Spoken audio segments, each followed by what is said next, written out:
technical difficulties and such, but it looks, according to the equalizer I'm looking at, like I've got audio working in OBS on the Mac again, so that's progress. And kind of ironic, because today's stream is also just about audio again. So yes, a recap for those who don't know where we're up to. I have been writing a new tile renderer for the game to make the 386 perform a lot better. Most importantly, to get the 386 to run at more like 60 frames a second instead of 30.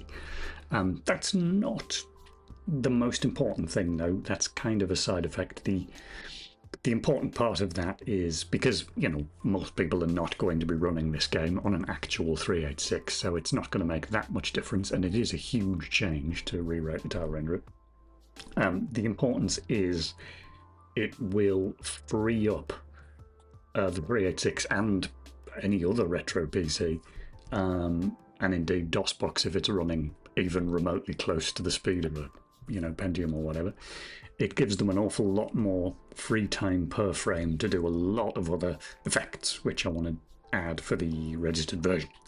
So that's the whole plan there. However, where we got to in the last stream was that on 386, the tile renderer is working, but every 300 milliseconds or so, we lose about 15 to 20 milliseconds, which causes a frame drop. Most importantly, though, a frame drop when you're trying to do, with the new tile renderer, we don't have the space in VGA memory to have a back buffer anymore. So we've got very little time to do the rendering and everything else. So the delay causes the screen to flicker, basically. So that's kind of unshippable. So looking into that, it turns out it was MicMod, which is what I'm using to play all the audio, the music and the sound effects. And fiddling about with the MicMod source, because it is open source, didn't really help. It just seems like it's just doing too much in its interrupt, which is what's firing every so often. So the only solution to that is to stop using MicMod, and more importantly, to stop using mods, because mods are really expensive. I've always known this, and it has been a repeated pain throughout this project. And so if we're not going to use mods, the much more lightweight alternative is MIDI. We use the FM synth on the Opal 2, Opal 3, which we can just throw numbers at from our interrupt handler, and that'll be very fast indeed, especially compared to mod playback, because that requires multiple channels of audio being mixed in real time, which is why it's so expensive. However, I've never written any of that code before, and it's not nearly as well documented, I'm finding, as like the VGA card is. So what I've ended up doing is I've ended up looking at good old Allegro, because Allegro has answered all of these questions 30 years ago. And so, yeah, that's where we're up to today. So what I've been doing before I started looking at Allegro, I did write... Do I have it open? I don't appear to. Oh, hang on, of course I do. It's on the screen. It's below this to-do list. I did start writing a very trivial... I mean, it's not even a driver for the FM synth. All this does is load up some instruments and then play a note on each one. But it does make noise. It does work. So that's a beginning of the right thing. But the major problem, or one of the major problems I have, is that it's one of these things, I have so little experience with this that I don't know what I don't know. Like even the terminology I was getting wrong for a long time. One of the major things I had to be corrected about was I thought the way that these worked was that the Opal 2 or the Opal 3 chip had a bunch of built-in, like pre-constructed sounds, you know, piano 1, piano 2, strings, etc. And you just sent commands to turn them on and off.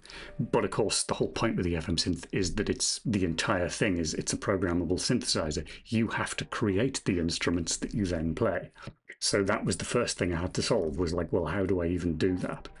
And so there's a bunch of projects online that actually are doing something that I've ended up doing here, which have actually pulled the instruments out of various games. And so that's what I did as a first port of call. So this thing is actually loading the instruments from Little Big Adventure, which is quite funny, and then playing those. But Allegro does a slightly more sensible thing, and indeed what I kind of expected, which is it just has the GM instrument patches. I kept using the term General MIDI because I thought it was, I could have sworn there were patches to do with General MIDI, but I couldn't find them. And then, yes, I managed to find them in the Allegro source. This is the hard-coded General MIDI patches here. And so we can just use that instead of whatever's ripped out of Little Big Adventure or other games. So, but that's a kind of a minor thing. More broadly, what I want to do is, so we need, that major thing is we need to be able to read MIDI files at all. That's another thing I've never done, because that then is going to feed into the FM synth driver to actually make the noise. And then both of those things have to be run on a timer. And that, the way Allegro does that, indeed, the sensible way to do it, I guess, is to use the PIT timer, or the PI timer, I suppose technically the programmable interrupt timer. Now, I do have control of that for the timing in the game, and that's this. It was based on something that I found on the internet that I can now no longer find, that I only partially understood. So if I'm going to develop this and add more stuff to it, my first protocol is figuring out what the hell it does, because I don't currently know. So that's the plan for today. Work out what that code even does, and then so that we can drive other timers with it. And then just as a test of that, we will make the FM synth turn a voice on and off on a loop. Switch the patches over, that's kind of a minor thing. And then I think the most sensible thing, certainly for the MIDI reading code, like Allegro's got it pretty much ready to go. So I think I'm just going to take that, because I don't know the first thing about MIDI file formats and all the rest, and it looks relatively involved. Looking at the code in Allegro, like this is the code for figuring out what patches are even used by scanning through the entire file and all of this other guff. And yeah, I wouldn't have even thought you would have to do this. So yeah, I think it's probably quite sensible to use Allegro's code for that. The question then remains about, do we use Allegro's FM synth driver as well? Because obviously the more code I use from Allegro, the more sort of difficult that is to integrate.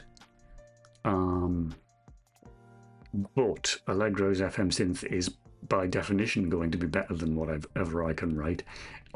Without even knowing the details, like I can look at their code and see that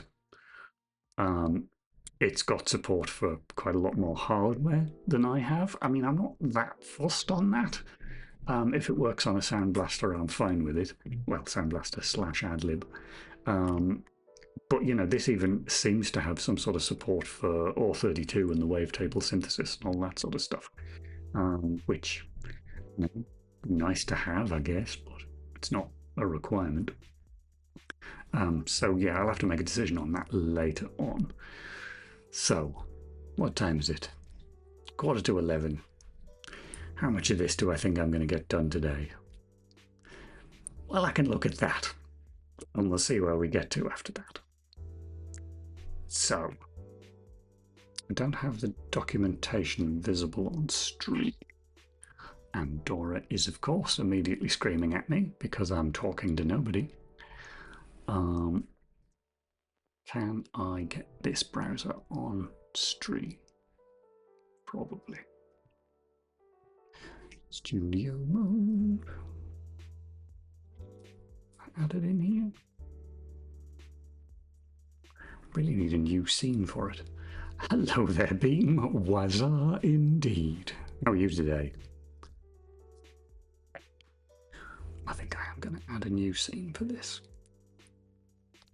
Studio mode. I should totally have done this before I started streaming, but you know, who can be bothered with doing things properly? Can I duplicate one of these scenes without it doing that silly thing? Oh, do you know what? I don't need to add a new scene. I will just add a thing within this scene. And the window should be Safari OS Dev Wiki. There we go. I'm confused. Where am I putting this?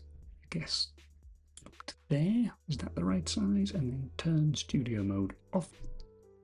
And then turn that on. Oh, there we go. Yeah, that works. Alright. Good, thanks. I sat down to write a bunch of assembly code for the Beam machine. Hey, it's taken off that term. Realised the ISA is sorely lacking. So back to the drawing board for a bit. Interesting. Okay. Dora Pussycat, please stop screaming at me. What do you want? It's not lunchtime. It's not going to be lunchtime for an hour and 40 minutes. Is literally as soon as I sit down to stream, she sits down to scream. Dear oh dear. Right. So yes, I just did a big lengthy intro before you got here, helpfully. Which, if I hide that again, that gives us a vague notion of what I'm doing today. First thing, most important thing is, can I figure out my own pit code, which I wrote largely cobbling together stuff off the internet, and I never properly understood until it worked, and then I went, right, fine, I'm never touching that again. But of course, I'm going to need to touch it to drive an audio driver. So that's the first thing today. Okay. So, what are we even doing? That looks important. Pit mode 36. What does that mean? Is this for music? It is indeed for music, yes. So, I've got a bit of code, like I try, yeah, that's still on the screen. So I've got a little bit of code in, again, inexplicably called VGA test. I don't know why I called this VGA. It must have been for something else, because it's clearly not a VGA test. Yeah, I've got a bit of guff here that is enough to make the FM synth make a noise. And that was the start. But then I realised, of course, the other major part I don't know anything about is MIDI file formats. And so I started looking at Allegro, because Allegro is always a good source for DOS code. And yeah, there's a MIDI file reader and a synth driver in Allegro. And so it's a question of how much of their code, because I'm certainly going to take their MIDI file reader. I'm not going to write my own. That would just be silly. And then it's a decision about how much of their FM synth code I'm going to use. We'll see how that goes. But before I can do any of that, I need to plug it into the pit, because at the moment I'm just using the pit to measure time, you know, so I know how long the frame's taken, etc. And so, yeah, I need to dig into this code and figure out how any of it works, because I can't remember. I'm doing it the hard way, as opposed to what?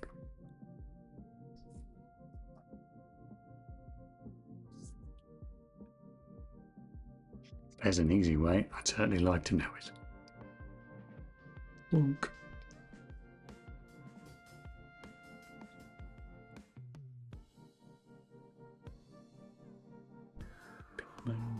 Right, that is that. What does 36 look like in bits? 46.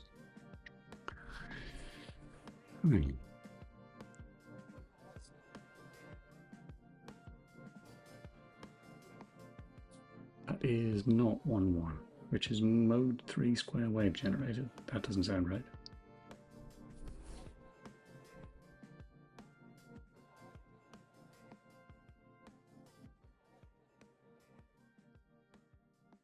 You say an adlib tracker to rate the music, it just generates a big blob of instructions you feed to the hardware. Oh, I see. Okay. Hmm. Adlib tracker, you say? Let's have a look. Adlib tracker. Get off. Get off. I'm not familiar with Adlib trackers.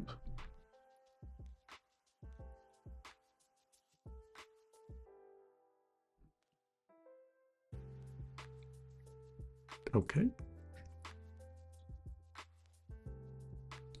Oh, I see. So can it read mods and then output the correct thing? I mean, correct-ish thing. Words. All old school trackers allows you to author musical arrangements more or less based on Pro Tracker. These run to order list patterns. Fine.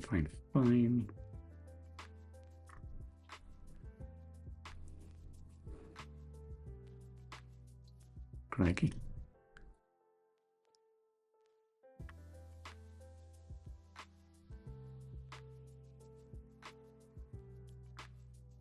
Layout. Pattern editor. Model. Modified module. Yes, not. Because obviously a mod's going to be full of like actual samples, but it's still like fundamentally the same concept. Note on, note off, pitch bend, etc. You'd have to strip large chunks of it out. Its own file format. Interesting. What else? There's an Adlib Tracker 2, which I guess is a different one.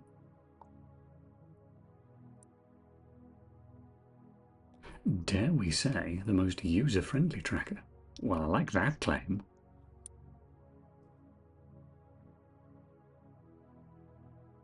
I love that these are all text files. I think that's just a great big changelog. Oh, okay. Looked like they were the website though. Yeah, there we go. I'm not sure I like the sound of that. It's probably fine. Okay. Greetings, Opal3 Geek. Dora Shush.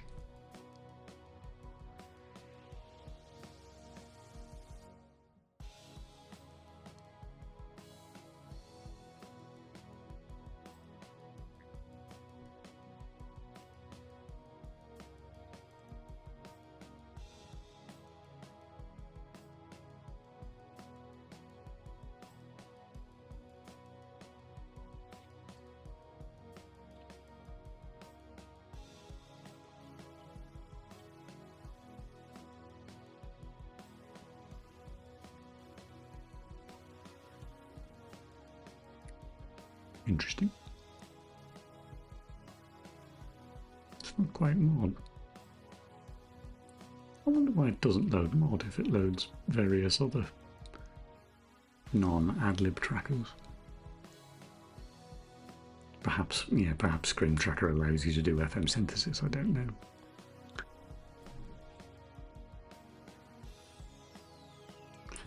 Oh, ABK, there was mention of those in the Allegro source. Creative Labs, didn't realise that. Interesting.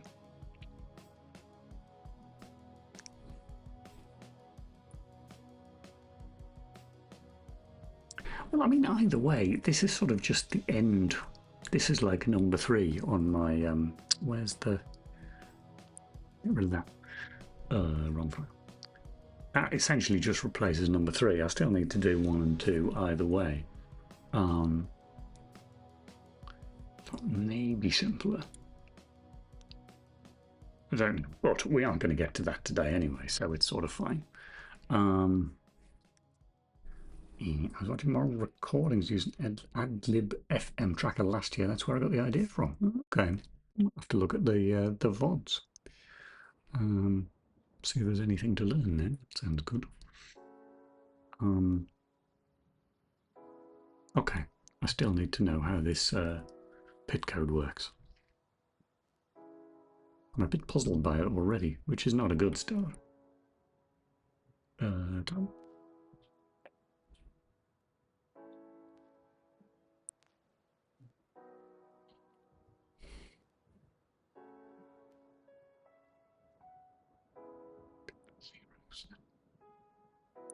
I don't know the first thing about this. I'm just going to have to read the web. Let's do some reading. Right. Orbit. Things inverters, fine. Accuracy. Oh yeah, I remember reading this bit earlier. I liked channel 1 is unusable and may not even exist. Cool. Fine. So 0 then, basically. Seems to be what you're telling me.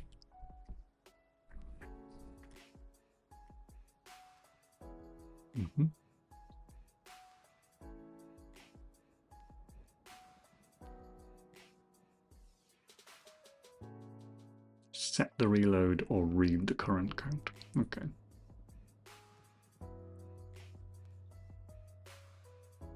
Oh, I see. So reload is always the case. Mode the channel is currently configured to use. Okay, fine. Well, that's worth checking. Where's my number gone? There it is. So bits 6 and 7. Are we? I don't like the way you phrased that. Do you mean, does that imply that that's bit 7 and that's bit 6? You've written the number backwards.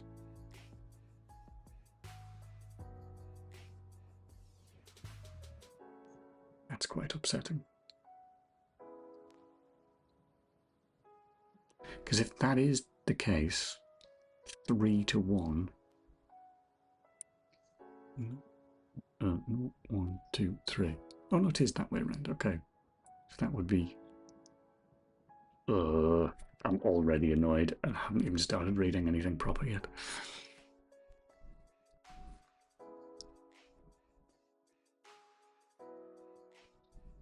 I don't really understand any of these operating modes yet. I'm assuming... hello. Actually, is there anything else we want here? Select channel. That appears to be... I mean, they're both zeros, so whichever way round those bits are, they're both zeros in this value, so that's channel 0, which is what I would have expected.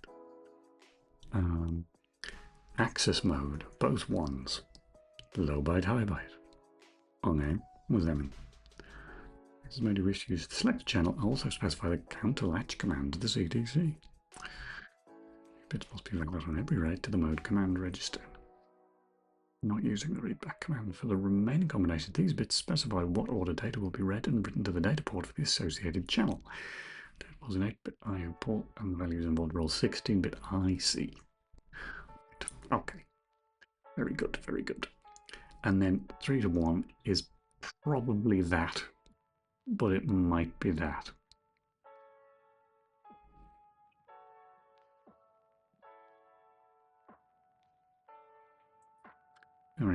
Operating mode bits specify which mode should operate in. And then PCD binary we don't care about. Operating modes. Each operating mode behaves differently. Some things are common to all. This includes some stuff. Which one did I think it was using? I've gone past it. There it is. 3. 3 or possibly 2. Interrupt on terminal count. For this mode, when the mode command register is written, the output signal goes low and the bit waits for the reload register to be set by software to begin the countdown. The reload register has been set. The current count will be set to the reload value on the next falling edge. And the falling edges will decrement the current count. Despite the misleading name of this mode, it only generates interrupts on channel 0. Oh, I see. Okay. So we think, okay, frequency divided, that sounds sensible then. 3 was a square wave, let's discount this then. Oh no, but it does operate like a frequency divider again.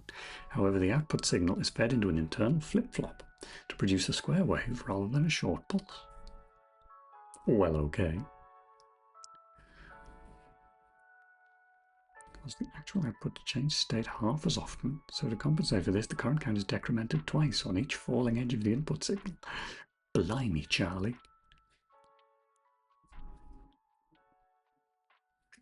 Can we see any of this happening?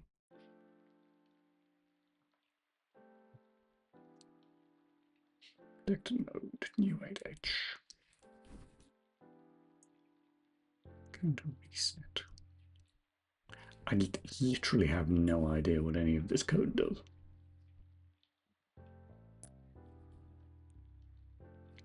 That seems important. What are we writing to port 20?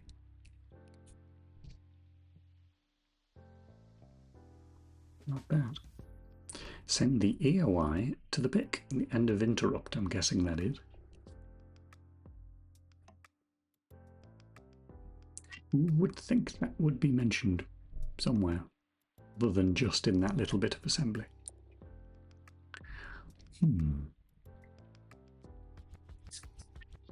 Dora shush.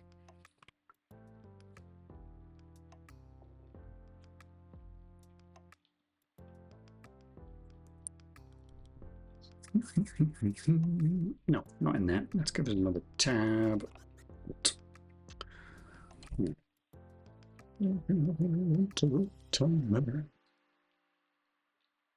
Gone. Gone. Also a whatever that is. No, don't want the wiki page. That won't be much use. Maybe.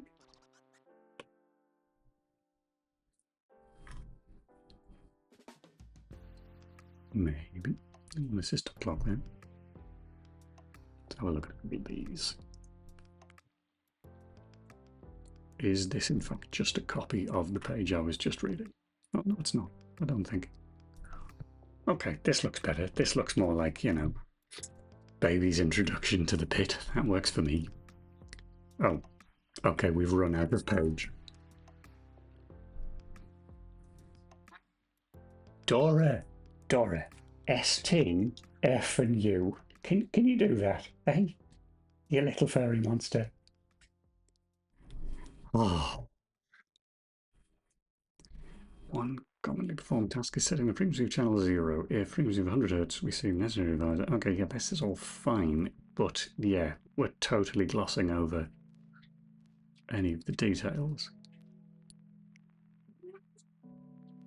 Okay, that was not much use.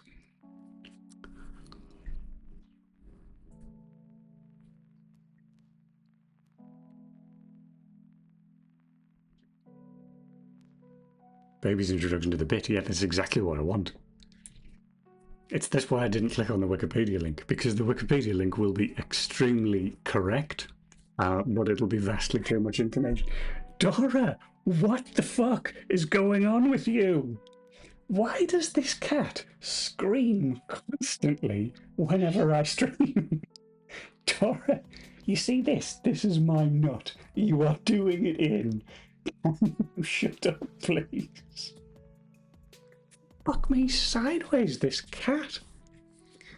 I'm imagining tossing a small child into the middle of a group of metal. It's not that kind of pit, thankfully.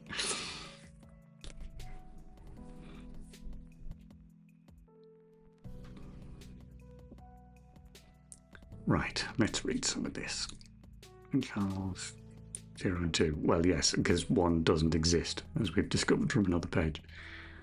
Use 2 to make the computer big. It's not its only use, as we discovered from another page. Okay, this might be slightly too simple.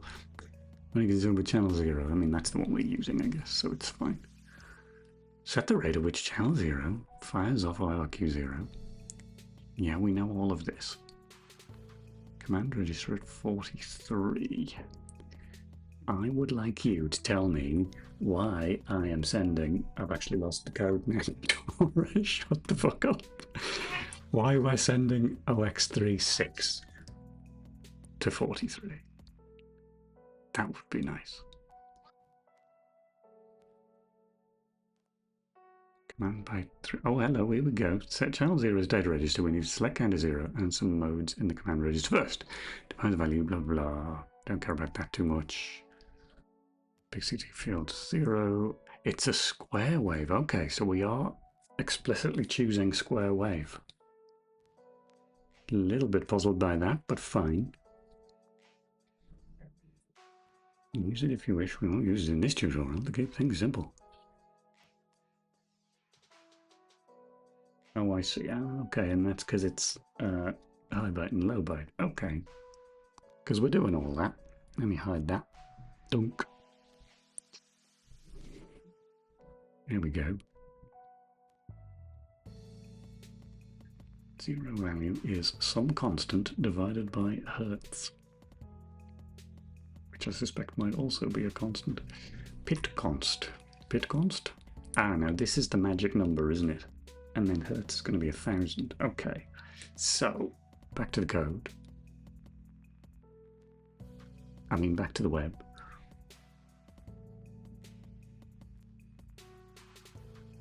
That's the number there, yes.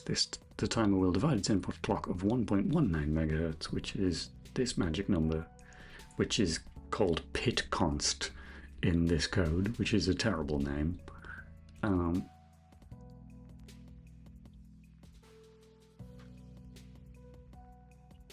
I love those new Tahoe rounded corners. What you mean on everything, on the windows and everything? In a few years, the windows could be circular, yeah. It is an awful lot of wasted space. But anyway, I don't suppose I really care that much, as long as it works. Which it doesn't. Anyway.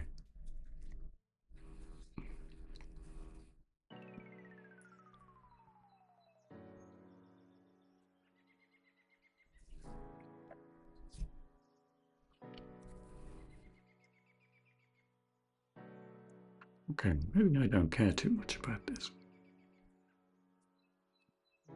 Oh, even sharp edges like literal spikes. You mean like welcome in, Mystic Servants. You mean like a sort of a Winamp skin with actual spikes coming out at the corner. And it would like probably do like color shifting and all the background and everything. Be cool. Be unusable, but it'd be cool. Dora, shut up. Heavy metal PC, you know.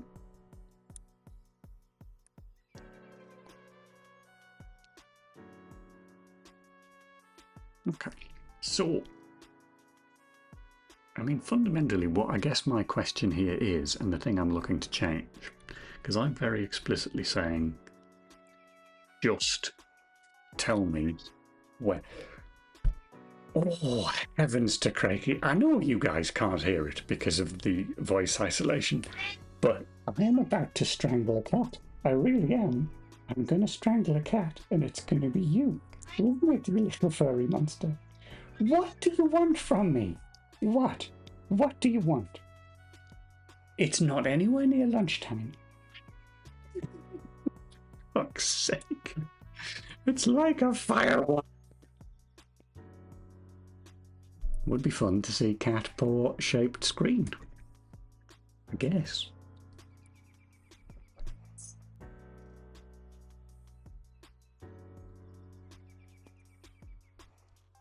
Right, tell you what we're going to try. I don't think it's... Jesus, you just shouted extremely loudly at me. What we're going to try, which is not going to work, but I'm going to try it anyway, is I am going to play with the cat for 5 minutes, and then I'm going to come back. Right, so I will be back in a moment.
Right, back again. I don't imagine I'll get much respite now, but we'll see. It's just been very restless this morning for some reason. Okay, so yeah, I need 1,000 hertz at the moment.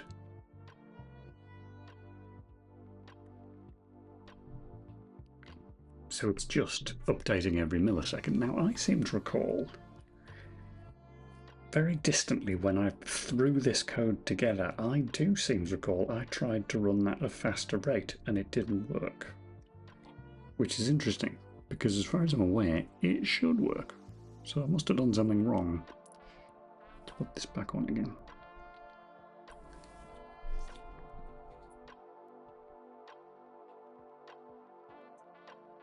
Oh, do you know what? We don't even need to read anything, do we? We can just test it. We can just go, don't divide it by that. Divide it by more than that. And then see what it does. It does mean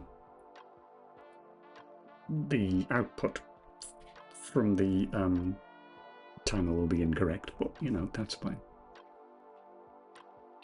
But we can kind of test it because we can just say sleep for 1,000 milliseconds and it will in fact only sleep for 100. So, yep, there's Dora screaming at me again. Cool, cool.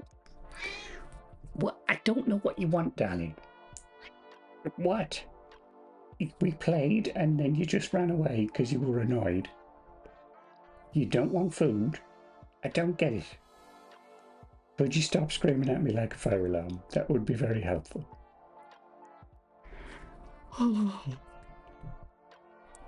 What it is to adopt a cat with behavioural issues, I don't know.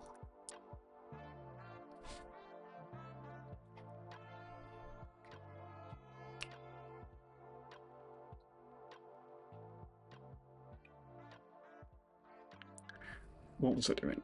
I've completely forgotten. Oh yeah, I was just going to try printing some stuff out here. So we don't even need to do any of this.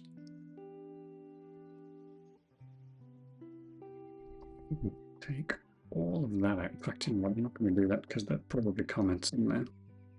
Let's F0 it instead.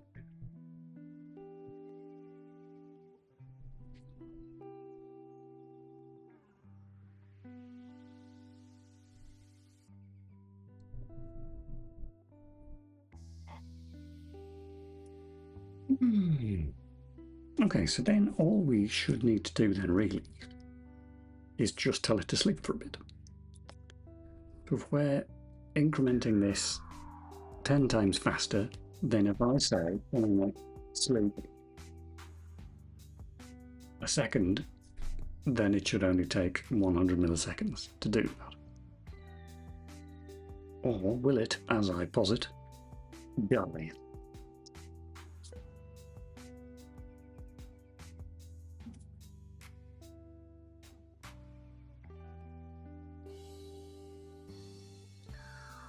That seemed to do the right thing. Let's give that 10 and, well, let's make it more sensible. Let's say 50 seconds and then it should pause for 5. It is weird though, because if I must have just written stupid code when I tried to do this previously. 4, 5. Oh, you can't see it on the string. Oh, maybe you could. I can't tell. Either way, that seemed to work fine. So that is strange. How far does this thing go? That's my next question. I mean, in theory, there should be a maximum rate, shouldn't there? Which is the divisor, which would be a divisor of 1, essentially. It should, oh, yeah.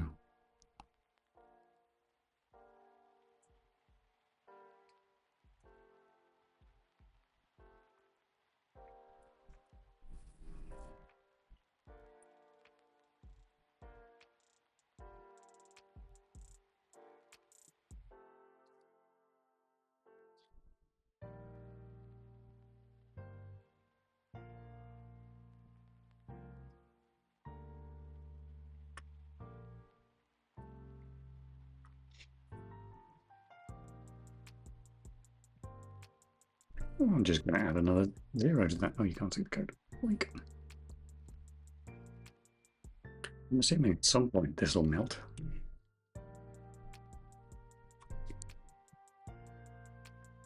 So this is going to run for half a second then.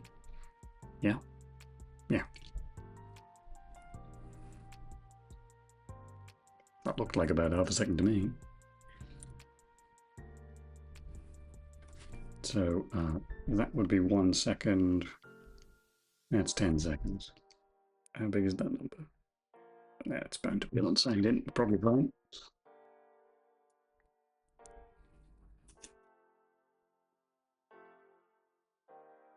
1, 2, 3, 4, 5, 6, 7, 9, 10.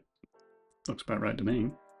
It's kind of weird that OBS is showing the wrong window, but the timing works.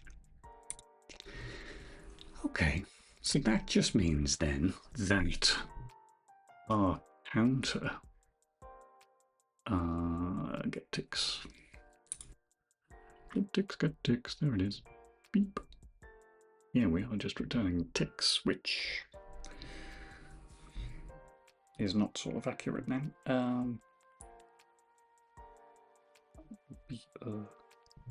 Which way round have I just done that? I don't really want to.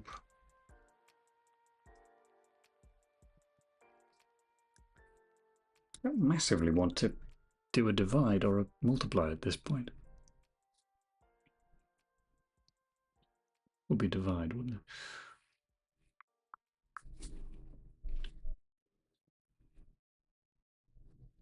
So instead of that, where is it? Oh, there it is. H. Right. So actually, if we were just going to consider that to be millisecond ticks, then no, that's not the way of doing that. I'm just going to have to divide it, which makes me feel a little bit unwell.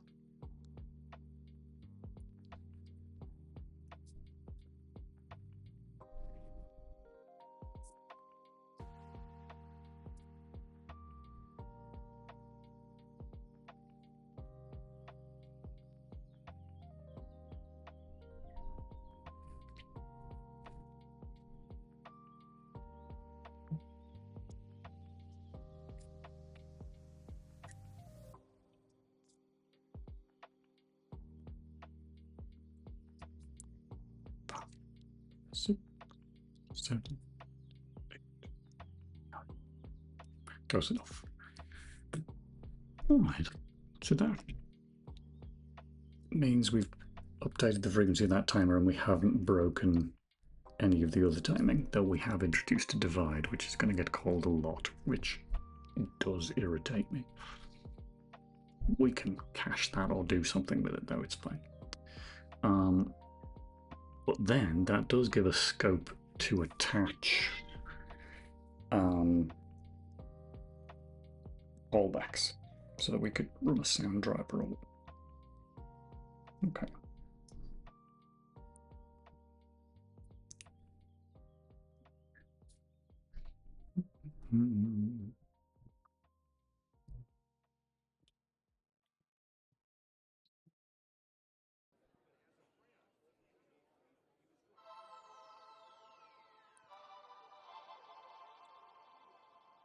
I mean, if we're going to do this really simple way,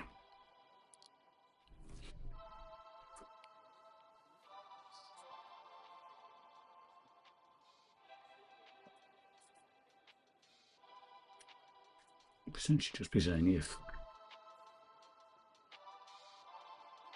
ticks equals some value, then call this callback. And it really.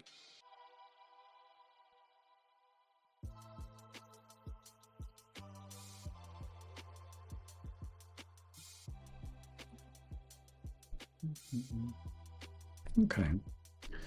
Leave that for now. Let's see if we can.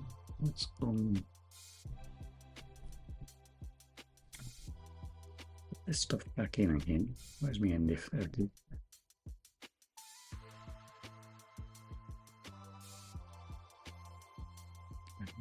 What I don't care about.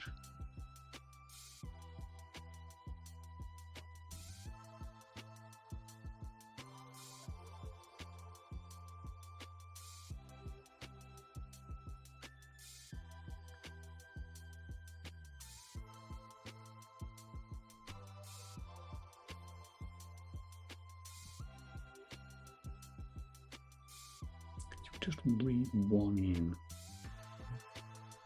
and then break. That's probably more sensible. In which case, why is it even a while loop?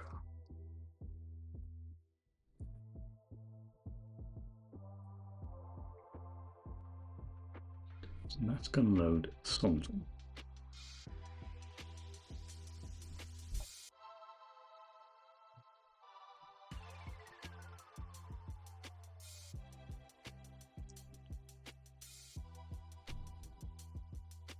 Oh, I see.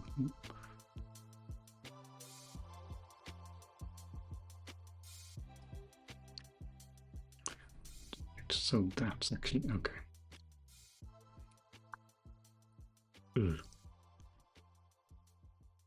This is just a horrible function, but it's fine.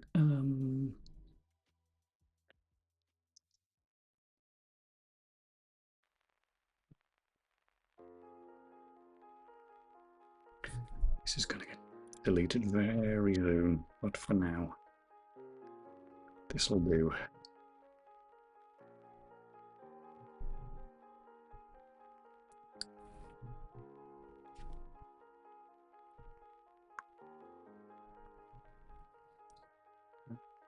Looks about right.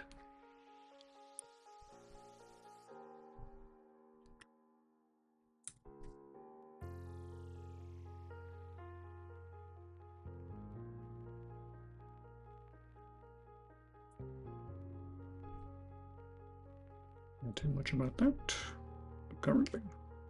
Although, you know what, it is vaguely useful, so I might just shove it down the bottom. And yeah.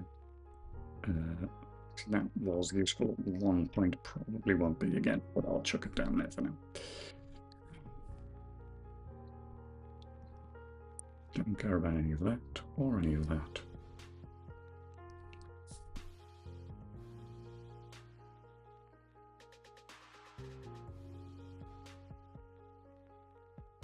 So then that, excuse me.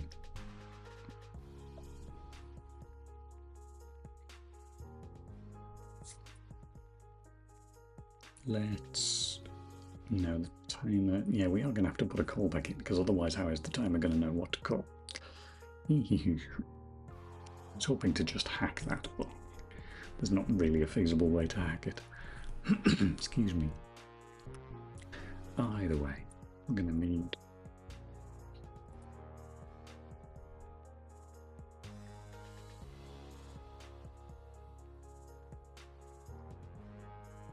Ook. Gonna have to, yeah, alright, fine.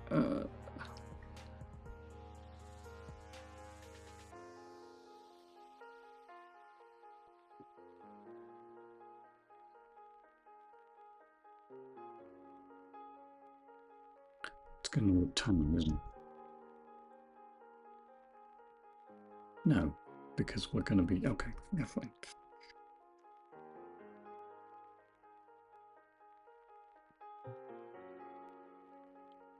Turn the voice on. So we want whatever turns the voice off. Where do I even have that information? Oh, do you know what? It'll be in the Allegro stuff. That is 31 on B0.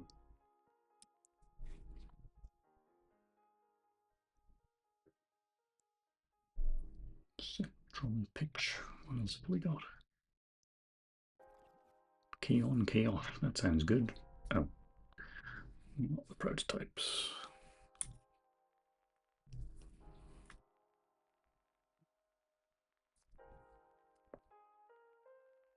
The music had stopped. It just got very quiet.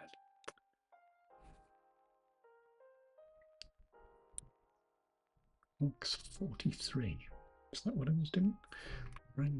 No.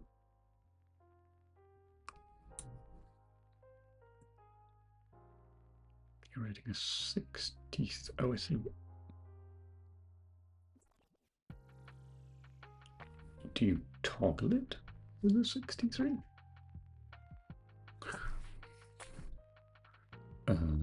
Calculator. There it is.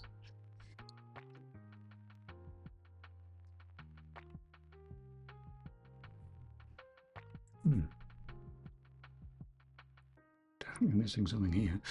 What does that function even do? Register and value.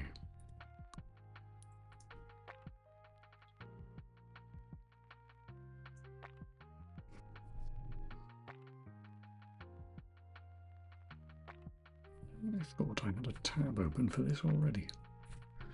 Maybe not.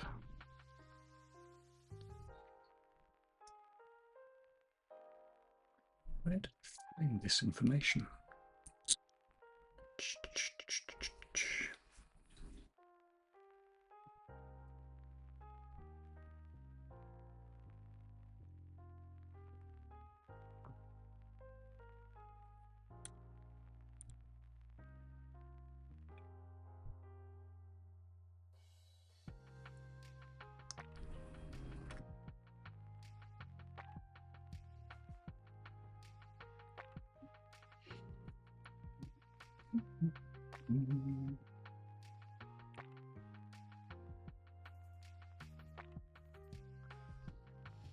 What do you want? Register BZ. Oh, I've not got that on the screen.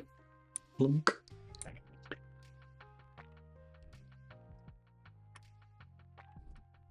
Key on. Ah, so if we just turn off bit 5.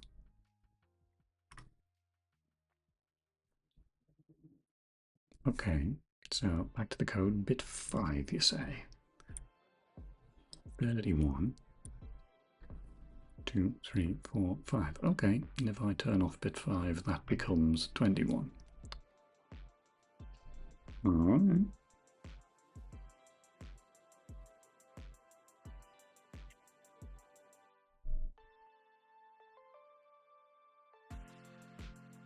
So what we can do then is we can test that without timer by just faking it. It all up there, and so then we can say, or int 0 I is less than 10. What was I? Synth driver. And then delete 4. I don't know. Give me another second. Probably, yeah, that'll be fine. Let's not do 10. Let's do 5. Oh, hang on, but it's turning on and off, so it'll have to be an even number. It's going to go on, then off, it'll end off. Okay. Whee! I've got a break, have I? Oh, yeah. Oops.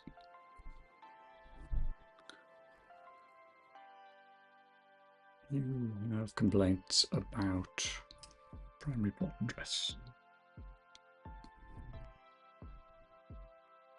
Because they're defined down here for some reason. Oh, because they come from the config. Alright. Shit. I'm totally just going to hard code that. There's only 3 of them. Decisions. Right. I have to make them global, but then they can't be const. No. Curse you, see.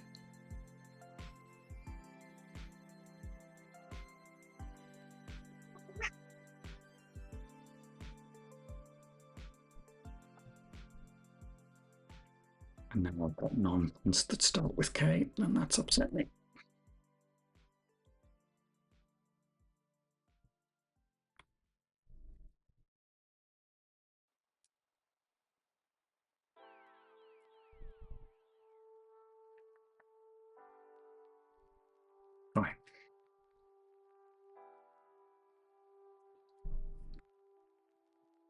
Using another one, 217.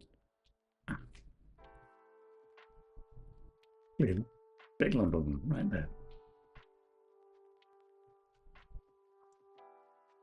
Patch 217. Except I'm now with backward. 222.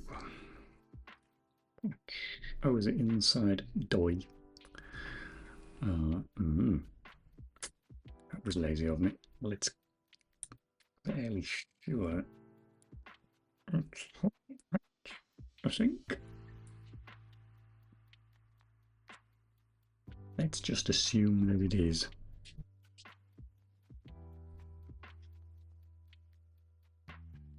Horrible code.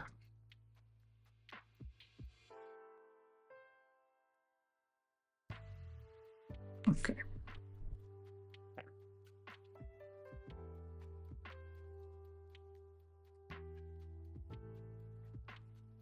So in theory, this ought to make a noise on and off. Let's find out.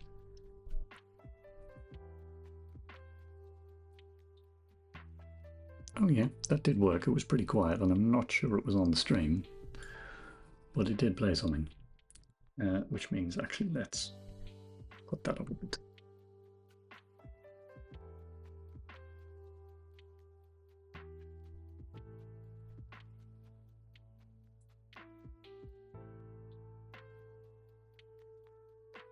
It actually seems to be decaying.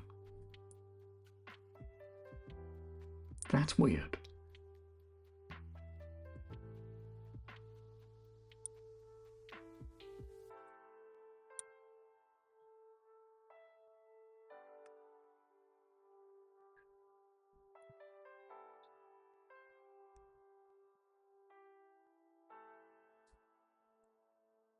Don't know why it's doing that. I guess that must be something to do with the data that we're sending it. Do we need to send that again to turn it off? That doesn't make any sense.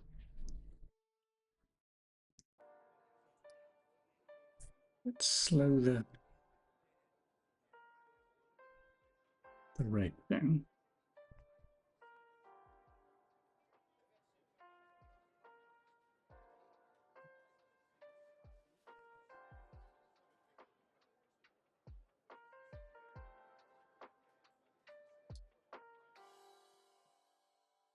Yeah, we only get one now. So turning the note back on again seems to be essentially like unpausing it rather than restarting it. Gosh, this is definitely stuff I do not understand. Back to the web.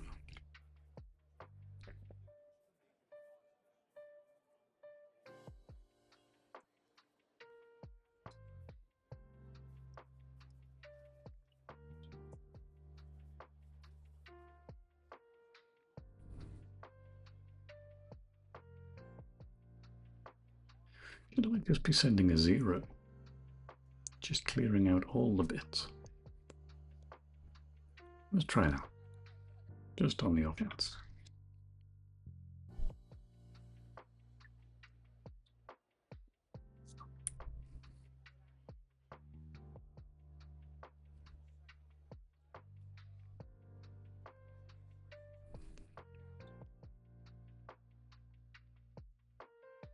Ah, there we go.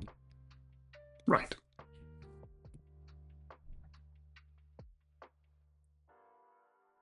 I don't think any of that was playing on the stream, but it's fine. Okay, so just for my own entertainment, let's put that back.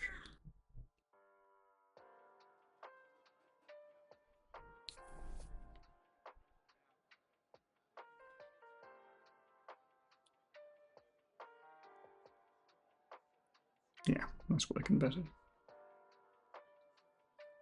It's totally not coming through on the stream, but fine.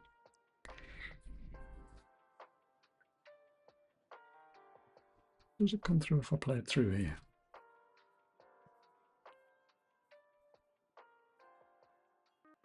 It does. It's exciting, isn't it?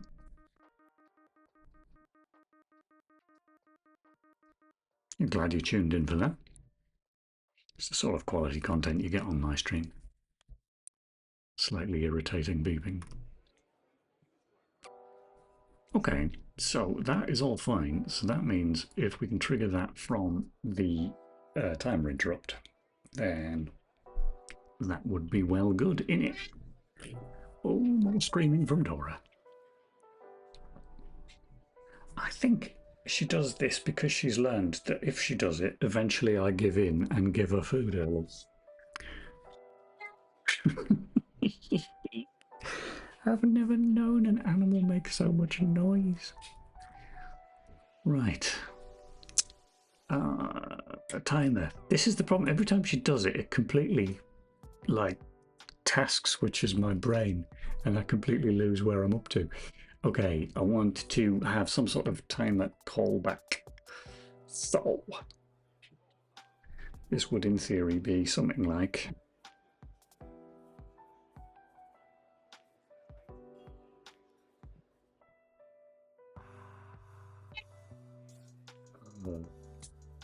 hang on.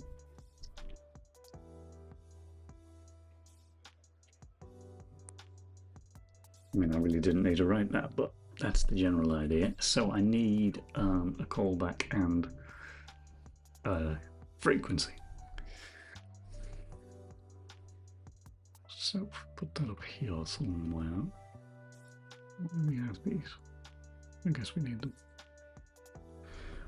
I'm the same. My cats have learned I'm a pushover, so they annoy me more frequently. The thing is, I just end up giving them less and less. I've made a vicious circle. But it is the funny thing with cats. You sort of wish they were just that little bit more intelligent. You know, just a fraction. I don't need much. I just need you to understand that you don't have to scream to get food.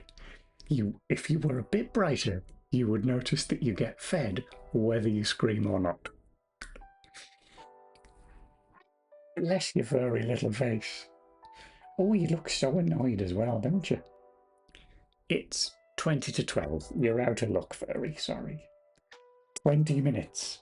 I will bargain on 20 minutes. You can have your lunch at 12 instead of 12:30.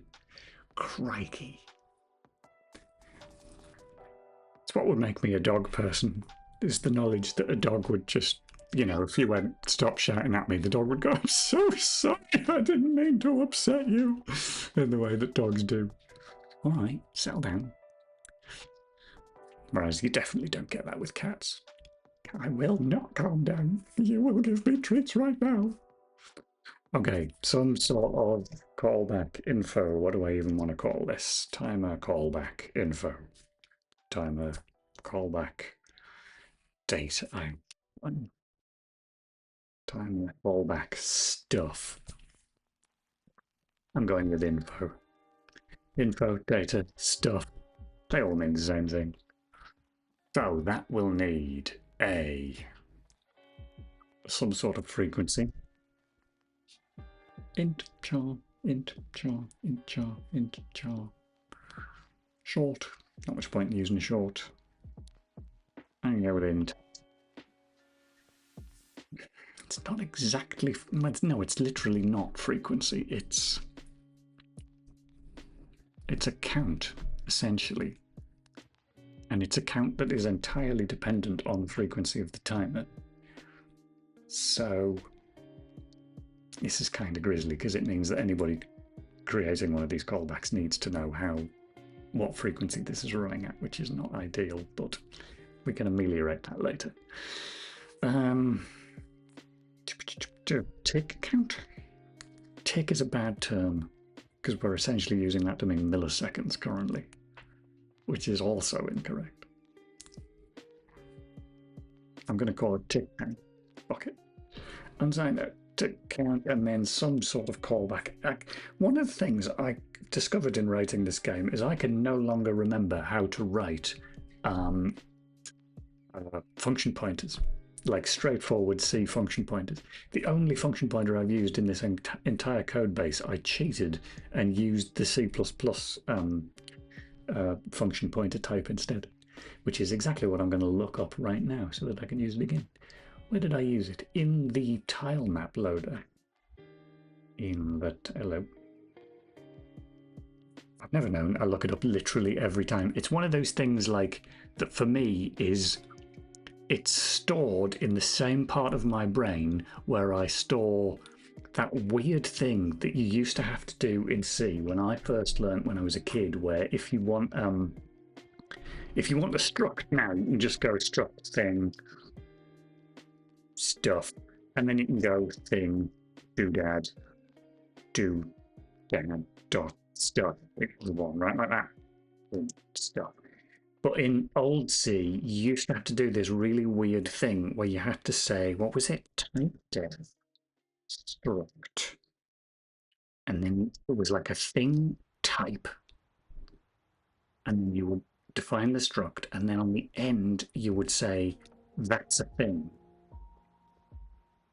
And you had to do it that way to be able to refer to a thing like that. Because otherwise, if you didn't type def it, I think, and this is I'm going to get this wrong, but I believe if you didn't type def it, you had to say struct thing doodad. Otherwise, the compiler got confused. But yeah, weirdly enough, I associate that shape of a struct with function pointers because it's the last time I need to know either of them with any regularity. Anyway, oh, that bot left. That's good. I've never had that before. Somebody popped up in the Firebot dashboard. It said known bot, and this there was a name, and I was like, I've never had a known bot appear before. I wonder what that means. And I expected there to be spam appearing in the chat, but they've just left. That was a bit anticlimactic. Right. Why am I in this file? Oh, callbacks. Callbacks probably in the header.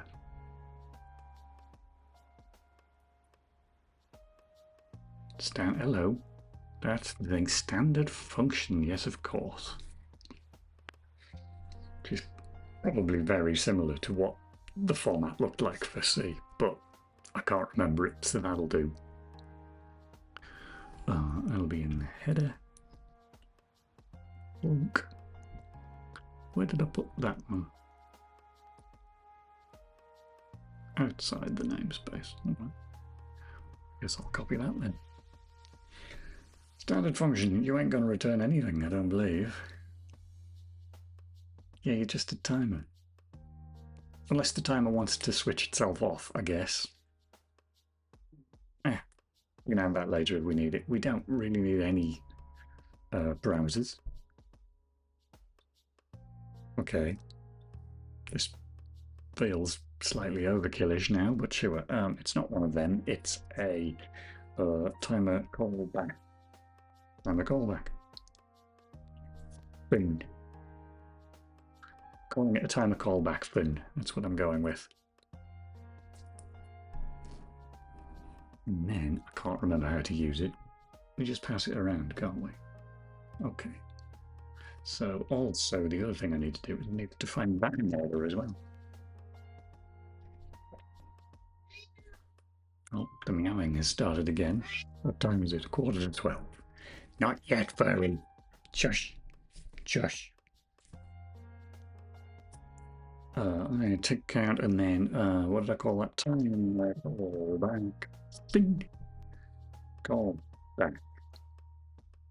Okay. Seems reasonable.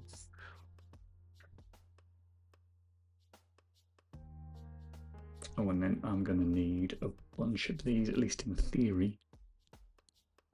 I mean, I'm totally not. I'm just going to have one for now. I really don't like this code. The thing is, every time I look at this code, I can see that it's a Frankenstein of bits of my code and bits of somebody else's. And so it's quite upsetting to look at. Anyway, I will fix that later. I'm totally never going to fix it. Dora, shush. Goodness me. What did I call that struct? Because I've already forgotten. Timer callback info. Yeah, we're just going to have one event and then a callback info. Timer callback info. AI native now because it's a Frankenstein mess of various people's code. That's quite funny. Hmm. I think I've said before, Bean, but I've never used any of the AI coding tools, and I I'm terrified to at this point. I don't want to open that door. I want it to stay where it is until everything's calmed down and we've realized what fraction of 1% of it is worthwhile. Once we've got that, I'll consider using that. But right now, it just scares me too much. Right, timer callback info, and then in theory, we'd have some sort of function to register a callback, but we're just going to set it. It's fine. Why register callback? Timer callback info, I suppose. Constant callback info, and then we can just copy it. Which will probably need me to write an operator overload, won't it? Let's find out. We'll do this properly later.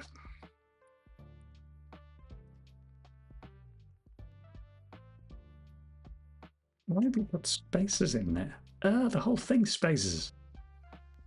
Why would you do this to me, TextMate? Poisoned everything with spaces. No spaces in here.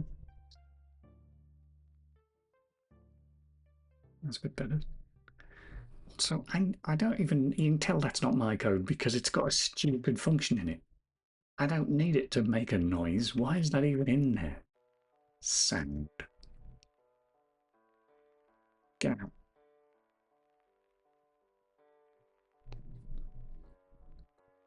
Just a callback, and that's now there. So that goes in there. I should check whether it's set, but that's for neatness. We don't really need to do that just yet. We'll have an array of them by that point. So bm new 8h. All right, there's my little section there. Dunk. Yeah. Ticks 8h. No. It's not going to be equal to, is it? It's going to be. Do I have to modulo it, or? I suppose it depends where the reset is. Who sets the reset? Do I get to set the reset?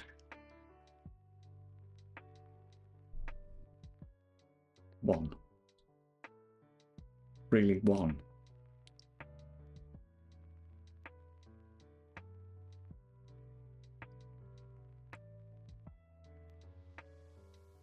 Okay. Fine.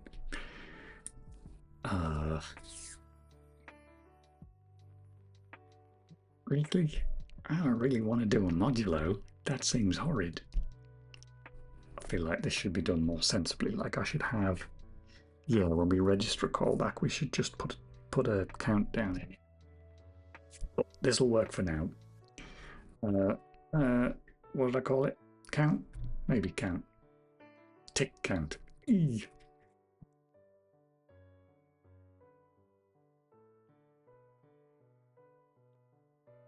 I really hate that. It's full of spaces again. That's the. Do you know what? I've only just noticed this entire file is full of spaces instead of tabs. That's the primary indicator that it's not my code. Gross spaces.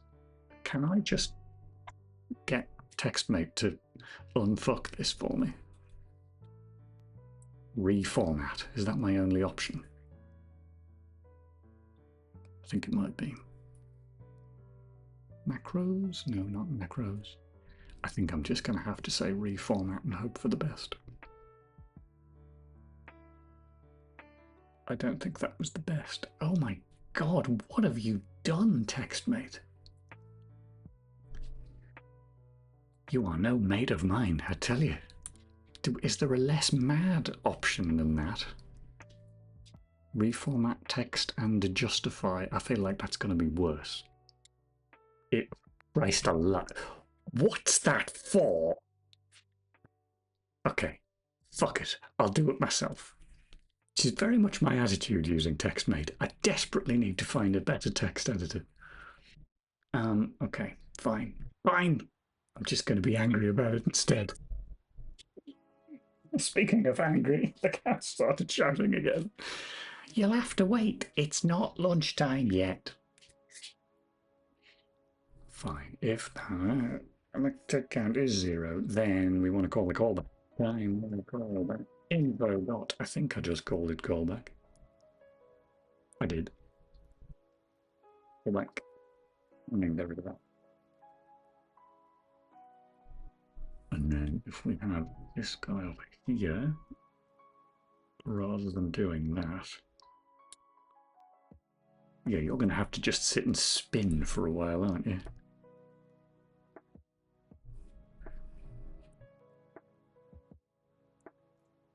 And I'm going to need to do some locking around this, aren't I? Okay. Let's just do some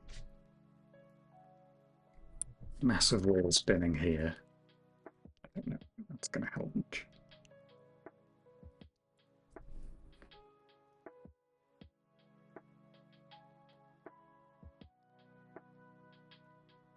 Register brand.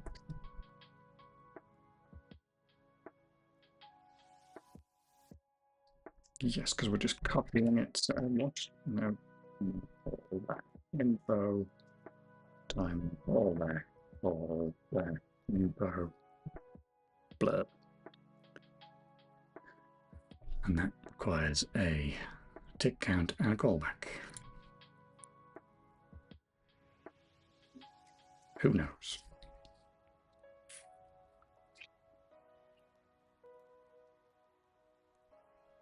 I can't even remember what frequency that's on now.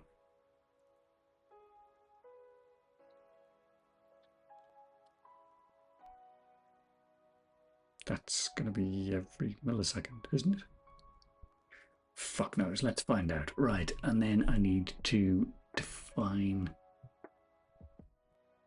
I can just say synth driver, can't I? Well.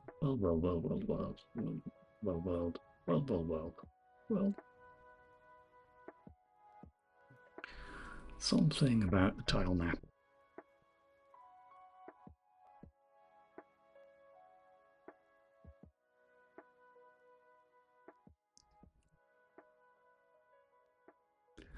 Or do you not load it anymore? Have I handed that over to World Renderer now with the new? I might have done. Let me just the image. Tell you what, it's tile map load that I'm looking for. There it is.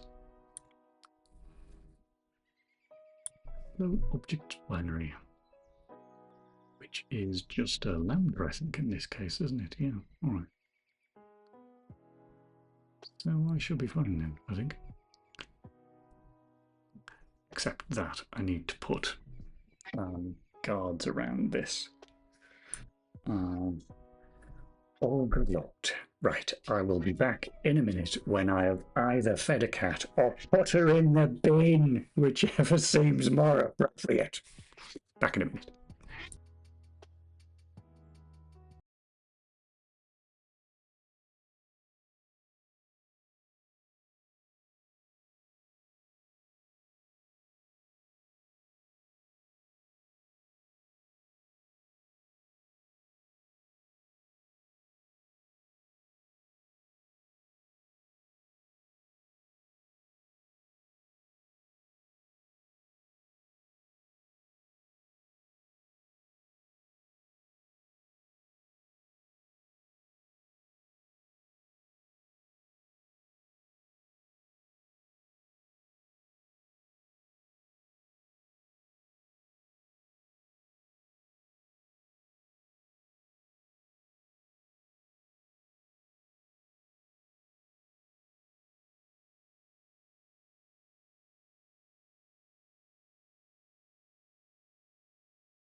Right, where are we? So, yes, I need to do the whole interrupt protection stuff around this, locking variables and whatnot. That, I believe, is all in interrupt.h, if I remember rightly. Yes. Okay. It's got that weird end of function thing.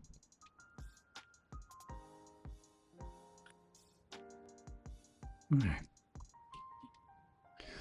So you will need to lock that.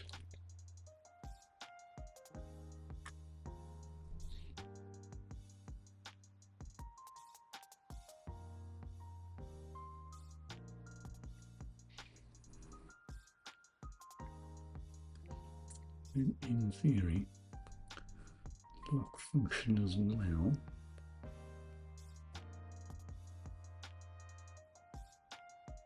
It's not true. Do I actually need to lock the function as well?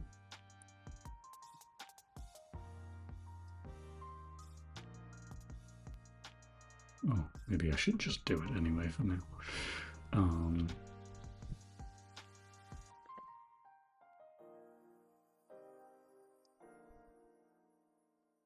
And then if I'm going to lock the function, I need to do this slightly strange. Oh, yeah, because it finds where the end of the function is based on this weird little stub thing that goes after it. I remember.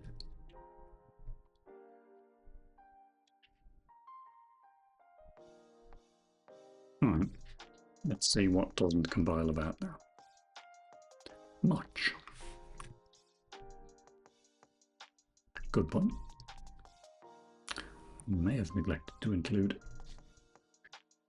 Value include for that. Which one even is that? Function. Try again. Got to include interrupt. No, that one.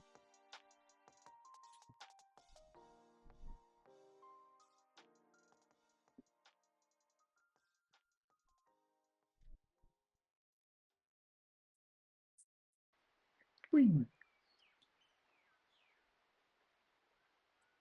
Is it not? Come back to that one in a minute. Oh, I see. That's why there was a static cast in the other example. 306.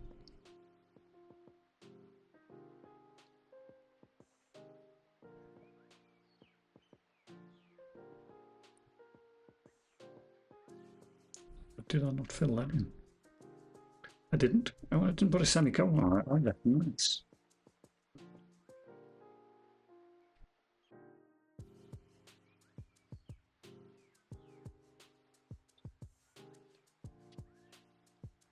Okay. I don't really trust that. I feel like that shouldn't have compiled. I guess I didn't need an operator overload for that struct assignment. I guess it's just a struct. Fine. Okay. So what do I think this is going to do? I think it'll probably just quit very early because that loop is not very large. Either that or it'll crash. It just didn't do much. I'm assuming, yeah, because I can't just do time asleep, can I? Because it's not threaded in any sense. Well, the interrupt is still going to run though.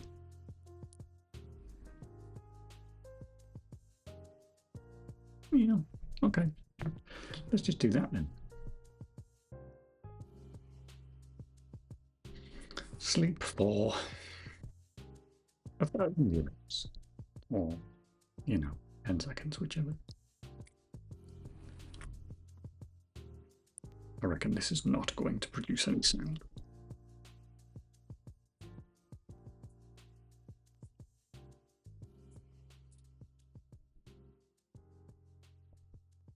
Oh, okay, that's died. That's useful. That means I've got a... Oh, hang on. I always try and reset DOSBox without killing it, and it never really works. Yeah, no, that's still not allowing input. Excellent. Do you want to try that one? Okay.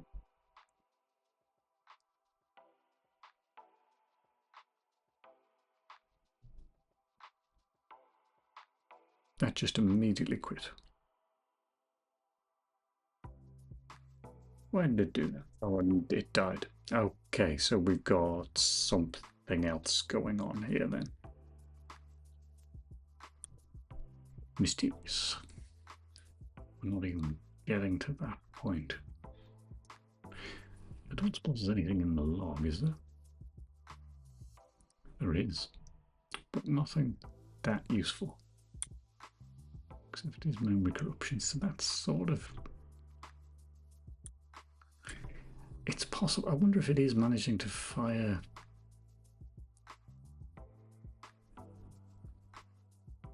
Yeah, it's possible that we're trying to call a callback that doesn't exist, so maybe I should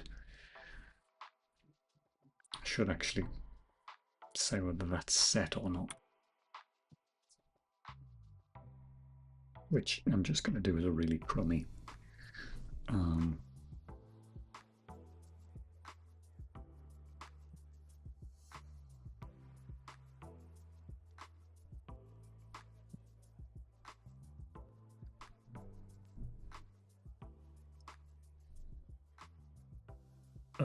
hang on a minute. All of these things are going to need locking as well. Callback seat. Callback seat. So the callback itself, that flag. Okay.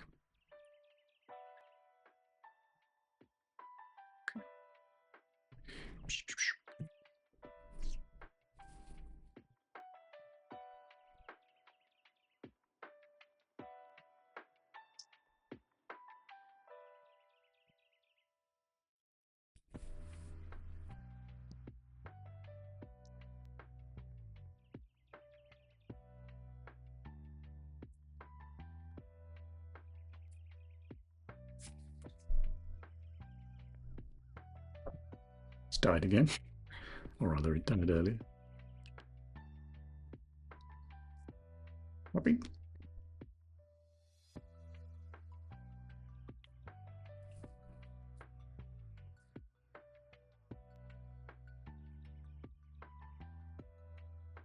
Well, I'm not hearing anything.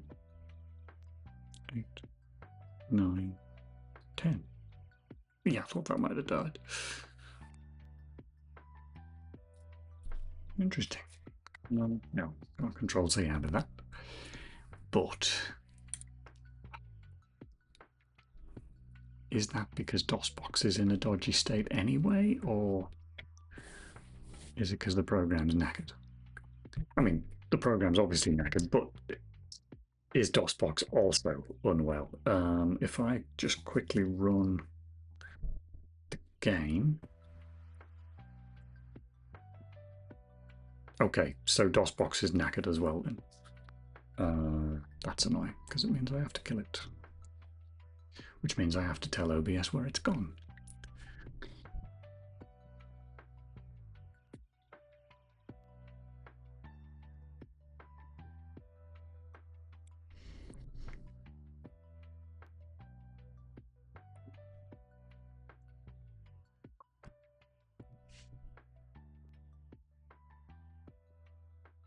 So let's try that again.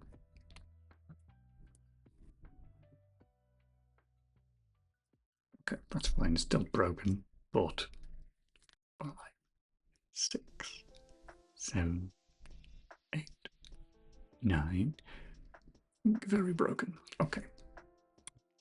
But that just means I have to kill DOSBox again. What have I forgotten?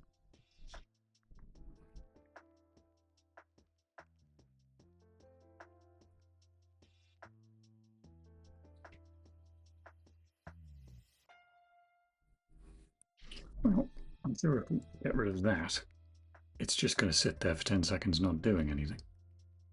Which is fine, as long as it then quits.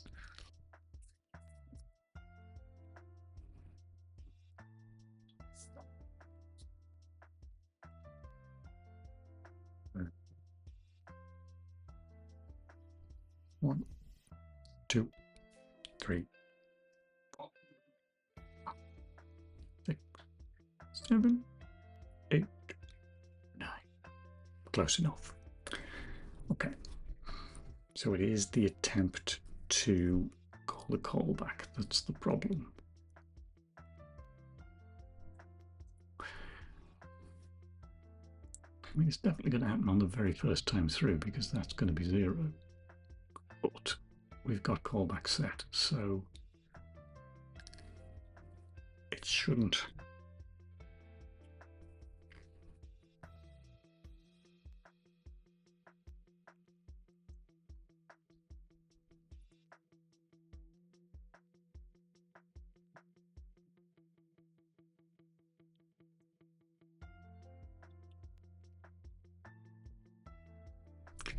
Am I looking at this the wrong way? Am I interpreting what Allegro does incorrectly? Because now I'm thinking, would you really have all of this stuff being called from inside the interrupt handler? That seems daft. Because then you've got an ever-increasing amount of processing happening within the interrupt handler, which is obviously not the right thing. So I should really, I'm thinking maybe I should instead just be setting a flag, and then we've got something else. You know, but then that's not going to work because then you've got a... No, hang on. No, that would work. Yeah. Okay, so you set flag, which is locked, and then the main... I keep wanting to call it the main thread. It's the only thread. That will then notice that the flag's set, and then it will call whichever thing that needs updating and reset the flag. That seems less guaranteed to explode. Let's have a look through Allegro.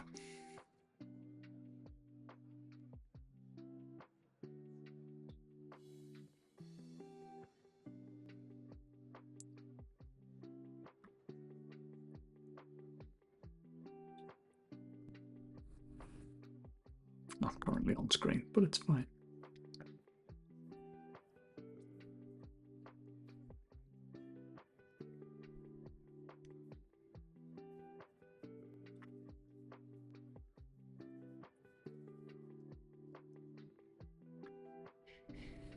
Interesting enough, I will put this on stream actually so you can see it. So this is from the Allegro code. The thing that jumps out at me immediately, which I assume is a sort of a typo, is it's constantly referring to pit channel 1, which is the one that doesn't exist, but I assume he means 0.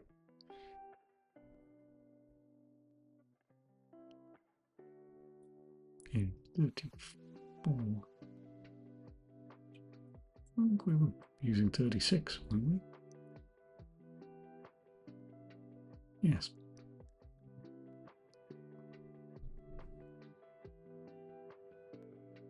Anyway.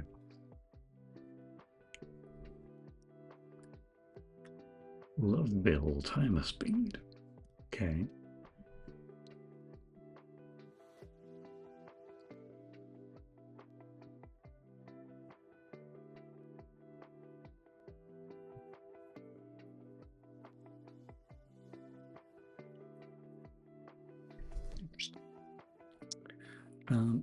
What I actually wanted was it in the MIDI driver?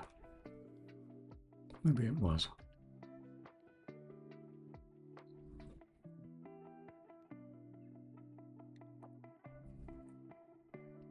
MIDI driver.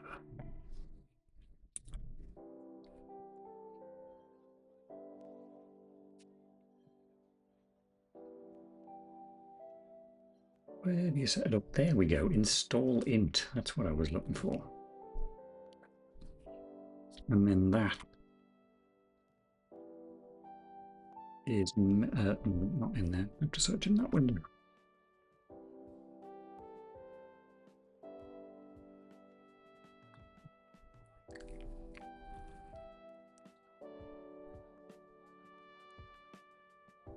What does that actually do?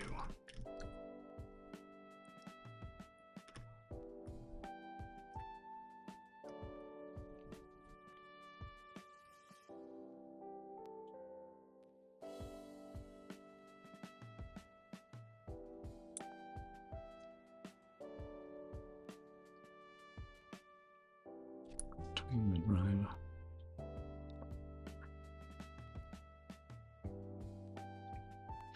Is there mention of timer driver in here?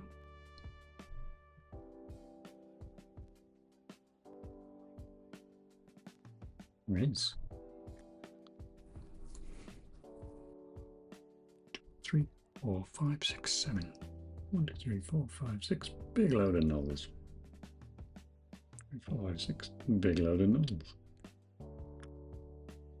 Okay, so that would appear to not be relevant.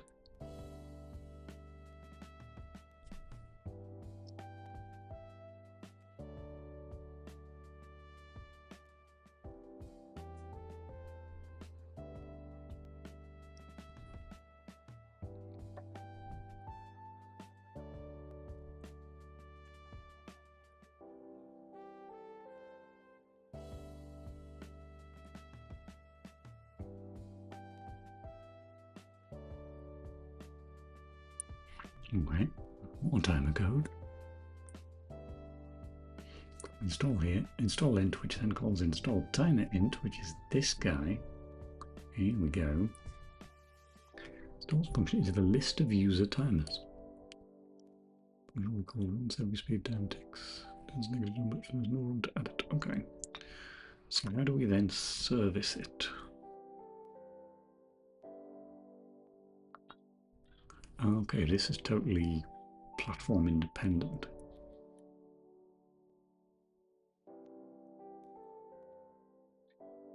Interesting.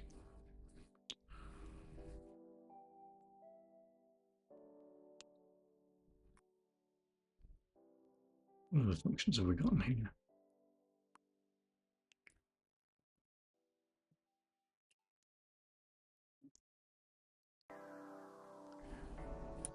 This function will be called once every speed timer ticks. Speed timer ticks, yes, but by whom? User timers.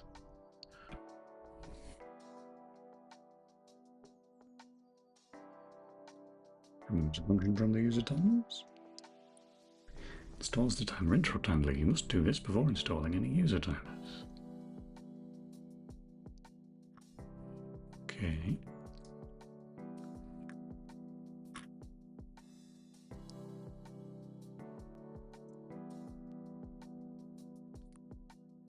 Timer driver. That sounds good. Oh no, that actually just means the data for the timer, doesn't it? Not the actual driver, as in method. At least I believe that's what it means.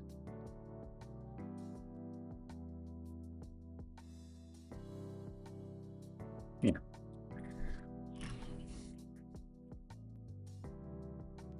It's defined by this system, which would suggest that it would be in here, because I'm assuming. Can I find out what? Hello. That was weird. That is inside the DOS subfolder, right? D timer? Yes.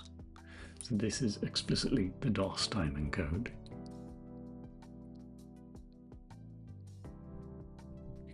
If I go looking for the phrase user timer here.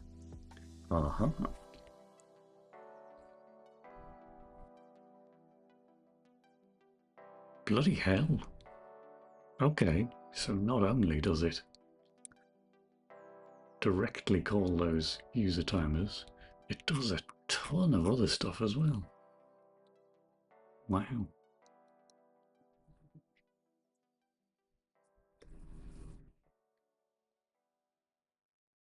It's kind of interesting. It's got its own VSync handling in there as well. Okay, so it is just calling them directly from within the interrupt, which I kind of hoped that was why this was broken, because that's what I was doing.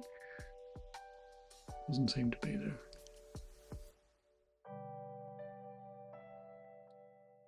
Ack. the interrupt.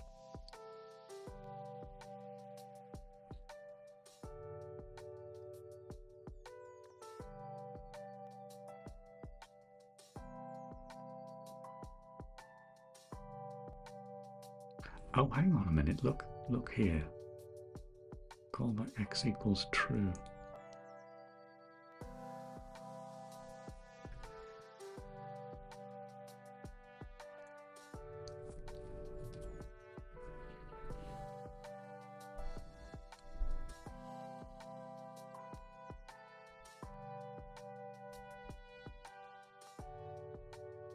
Okay, it's just collecting whether we're going to call them or not. We're still calling them within.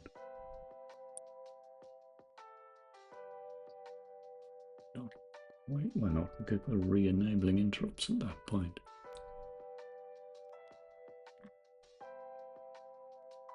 And then disabling them after that. Okay, that's interesting.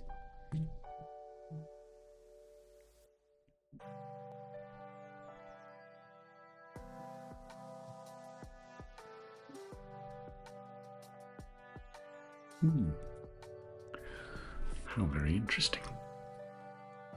That's probably a clue, though. What if we did something similar?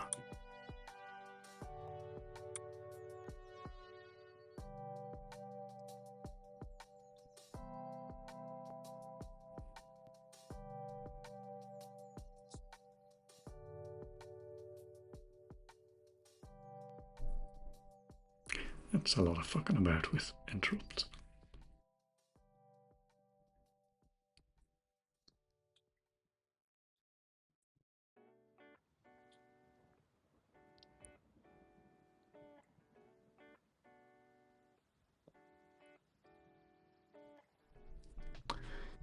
Let's just see where that gets us.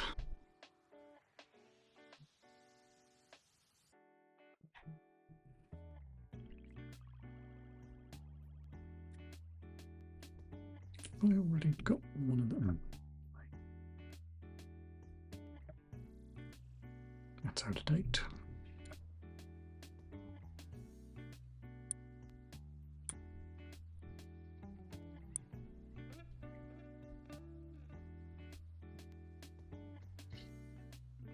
Where's thingy gone? Leaving all the windows. There we go.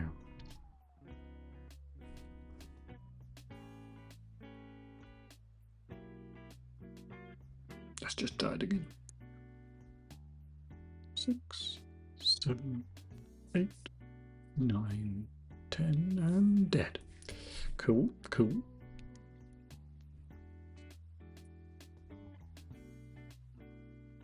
Okay.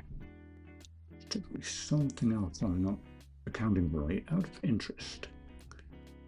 If I just make this function do nothing, I assume this is still going to crash.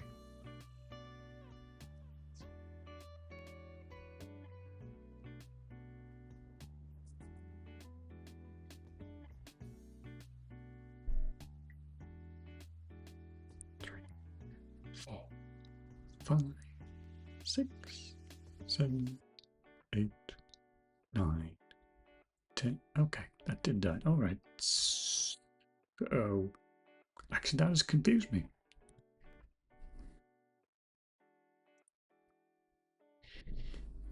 So it was. Oh, hello. I know why. I'm calling a whole bunch of functions under here. And I'm sleeping, which seems ill-advised.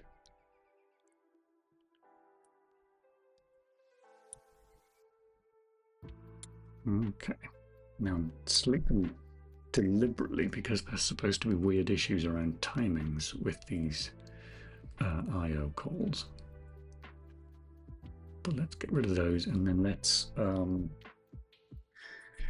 what's thingy on here? End of function doodad.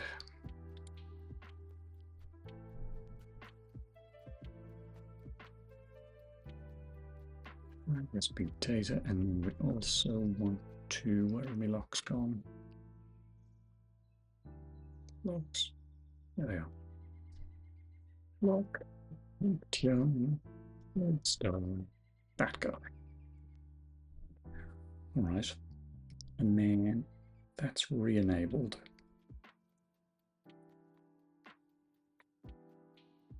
Again, sort of tempted. Oh, it's fine. Let's just let it go. See where we get to this time.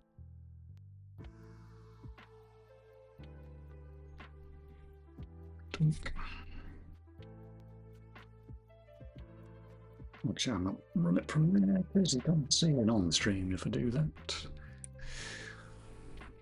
That's the problem with things crashing this much, is it means I'm constantly having to tell OBS where windows have gone. It's over there. There we go.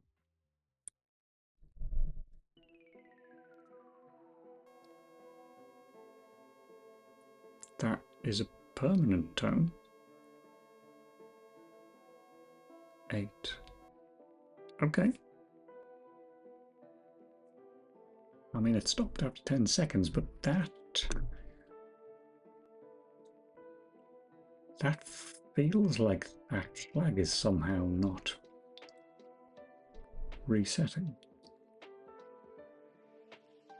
Oh, do you know what? It might be timing related. It might be because we're no longer doing these sleeps. So, if we wanted to do the official way of doing the correct pauses here, that is where we get that really wacky read port code. Do I have that written somewhere? Oh, do you know what? It'll be in Allegro. Adlib probably.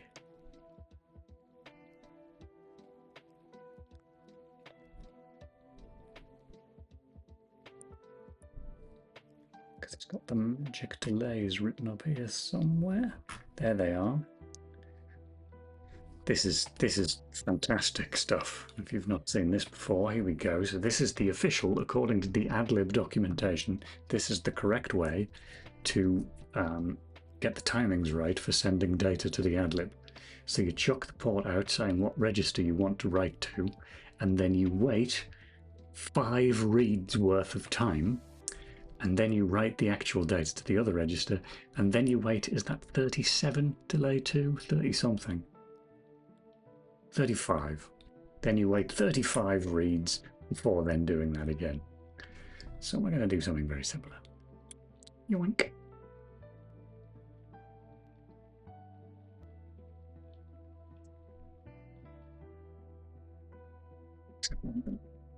Put things around that because I'm weird like that. I'm going to fix all these spaces and make some tabs.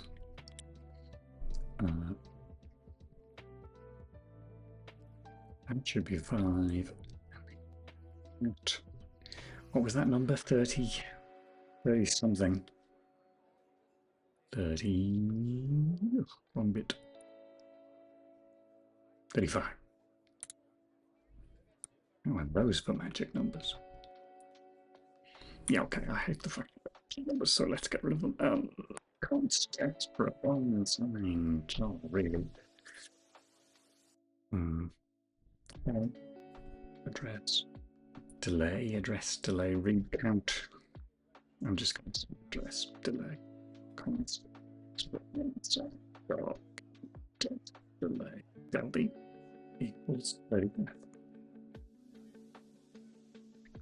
If. I'm also not at all convinced that that is the reason why that code didn't work, but we'll find out. Boy, really? Oh, wow. One second.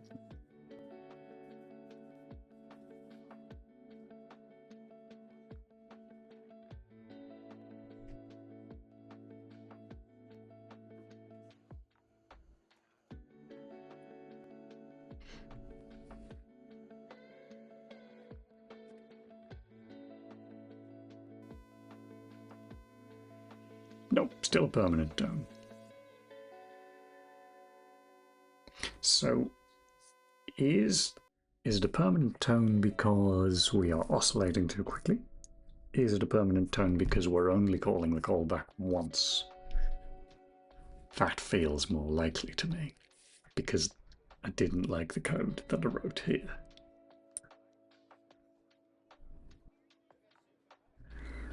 In fact, I'm going to change that because that modulo makes me want to throw up. So let's get rid of it. Let's change that to, you're going to have your own version of a timer callback info, which, what am I going to call that? Timer callback info internal.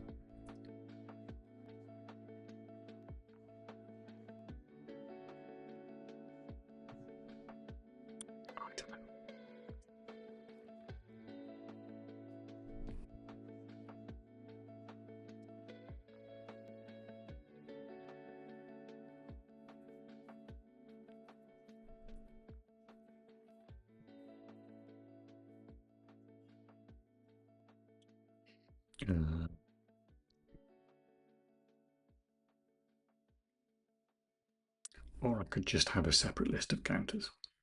I'll just add a separate list of counters.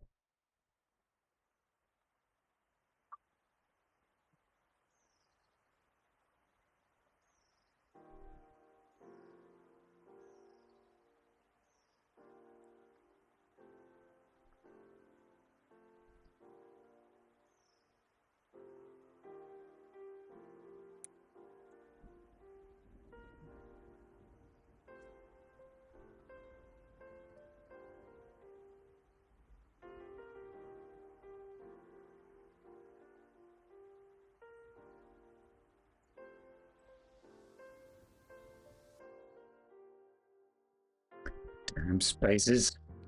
Ruining this code. Nah. If only I had a sensible editor that could sort that out for me.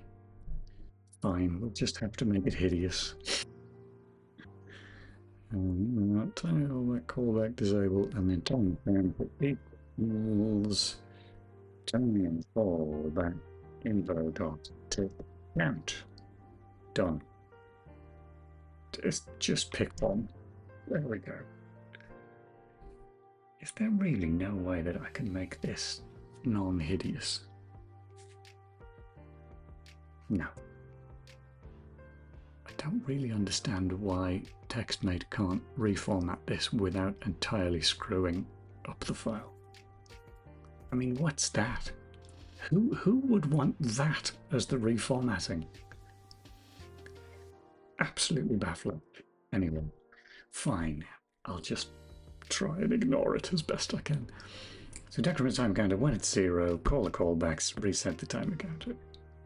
Alright, that seems trivial and obvious.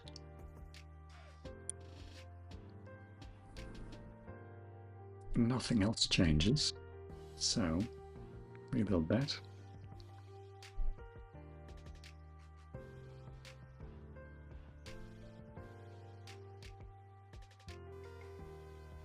Still permanent.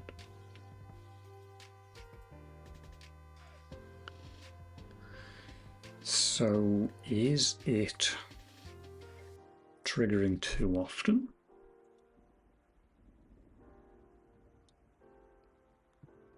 I don't think it is, but we can force that.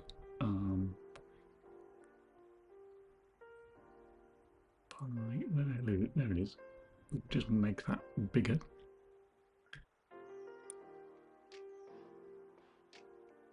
Because we're currently on, what even is that? Hundredths of milliseconds. Actually, that is 100. That should be, yeah, that might actually be 1 millisecond. That might explain it.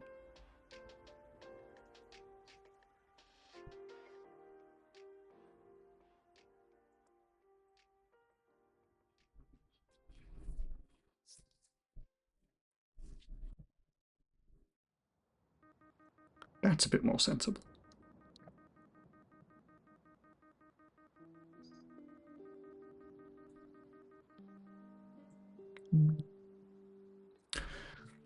Okie dokie. Okay, that's kind of working then. So we got times. I mean, I should make it less shit, but yeah. I mean, really, I just want to I just want to nuke this entire file from orbit. There are so many things I dislike about it, but at least for now we will make this less mad.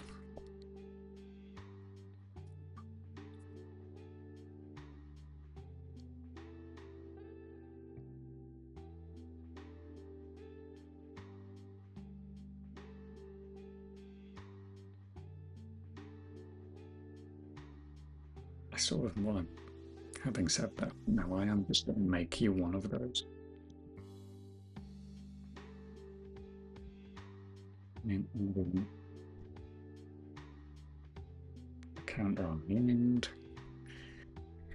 And then that should be in there. No, it's not. No, well, it's concerned about how many are allowed. Context jar max.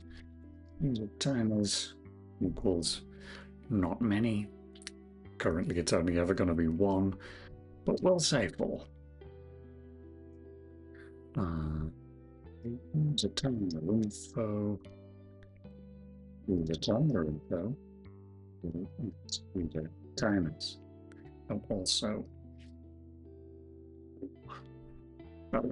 use false.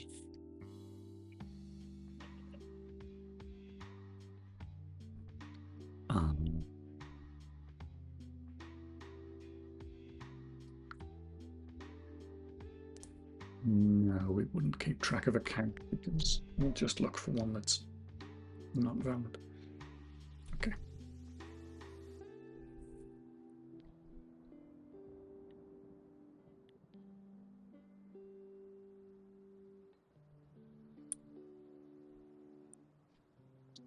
Registering a fallback can now fail, so change the return value from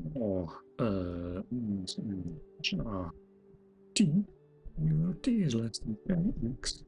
Is the return plus T.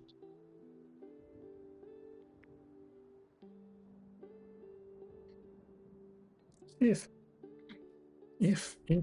user timer info T dot valid, then you can use this one. That's not the right button. Where have I gone? There I am. If not valid, then copy all that stuff over, which I'm probably going to do individually because it doesn't really make a lot of difference. User timer info dot T dot what are they even called? Tick count and callback.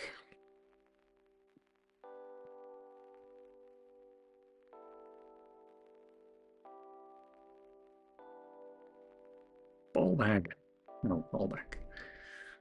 And then user timer info T dot count equals inverted. And also user timer info T dot valid is true. Done.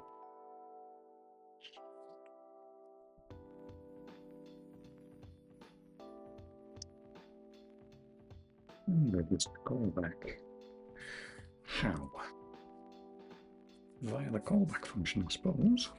I think we've got an equality operator on there.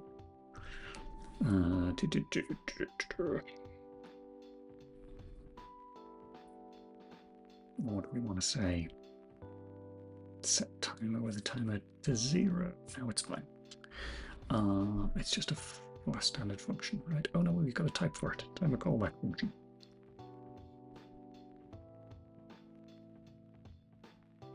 I think I'm allowed to do this. Let's find out.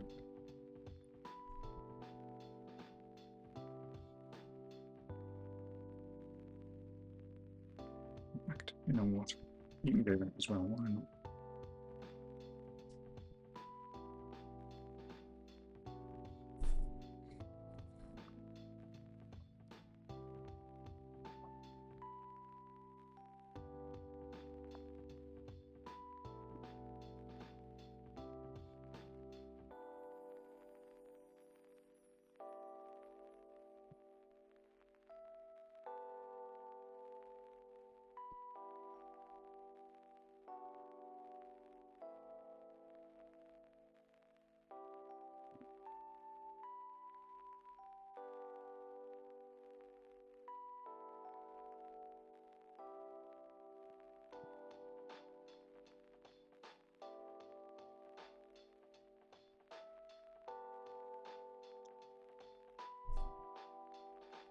Mm-hmm.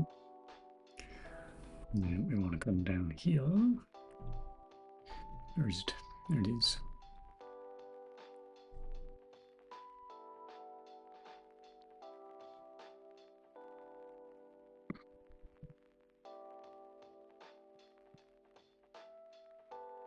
More spaces. Yeah.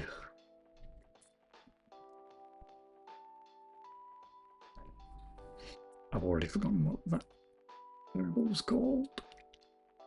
Use a timer in though.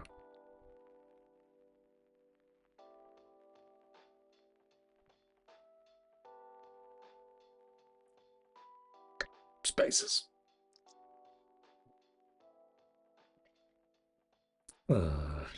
Counter? I think I called it counter. I called it counter.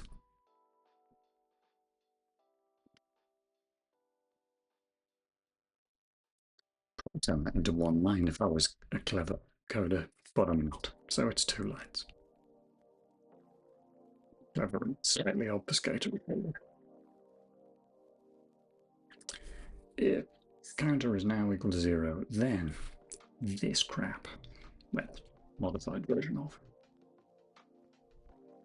Oh, I see. I see why Allegro did it the way it did it, because otherwise I'm going to have to enable and disable multiple times. He's a smart man, that Sean Hargreaves. Okay.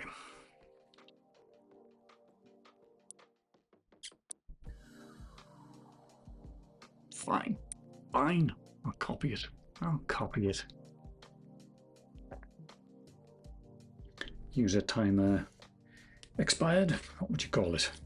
Pinged. Active. What's the right description for that? When you've hit the countdown. User timer t equals 0. User timer. I'm just going to call it user timer 5. User timers.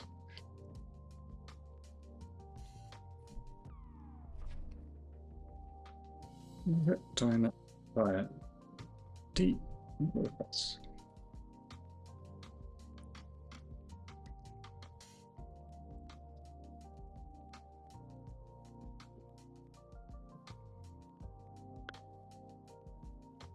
Oh, a text mate. It just can't make up its mind whether it wants to use spaces or tabs.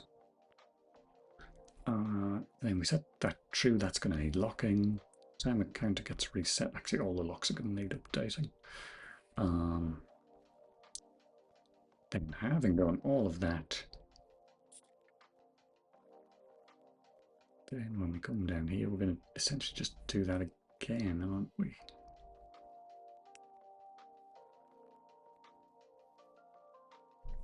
Yes, we're going to use it.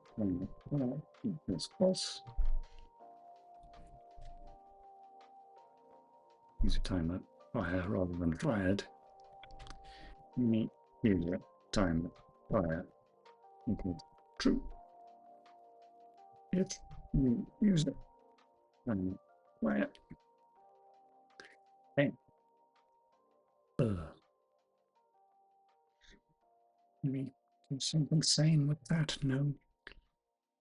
4 1 sign jar t 0 is less than user timer. Plus p. Do that and do that. And then yoink. Use time. If use time for t use timer info p callback is just callback.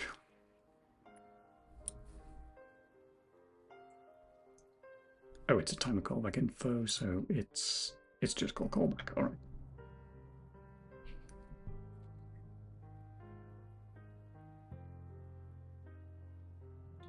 All right. Oh, I need to update the locks. So now we need to lock both of those. That should be everything, no?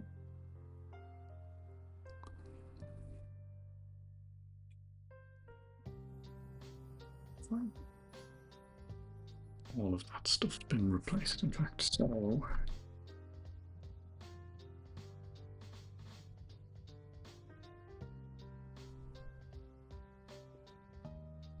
let's see if that even builds. Oh, it does not. It does not. Oh no, I can't do equality on.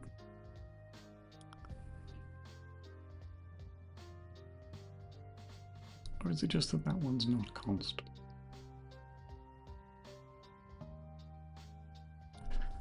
Can you not do an equality operator on a standard function?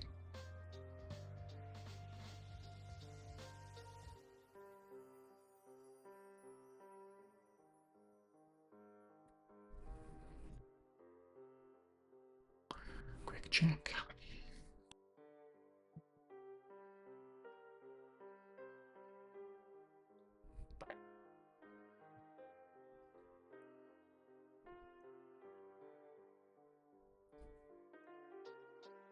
Oh, good grief.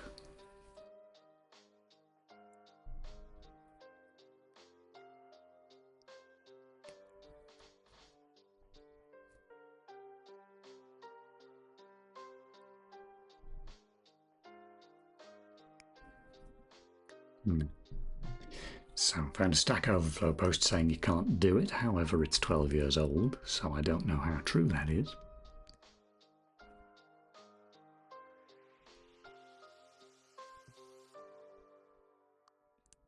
Solid. It's fine, we will instead we'll say sure. And you can get an ID back. Let's type def that then.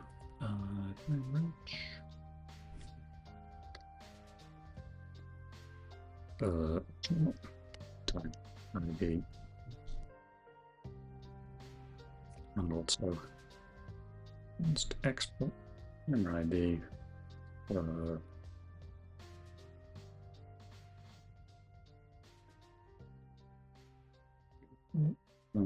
umbrella equals. Can I say one instead? Fine.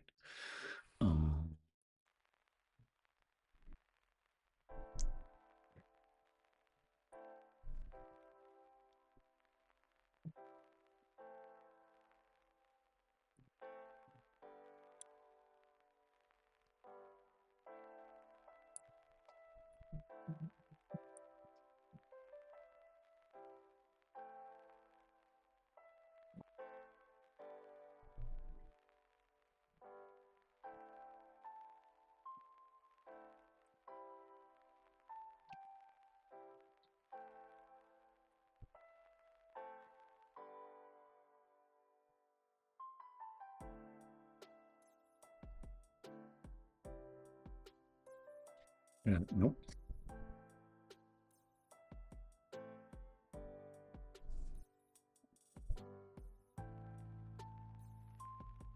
Okay.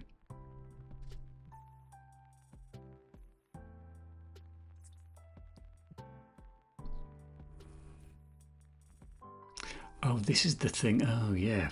That GCC just doesn't like using a char as an array subscript. Sigh. Fine. It doesn't need to be one, I guess.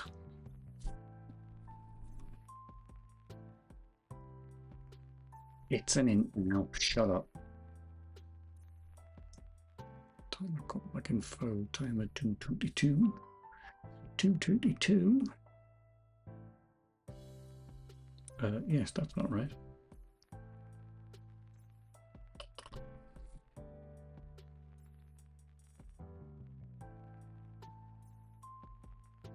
That's not right either.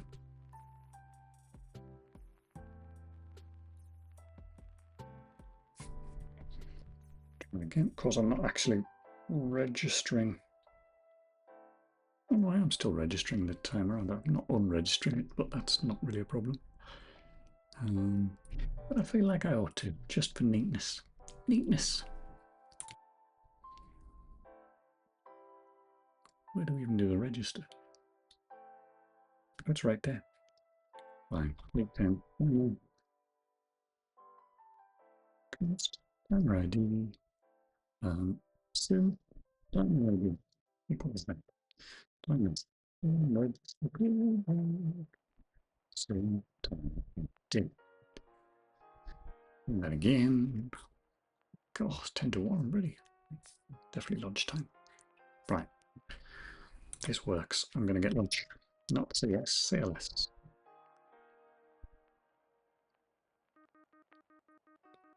Sounds like it works. Assuming it doesn't crash at the end. We're on to a winner. Oh, that looks happy. Right, fine.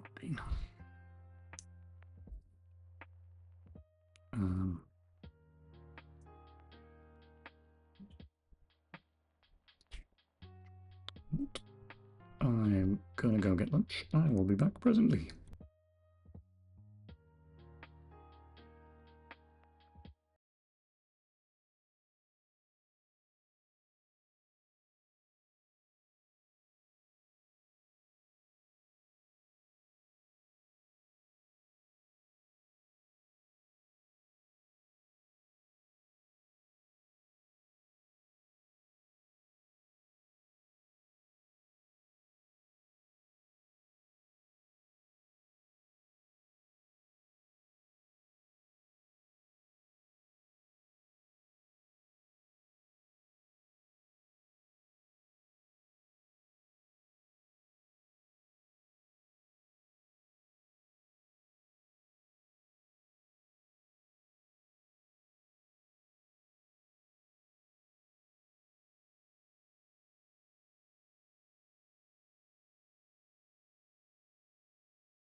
Right, back again. It was a very short half an hour. Okay, so I've decided during lunch that before we move on to anything else, I can't bear this code to remain this horrible. So it's going to get tidied up. Start with that lot.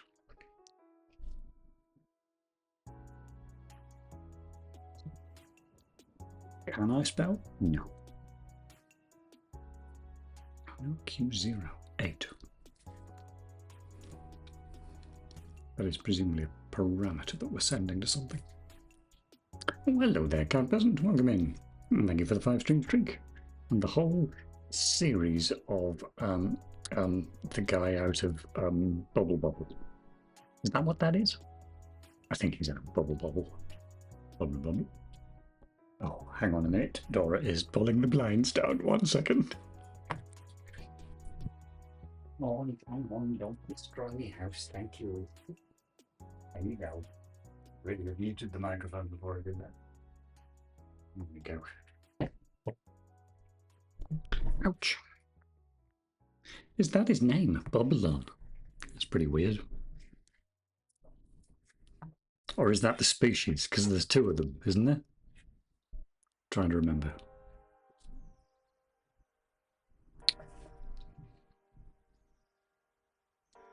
What am I using? Well, Q0 for. What? What did I just press enter on? Oh, it's never used anywhere. Well, that's the best kind of define. Do we use any of these?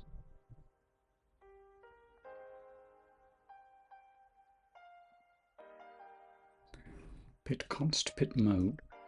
Oh, there's pit 0. All right, fine. I bet we don't use these 2 though. No, use that one. Well, that one. Also no. Okay. I feel like we're not using that one either. We are not. What is that for? No, not that one. No, not that one. Flag 8H is not equal to new 8H. So if it's not installed, you mean? I really hate that. Do I not have a initted? I've got an initted. Can't we just use that? Initted equals true. If. Oh, time. Surely I can just say initted. I'm in that namespace.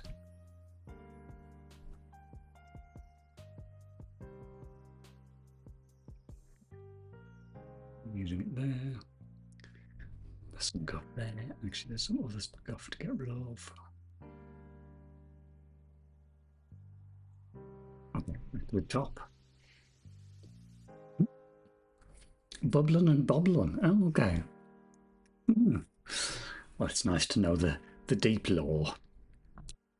Rainbow Islands is ostensibly part of the same universe, isn't it? Because I played that a lot more than Bubble Bobble. Pit 0 def, new 8H, that can now go. True failure. PM termination equals true failure. Termination equals true failure. I guess we can keep that. I sort of hate it, but it's fine. Excuse me.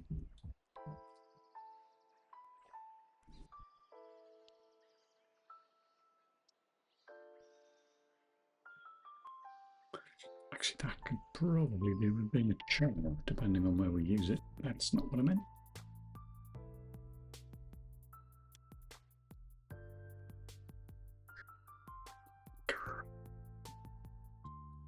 Nope, nope. There. It's the address. Okay, so that's that can be then. That's fine.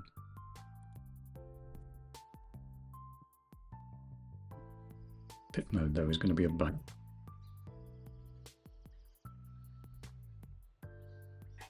I also change the case of that. Even though PIT is technically an acronym, so it should be like that, but I hate that more. It's fine. Don't like PIT const as a name either. What is a better name for that? That is.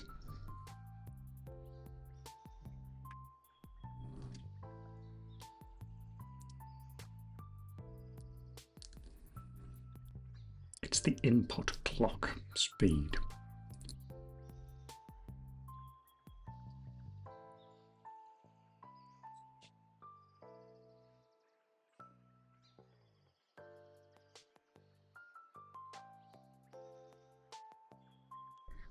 Doesn't really need the L. 32-bit anyway.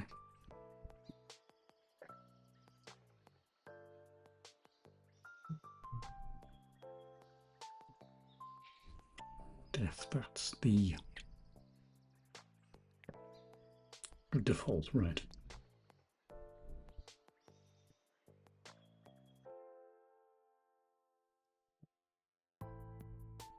Can't really call it rate. Default frequency.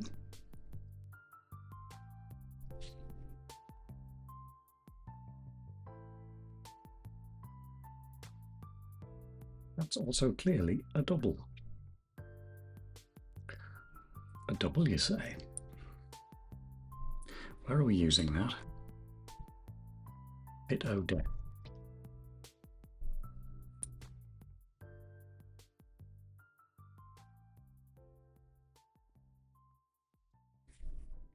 That's on exit. Oh goodness. Okay, Dora is destroying another blind. One moment. That's what happens when the sun comes out of your night. Don't destroy me blind, please. Wait. Get off. There we go. I'm going to help you this angle.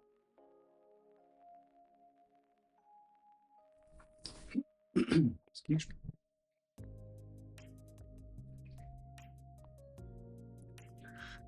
Sun's out today, so now Dora is trying to sunbathe in all of the windows at the same time. Okay. So that's resetting the time, and I guess at the end. Do we use that? Okay. In which case, I don't really care that that's a double. That's fine. Why is everything else being cast to a float if that's not got an F on the end of it? How is that being used?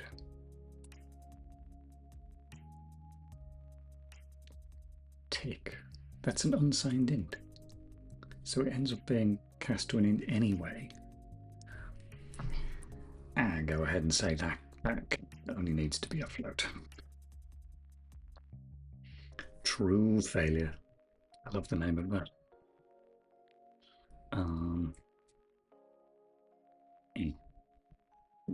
Why not?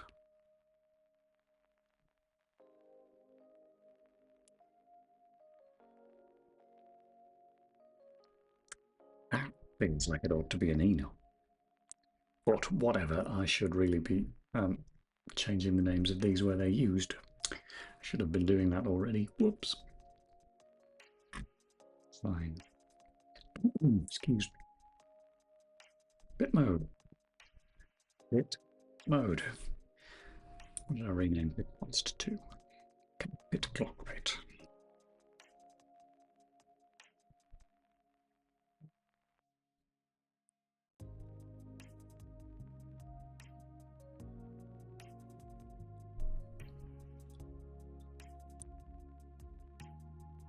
That doesn't mean anything.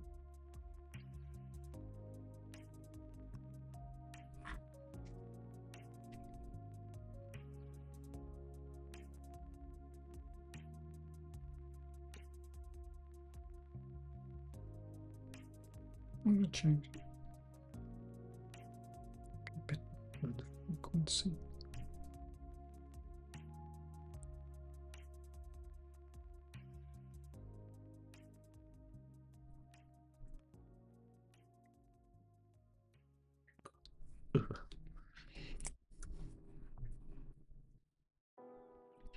What is this even supposed to mean?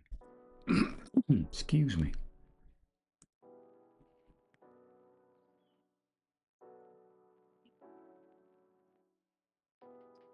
Oh, this is the real mode one anyway. Hmm.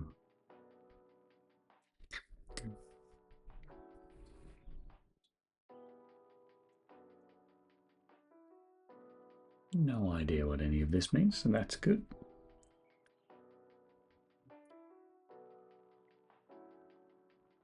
True effects, that's a third type of thing along with chain termination. So in fact, all of those should be the same email.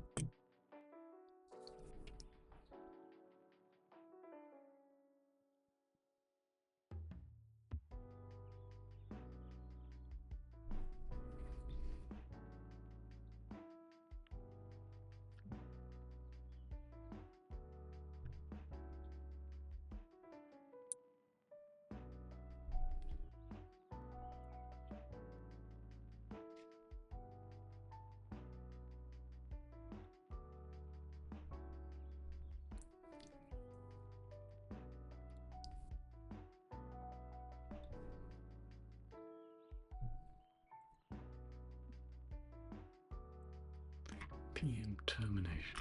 So is the reason for the protected mode interrupt finished? Yes.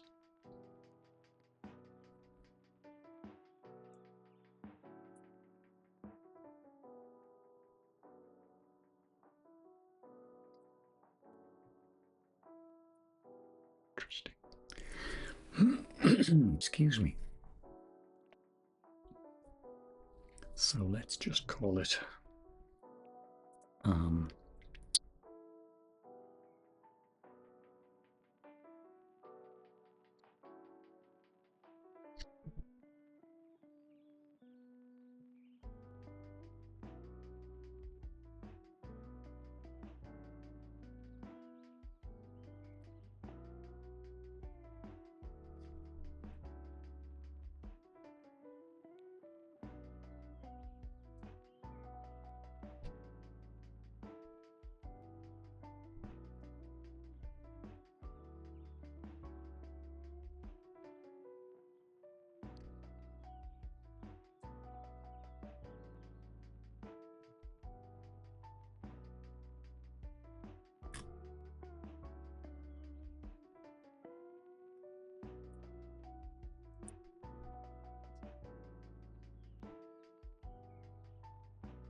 guess we can delete that.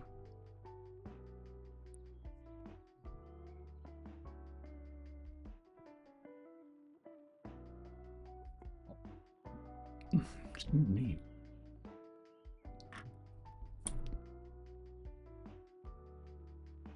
Oh, there's another one of those.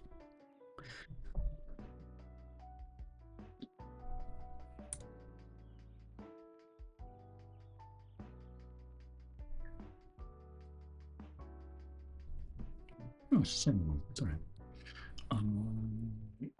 I still hate that. Fine. We could just have a millisecond counter. Yeah, okay.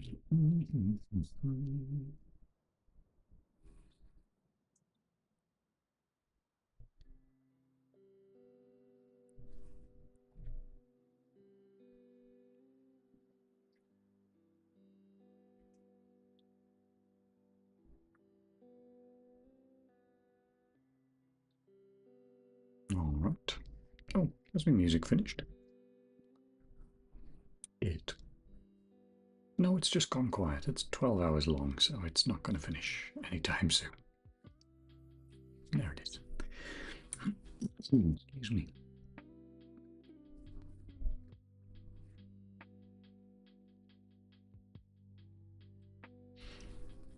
So we even using these?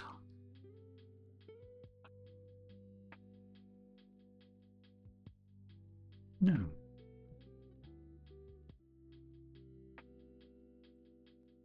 Right, but we are using the protected mode one. I feel like, I mean, I definitely know there's something I'm missing here, but apparently we're not using that code. So at least for now, it can go.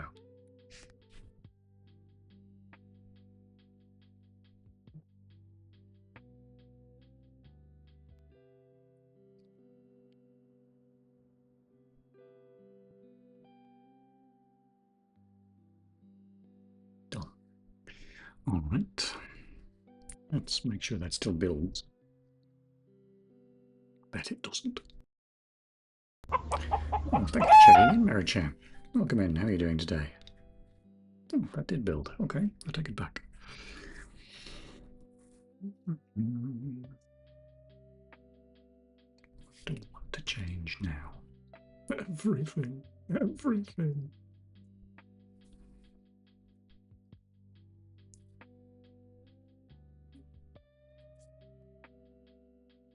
Sleepy. Sleeping too much today.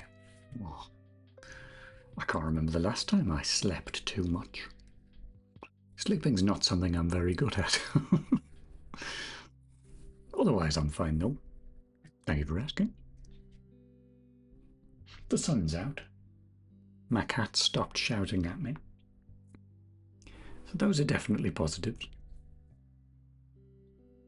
I did just have a nice cuddle session with my cat. Yes, I might get one of those later, assuming she stops being angry with me. She's been angry with me all morning because I've been streaming instead of giving her lunch all morning. You know, standard cat behaviour. Excuse me.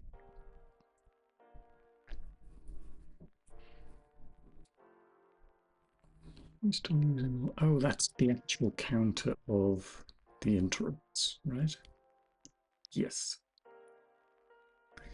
Well, I don't like the name of it, so it's getting renamed. Interrupt count. Interrupt count works for me. Of course, what I should have done it the sensible way, except that it usually breaks in TextMate. Let's try it.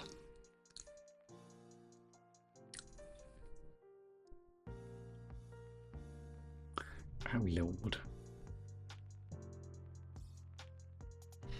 Counter 8H in. It's just this file, really. Hang on. Can't even operate the editor. There we go. Counter 8H. I want to replace that with interrupt count. In this document, find all, replace all. Well, that seems correct. Oh, 10 stream streak. Look at that, Mary-chan. Thank you very much. Got an iMast last year. It did wonders for sleep quality. Interesting. I might have to invest in one of those. I already fairly commonly use earplugs because of my bloody neighbours, but the less said about that, the better. Other than I will say this. The earbuds that I bought, I got them off the internet, and the only negative reviews I could find of these earbuds were people who said they were so effective they stopped using them because they were terrified in case they didn't hear the fire alarm going off. So that's how effective they are. I can still hear my neighbours through them. Anyway, don't get me started. Don't get me started. iMask might help too. I might give that a go.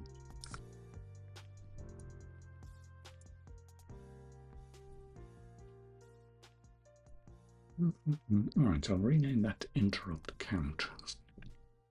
Does that feel more sensible when I look at this code now? Yes, it does. So let's rename this guy Tix8H. Now that is interrupt count. There we go.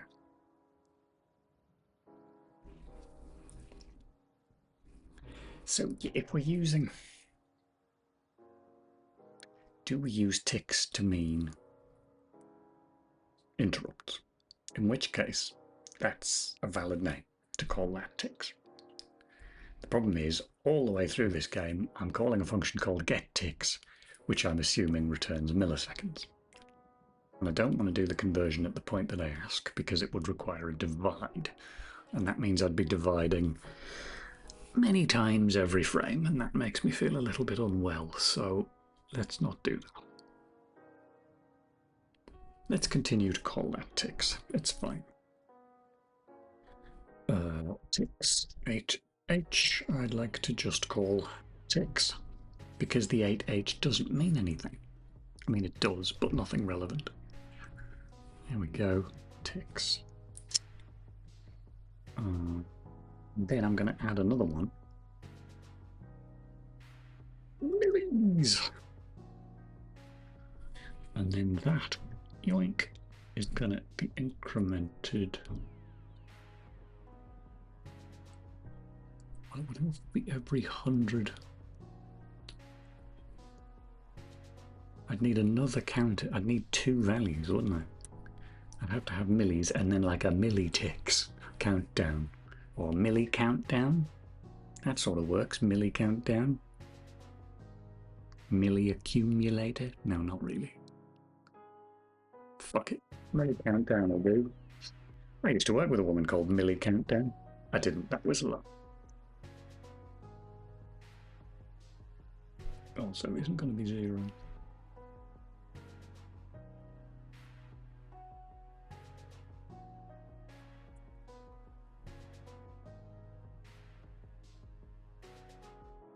Should be able to calculate this.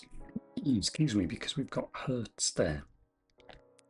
So if hertz was 1000, then milli countdown would be 1. As long as we decremented it before we did the check, which we would. Okay. So if hertz is 10,000, it would be 10. So we just divided by 1,000 then. Hertz divided by 1,000. Really?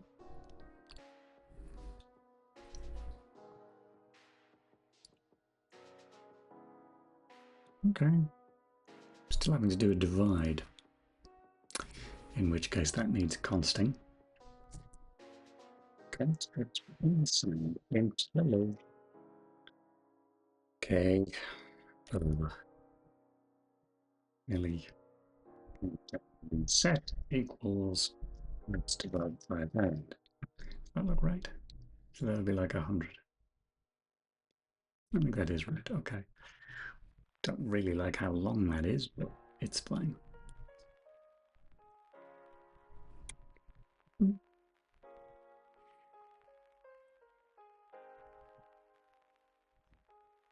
I'm going to have to lock all of these as well. Oh, sorry, we've done it as a countdown. We're actually counting up. Sigh. Well, we'll fix that by just taking the word countdown out. Milli reset. Where's the countdown bit? Yeah, what am I going to call that then? Milli count up. Milli. I don't even know what that is conceptually. Because it's not a milli accumulator, because we're not accumulating milliseconds. We're accumulating fractions of a millisecond. Tick accumulator to get millis.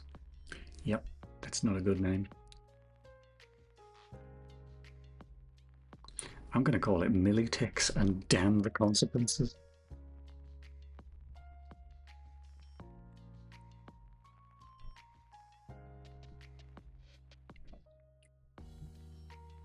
And also, I don't want to do that. I just want to set it to 0. Which we may as well do that. Fine. That means we come down here and we say milli-ticks plus plus.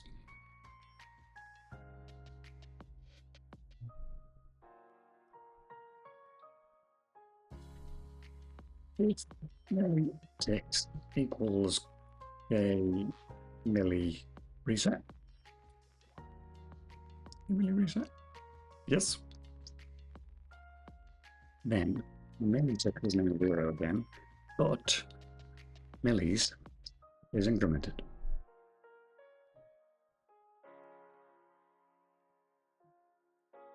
Okay. I think that makes sense. A little bit questionable what ticks is for at this point.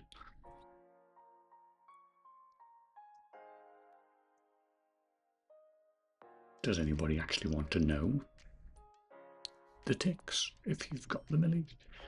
Can't imagine anybody would, but it's possible, so we'll leave it. Right, fine. Get ticks changes. It is no longer return ticks over 100. It is now return millis. Oh, that makes me feel better. No big fat divide happening there. I bet it doesn't.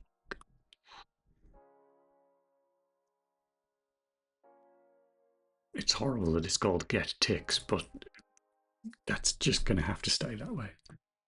Oh, there's stuff happening in the chat. I've been wearing earplugs to sleep for 23 years. I just get the disposable kind. Yes, that's what mine are. And wear a pair for a while till it's too grungy and then change to another pair. Yes, I noticed they insist that you should throw them away after a single use. And you do sort of look at them in the morning. It's probably fine. I don't think I'm going to get earwax death from this one. I'm so used to wearing them that it's hard to sleep without them, even if there's nothing but quiet ambient noise. That's true. I used to quite like a sort of road noise. Road noise would quite often put me to sleep. But then, of course, the problem with road noise is that it's occasionally interspersed by with people going, which suddenly wakes you up again. But yeah, anyway. I bet I suddenly woke somebody up doing that then.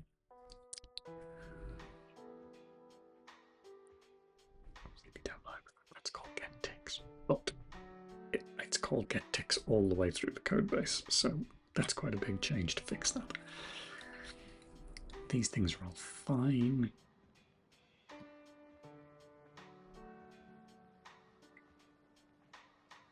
I don't like the underscores. That's what I'm allergic to. I don't like underscores in anything.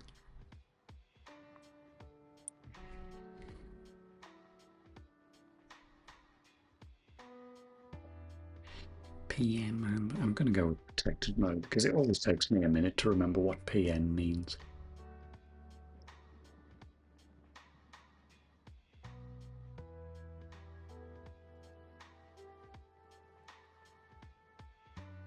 Of course, now I've forgotten what it was called. Oh, here we are.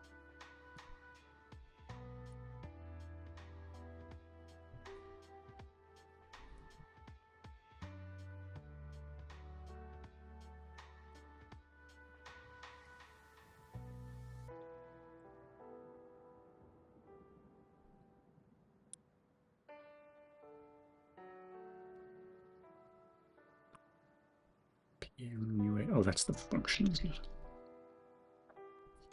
I can't justify this, but for me, underscores are correct in C code, but not in C++. No, I think I pretty much agree with you on that one. I don't know about their correctness in C code, but I would object to them a lot less in C code. No underscores, Python is for you. Made a cat peasant food factory function. Is Python? I feel like it's not been that long since I last wrote some Python, but I can't remember the use of underscores in it, whether there are many or none. I'll take your word for it, though, either way.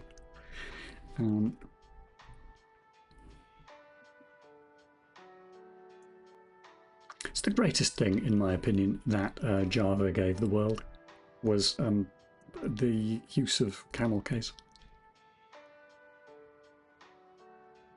Python is snake case. Oh yeah, snake case. Snake case is... I can't remember which way. What's the difference between snake and camel case? It's the initial capital letter, isn't it? I can't remember which one's which. Single use. Quite so.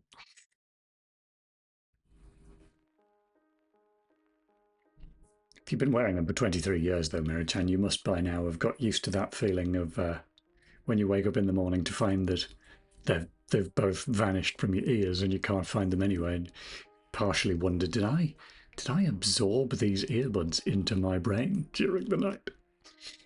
No. One of them's on the floor and the other one has somehow made its way to the bottom of the bed. Am I wrong? I forget. It's a good point.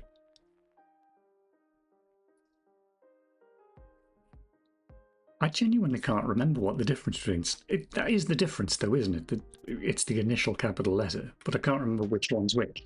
Snake case, camel case. Oh, good lord! Oh, this has opened a question. Oh, snake case is underscore. Oh, but that's what you said. Yeah.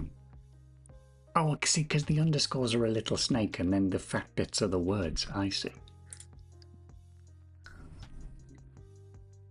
Oh, okay, and the initial capital letter has got nothing to do with snake case. That's just capital camel case. Oh, okay, maybe Pascal case? Yes, I'm seeing Pascal for the initial capital letter, yes. Okay. COBOL case. No, thank you. I am not really as old as this makes me sound. It was more that the university I briefly went to was very old, but I actually studied COBOL at uni for about 5 seconds. That was pointless. Anyway. Snake is long and flat, and camel is bumpy and tall. About right? Kebab case for the win. Which one's kebab case? It looks quite a lot like COBOL case. Oh no, COBOL case is all capital letters, of course. Kebab case. Yes, I see. Very good.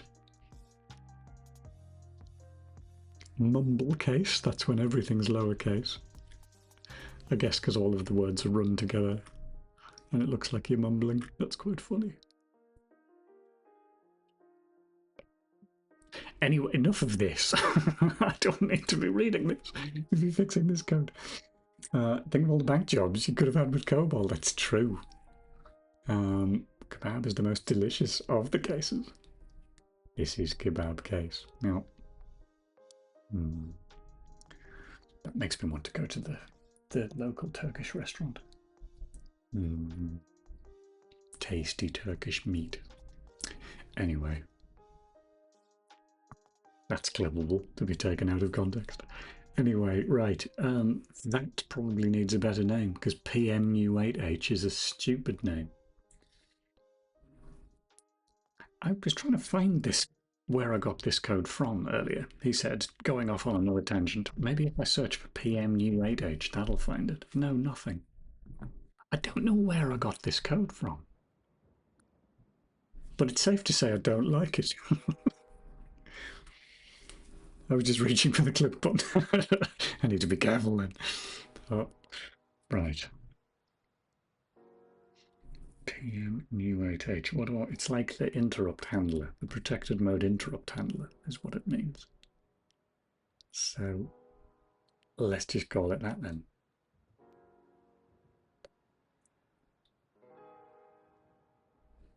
Where did you put it? There it is. No? Yes. Do we need... Yes, we do need to define it add one because we need to lock it there. Unless we move the function up there, which sort of seems like it would be more sensible, really. You aren't going to call any other functions, so yeah, we can take that out of there. Gone. Up.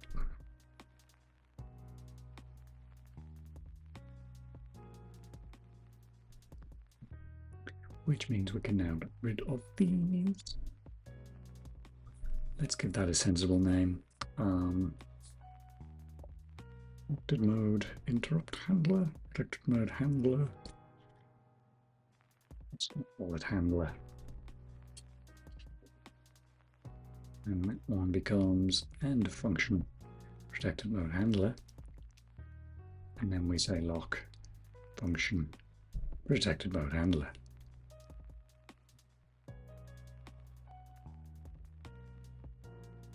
There it was. There was another one. I missed it. Where were you? Where? There. Yes. Ah. It sounds like an insult. PMU8H. What is going on? Dora is being pesky. At least she's being silently pesky, though, which is good. But she is, for some reason, trying to dismantle all the blinds. And okay, you're just drinking water. That's fine. That's not a cat crime. I will allow that. Oh, do you know what? I should get your bag out. I'll be back in a second. 1 second. You go. Did you play in your bag? You went. Good girl.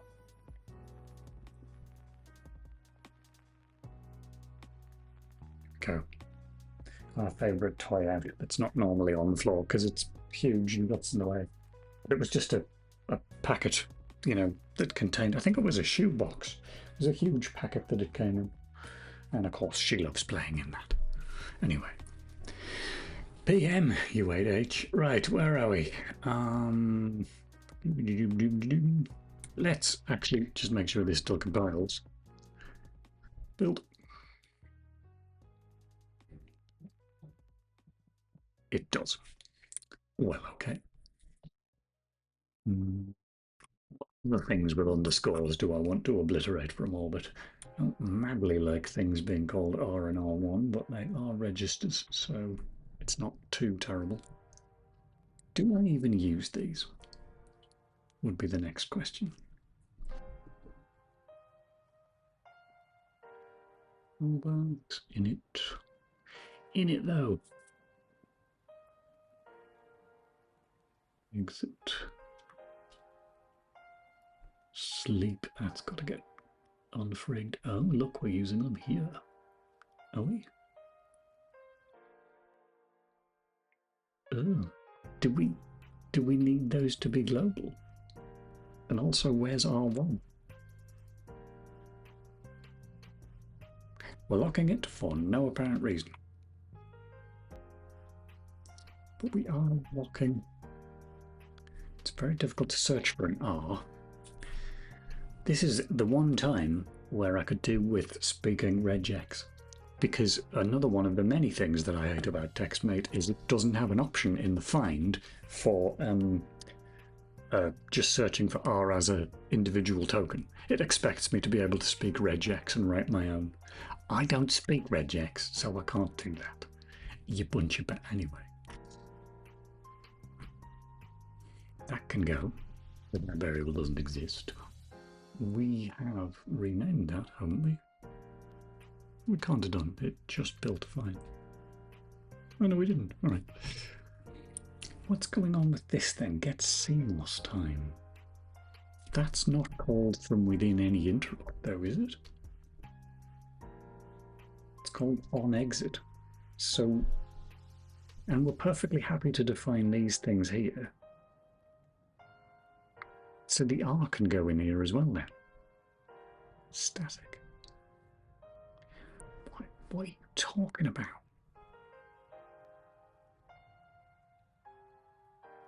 Ugh, ugh. Oh, I hate this whole function. It's all gross. Buff equals buffer. Charge. Just ugh. Ugh. Oh, everything about that function makes my skin crawl. Anyway, fine. Chat. /B is regex for word boundary. I knew you'd know, B. I knew you'd know. Yeah, don't need it now, but I'll try and remember for the next time I need it because it's going to come up again. /B. /B for word boundary. It's the boundary B. Boundary. I'm not going to remember that, but I am going to try. Also, why are those static? Just to make sure the symbols aren't visible from outside, I guess. I could do that with all of them. Okay, fine. I want to rename that because it's got underscores in it. PM termination type will do. PM termination time. Boink.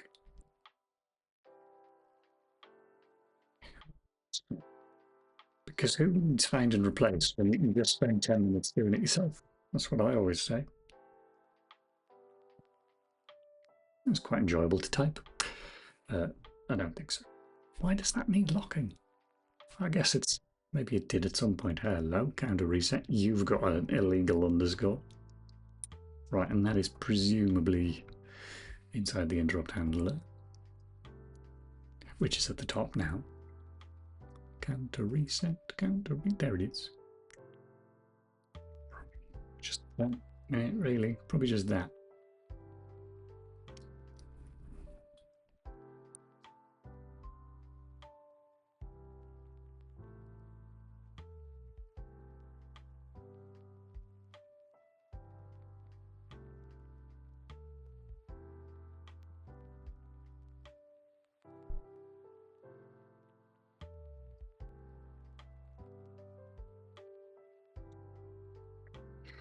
Okay.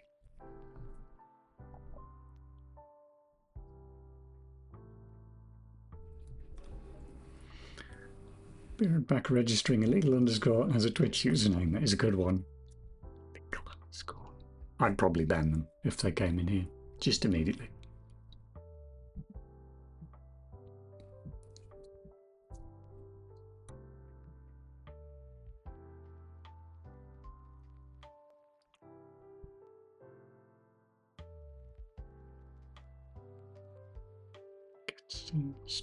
Who was even calling this? Who, I ask you, was even calling this? It's on exit, isn't it? And that's it. It's the only place that it gets called. So over it can go up there, and we don't need a prototype / declaration. Oh, God, but now that one of the ugliest bits of code is right at the top.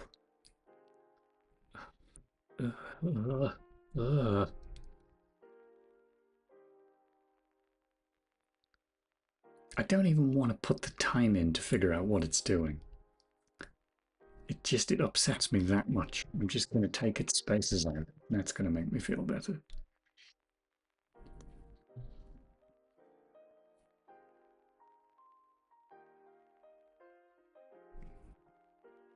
I don't need to do that, but I feel like they should be separated a bit.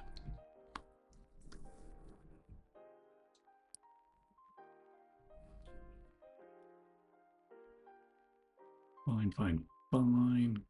Register callback and register callback. Init. Oh, well, I tell you what, then we can. The next thing we need to do is actually the simplest bit. No, it's not. It's not going to be simple because TextMate will fuck it up. But we will try.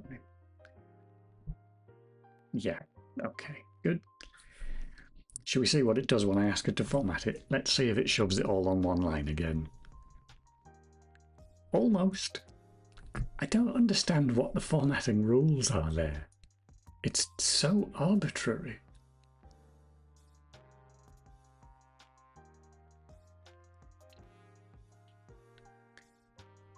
Because like you'd say, is it just trying to fit as much as it can into an 80 character line? Well, it hasn't done it there. But it's put all of those onto one line, but not them. Like, what is this gibberish formatting? Fine. I will do it my bloody self. Really need a better text editor.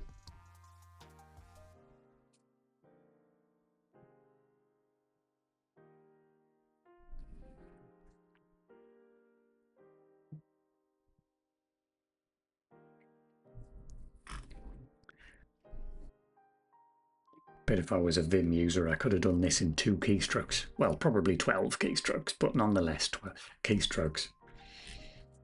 That wouldn't involve me having to click on anything. Also, I hate that. Also, I think I prefer it this way around. Also. What did they call that? Mumble case.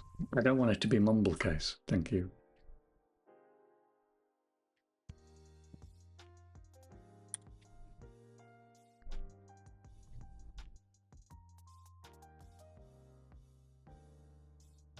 Probably a bit controversial to some, but I'm doing it.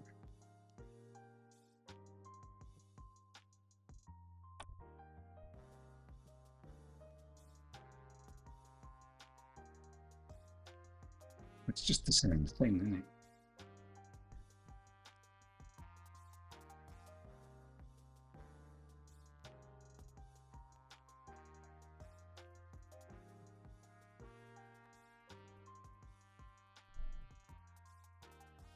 a bit nicer. Right.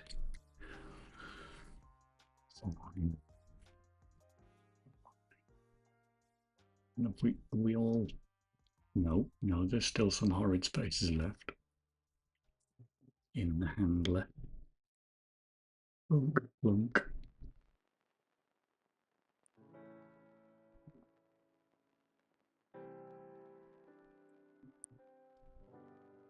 It's going to be so faffy.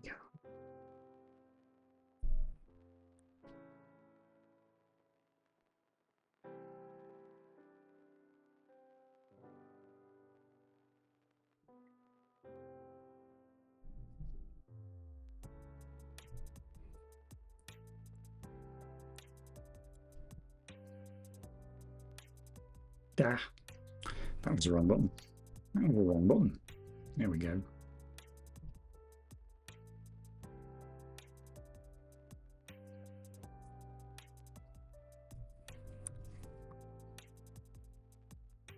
I'm going wait. Still hate that, but it's fine.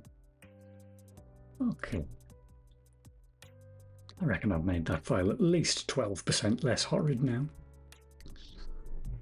Let's just make sure it's still built. Balls! Oh, of course. Silly me, silly me. Silly you.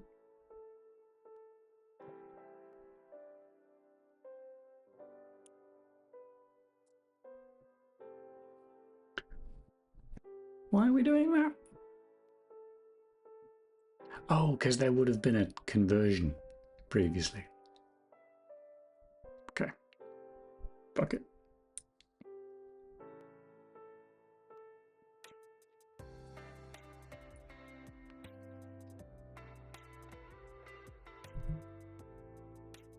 Why are eBay emailing me? I want eBay to email me. Wait, little hidden spaces there? You will not escape my wrath, evil spaces. Any more spaces hiding in the weeds? Okay, fine. We better build.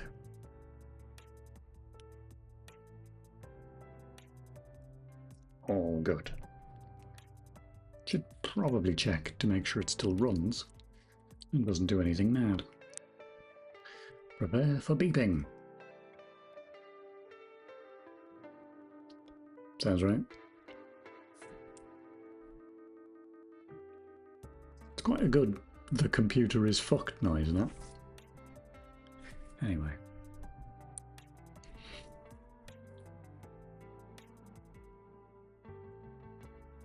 I can't remember what I was doing. Get rid of all of this. We can get rid of this. We can get rid of this. So it's handy that I've got a to-do at the top of here. I guess that's sort of fine now. It does what I need it to do. Oh, hang on, that's my to-do list. Oh. That's already done, is it? That's probably quite sensible. And also, we were going to do something else. We were going to say /adblib. I've invented the adblib. Adblib tracker. Oh, hello there, Ela. How you doing? Kitty Carrie. It's not me. I guess that's me. Welcome in, Ela. How's it going? I was calling you Ella for ages, and then I noticed the other day watching your stream you referred to yourself as Ela, and I thought, oh, how rude. I've been saying that wrong all this time. So I'm endeavouring to correct that now. What am I doing here? Adlib tracker. So let's just do that, because I can literally just cut and paste those out of Allegro if I can remember what file they were in, which I can't, so that's good. Doing fine, trying to escape from work for a bit. Sounds reasonable.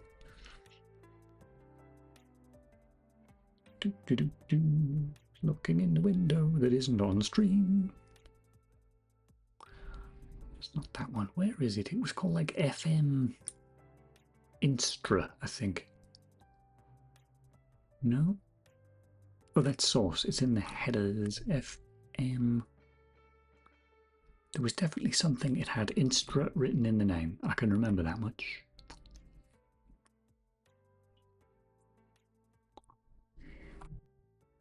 Instra. It's not finding that word. Oh, because that's a timer. You're not going to find it in there now, are you? DOS. Oh, Adlib's already open here. Right. FM Instra. It's in MISC. Of course it's in MISC.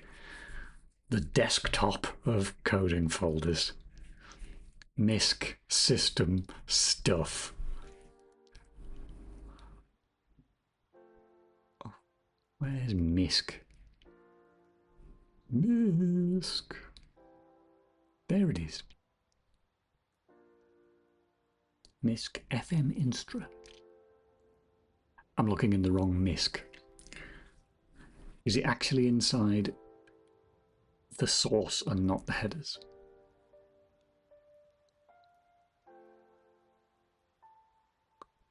Where the crikey is this file? MISC. There's another MISC. Is it in this MISC? Yes, it is. Okay.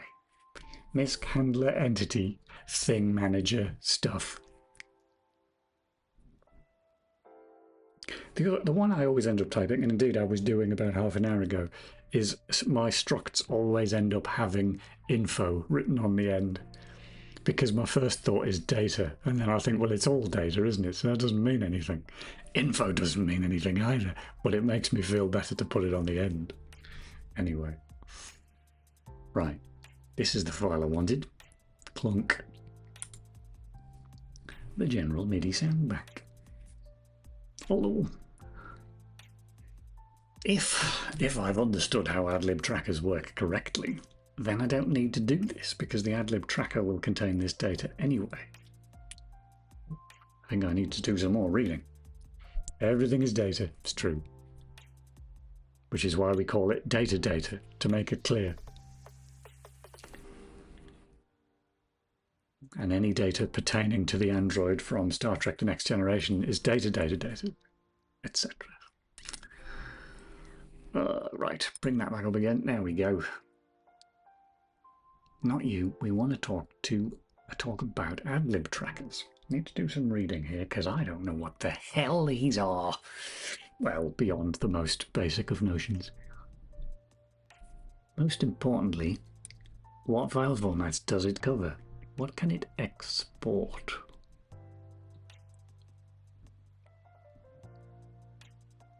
You see, you're talking about what you can load. You're not talking about how I then get that data at the end.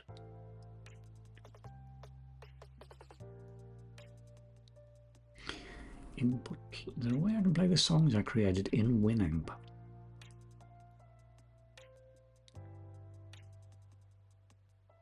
So the tracker itself then is its own Sound Blaster driver, obviously. Adlib driver. So is that? Because it's quite appropriately aimed at musicians. But that's not what I am. I'm a coder. You can tell by my awkwardness. I don't know why I said that. I've met musicians and most of them are awkward as well.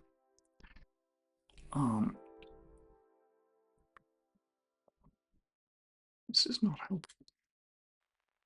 Message board. I don't. It's okay. Okay. This is the message board. Wow. There's a Discord.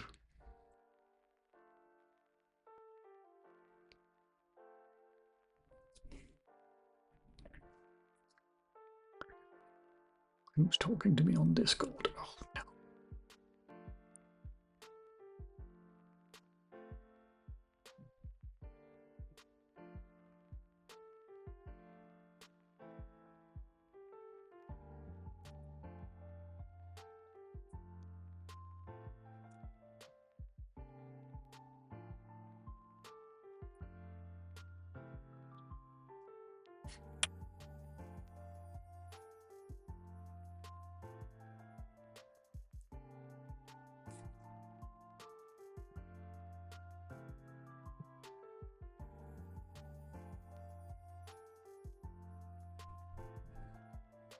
Oh, words. Downloaded Game Maker recently because McCall was praising it so much. Did a bit with Godot once, and that was fine. I want to try out a few things until I feel comfortable. Playing the Amiga games for Amiga-April, I still don't like that. It gives me the itch to redo a few of them, make them playable. So many good ideas, so many bad executions. Yes, I did enjoy your vague meltdowns caused by Amiga games. That was quite funny. But it is funny. I'm sure I've said this to you before. I'd say it in the stream quite often, but I have what I refer to as faux nostalgia for the Amiga. I never owned one, but I just think they were really cool. And I always wanted one when I was a kid, but I got an Amstrad instead. Don't get me started. And yeah, part of me thinks if I had, infinite lives, then I would learn Amiga coding and make something on the Amiga as well, because I think that would be fun. But I don't know, who has time for that? At least I can make raging enjoyable. It's true. It is very entertaining.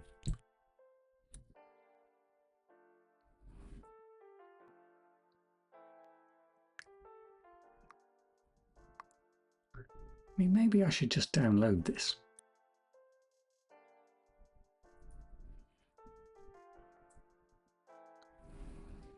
MIDI synth? No. Source code.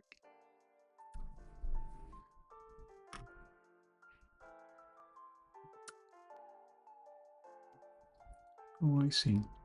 And we've got some sample tracks there. But not. I literally thought I'd just read on that message board that there was an OS X version.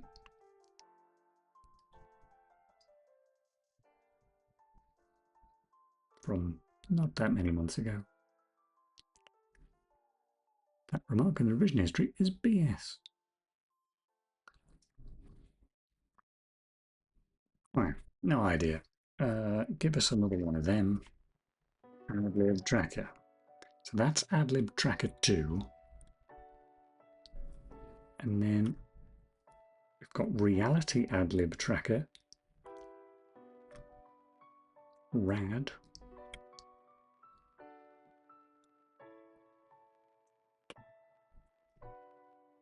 What happened to Adlib Tracker 2? I mean, I was looking at its website. Are you suggesting that it's died? I can't seem to load their website. Okay, must have just been broken.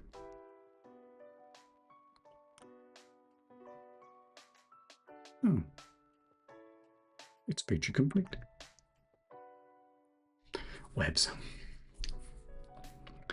Oh, I somehow dodged a lot of bullets, but had an Amiga, but apparently mostly good games. But man, so much crap. People who still make Amiga games scare and inspire me. Inspiring because they love their craft, scaring because they put so much time into something that won't sell. I mean, you're literally watching a man make a DOS game, so, I know that feeling very well. Guess it's good for the resume. I'm just doing it because it's well, primarily because it's way more enjoyable than making games for modern systems. I mean, Godot is the nearest I've got to recapturing the fun of game development for modern machines, modern-ish.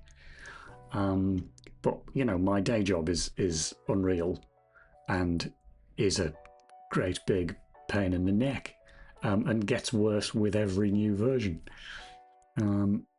Just standard modern software and shitification. They're just jamming it full of as many features as they possibly can and not actually making any of them work. Whereas you go back to DOS, or I'm sure it's the same with the Amiga, if things are broken, then it's just going to be your fault, because there's nothing else involved. It's just you and the computer. Who needs working features? The scope must grow. It's true. I mean, I'll end up ranting about this for hours, so I'll keep it short. But Unreal's fundamental problem is they have an enormous turnover of staff, as far as I've ever been able to tell, because it's very common with Unreal that somebody will come along at Epic, they will make a great deal of noise about this amazing new feature that they personally are writing. They'll write about half of it, and then they'll get hired by, because I can only assume there must be something about the culture at Epic, because whenever people do join Epic, they seem to last about 2 years and then they're gone. And they'll always, whatever it is they're writing, they'll have half finished it and then they've disappeared. And no one will ever take up somebody else's half-written feature. So it's just chock full of them, which is very irritating. Anyway, I'm going to change the subject, otherwise I will just rant for the rest of the day. Reality Adlib Tracker. Fine, fine, fine. Player source code is included. Can I run it on a Mac? That's my next question. Apparently I can. There is a different homepage. Oh yes, I remember seeing this one. Okay, fine. Documentation. Well, let's just download it first. That's what I say. Randomly firing 1,000 people while Fortnite still makes good bucks is bad for morale, I guess. Yes, indeed. I think the main takeaway, though, I have from that is that they fired 1,000 people, which for me poses the immediate question, how many people do they have in total working on that game? Because it's not going to be, they won't have fired the majority of staff. So I think it's safe to assume there's still at least another 1,000. So yeah, so previously they had 2,000 people working on Fortnite. That seems bananas to me. But anyway, right, where did that get downloaded to? There we are. Okay. It's also true we have a team of 12 people, and the communication sometimes is crazy. Yes, just the thought of managing that many people. I mean, I've, worked in the games industry, so I've worked with bigger teams. And yeah, it's exactly as you described. The communication absolutely falls apart. And it's at an extremely low number of people, it's always struck me. Like, you have very few people before the communication just crumbles. And you suddenly need to prioritize documentation and, all the rest of it. Which, of course, doesn't happen in the really big teams. They just ignore it and go, it'll be fine. Right, can I run this app? Are you going to give me... Yeah, you're going to complain because you don't know what it is. I really do want you to open that app. You're still refusing to do it. Yahtzee made a good video about AAA and indie development. He said when he wants to make a character eat a bag of chips, he just does it. AAA worker said you would have to involve at least 15 people, and from mocap to lawyer. Yep, that sounds about right, yes. I mean, I talk about this on social media every so often, and I always use the euphemism of, in square brackets, I will say large US game publisher, because obviously I'm not willing to name them. But I've worked with them on a number of projects, different studios, and been frankly astonished at how completely dysfunctional they are.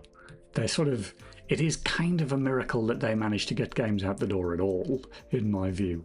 But anyway, again, that's just going to become ranting.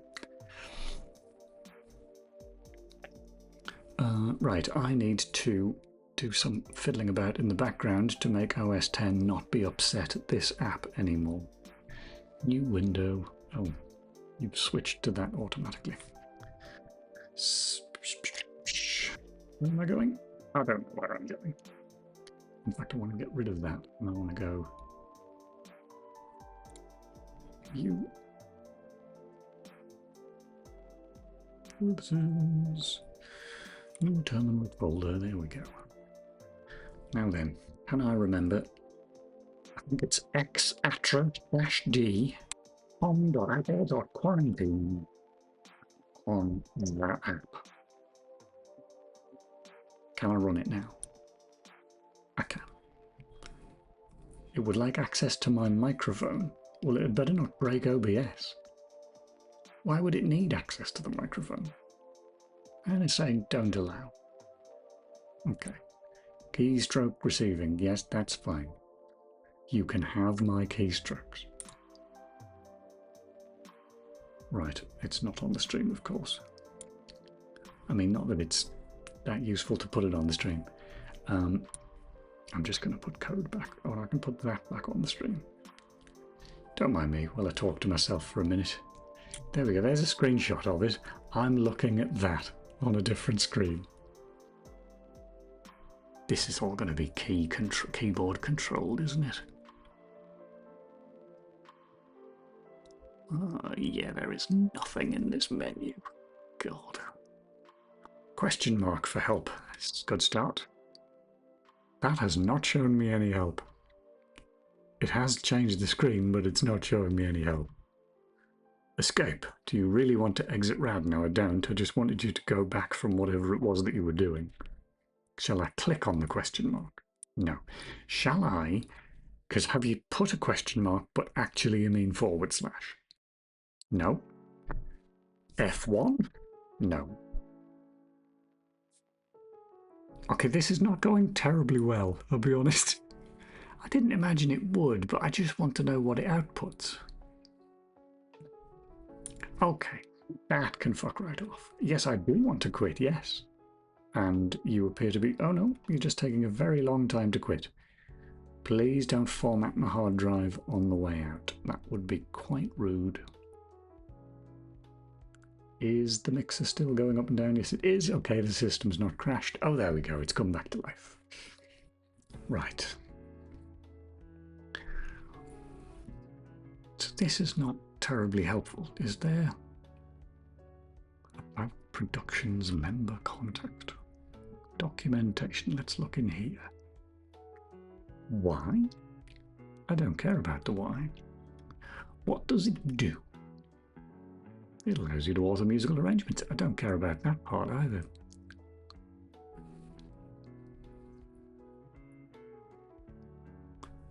Excuse me? I just ran your program and I beg to differ.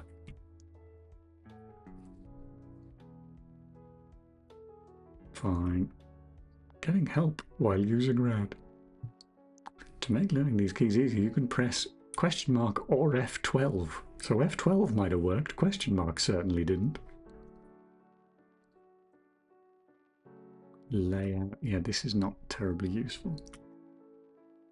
Because this, again, not unreasonably, is talking about it from the point of view of a musician.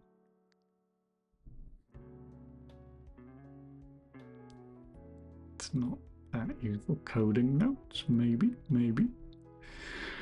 RAD's whole reason for being is as a tool for writing tunes for use in intros. Blimey. Okay. To this end, the full player source code for playing RAD tunes in your productions is included. The format follows that traditionally set by trackers on the Amiga. Previous versions, blah blah blah. Okay. So there's code. There's code. Okay. Open the code. Oh, I can't open it that way. Can I open this with TextMate? No, not TextEdit. Oh, flip. Too many editors. And they all suck. Right. And then hide that window again. Boink. Here we go. So I've got a RAD tracker player code. Instantiate a RAD player. With init, call update.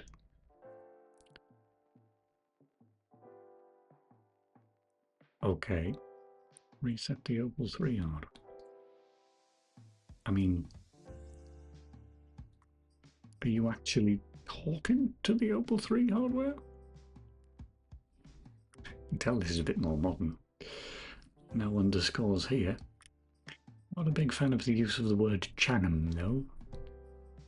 Anyway, nitpicking before we even got into it.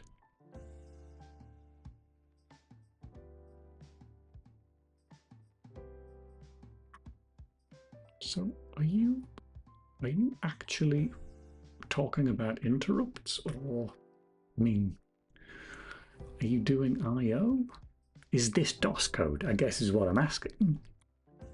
because I assumed it wasn't.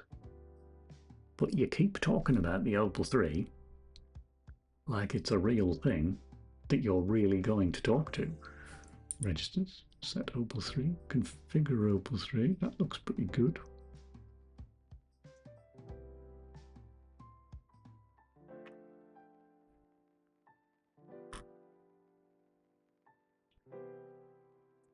Run main track, play line. Fine, what else we got on the list? Blimey, Charlie.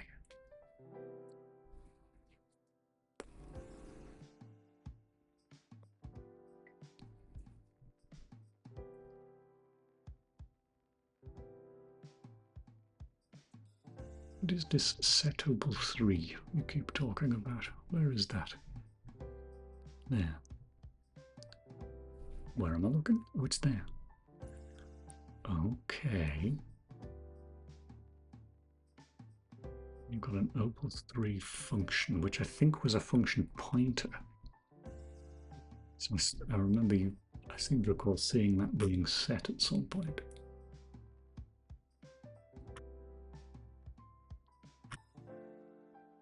So is that what's meant to happen? It's meant to just send a signal on this callback, which is then to be directed to the Opal 3 if it's a real one, or through some simulated Opal 3 if it's not real. I guess that's what it's doing, which would make sense because then trying to get the value, that's why it's storing a copy of it before it sends it, because it's not real. Where did I see that Opal 3 function? Not about anybody else, but all this talk of Opal 2 and Opal 3 makes me want to eat opal fruits. And of course, they haven't existed for many years. Did they become Starburst? I think they became Starburst.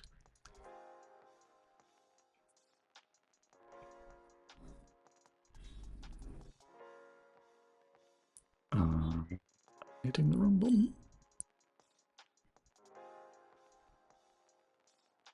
I could have sworn I saw.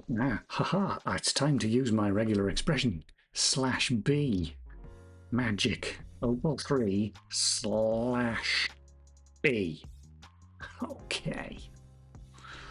Now we'll see something. Okay, yeah, I suppose technically that counts. So do I do /B, Opal 3 /B, if I want it on its own? That was strangely musical. I do. Gosh, I'm mad with power.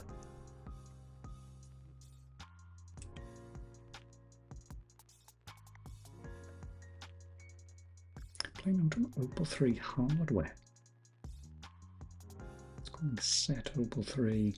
It's just calling this function set Opal 3, which is then just calling a function called Opal 3. So, hello. Compute total time. You mean length of tune?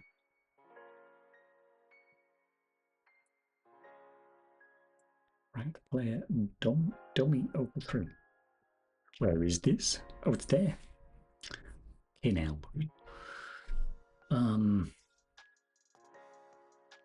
Well, I want that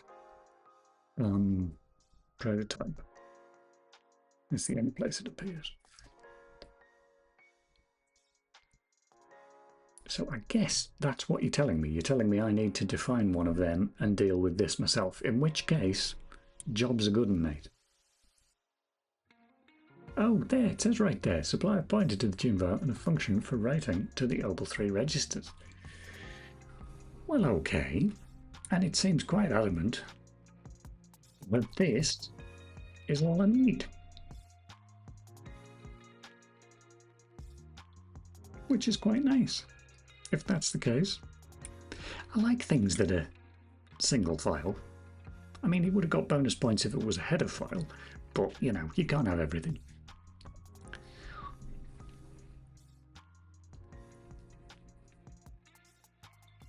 All right, let's give this a go, shall we? Yes, we shall. We shall do that. We shall go to the adlib tracker ball. Right, one of them and one of them. Doing some file copying in the background here. Where am I putting this? Where am I putting this?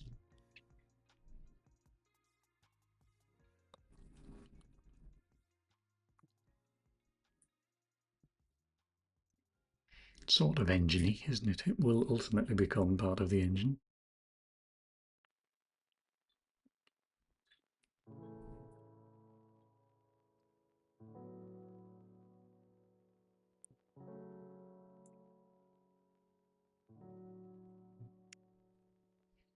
So, supplementary question then is,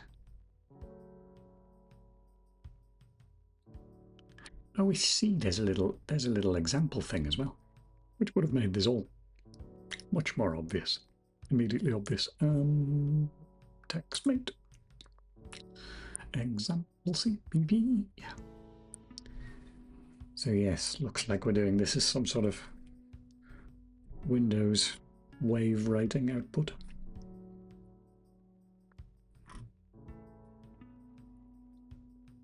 The hell is that?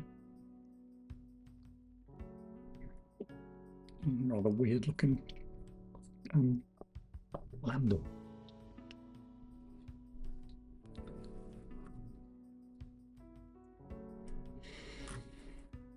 So,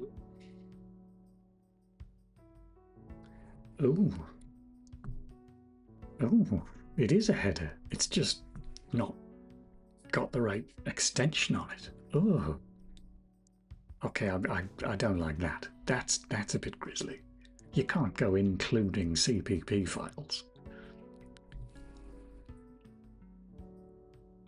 Okay, probably going to rename that to H. I think probably just going to rename that. Okay. Let's build it first, shall we? Oh no, we can't. We're going to have to include it, so it's going to have to be fine for it to be a header file. So, well, let's just include it into my mouse pointer's gone weird. There it is. Into this engine slash play20h. And that's a good start. What do you think of that, compiler? What do you think of that? You think it's fine. Oh, we've got to the point in the music where the voices start and I start thinking I'm hearing things. You heard the voices right? Etc. Everything exploded. Yeah, no, that's fine. That's all of that, of course, is just DOSBox. But it is fine. All right, that doesn't prove that much, though. It just proves that the code was at least passable. I guess we ought to, well, if we're going to try and get it to play something, even if play is in inverted commas at the moment, we're going to need to give it a file to read. Not you?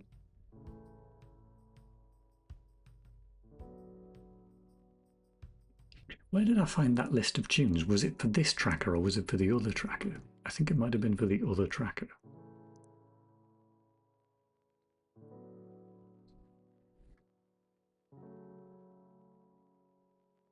And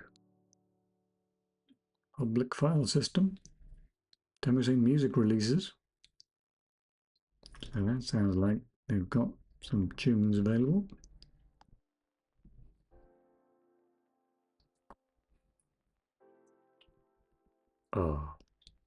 Modules.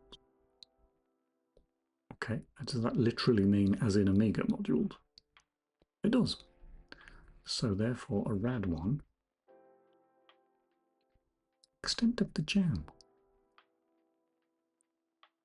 I seem to remember that was an Itch.io jam, wasn't it? Extent of the jam? That sounds familiar. Anyway. Okay, so I guess jamulate, good word. I'd like this one, please. Thanks very much. Opal 3 groove. Right, okay, hide that again. Boink. Where did that go? It's there. Get rid of that. Get rid of that. DOS game. Art. Res. Music. And I should like to put opal3 groove.rad in there. But I'm going to take the space out. And then I should like to add that to the backlist.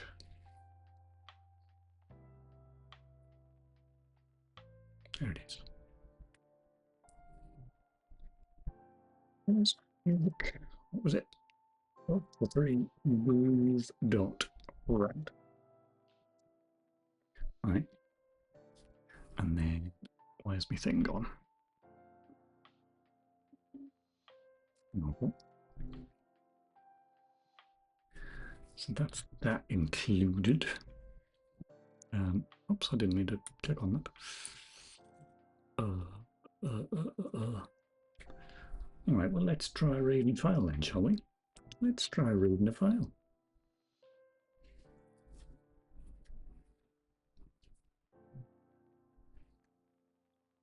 Where are we going to do it? Load patch. Out there, I guess. So, what do we have to do? Nope, that's the wrong thing. I'm clicking on the wrong thing. It's the problem with having auto scene switching. If I click on the wrong thing, things happen on OBS. Right. Okay, so I've included that. Instantiate the rad player class.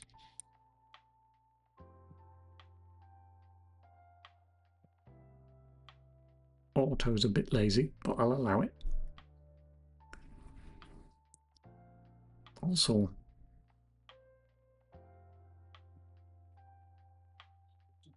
new, you say? Do I need to new it? Surely I can just do that.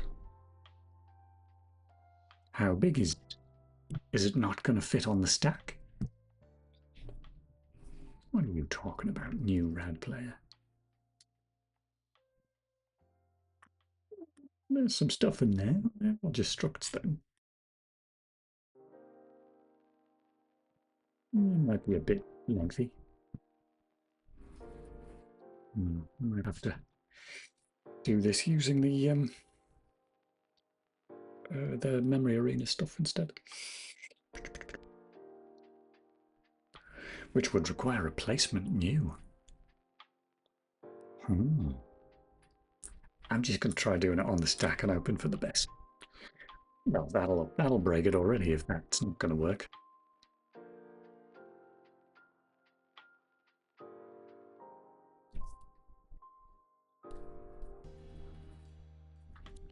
Alright, so this should run and make a weird noise for 10 seconds, assuming that hasn't blown the stack.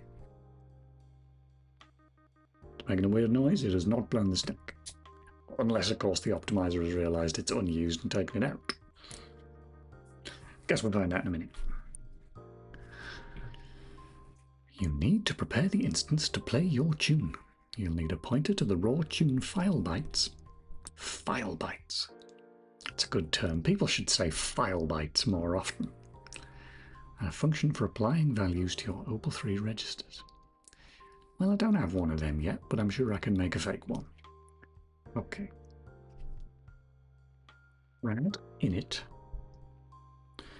And then it's the tune data, so we're going to need to open that up using code not dissimilar to this. Nope, not that one. To this.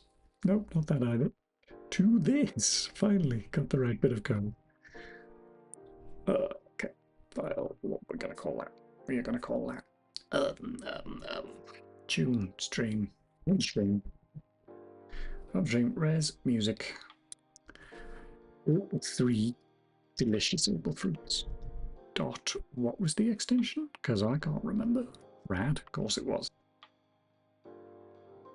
Tune stream. Now then, I believe with a file stream you can just get the raw pointer from it, but I might be wrong. I am wrong. I'm going to need to pull the whole thing out. So can't we do a scratch load? Would that not be more sensible? I think it might be.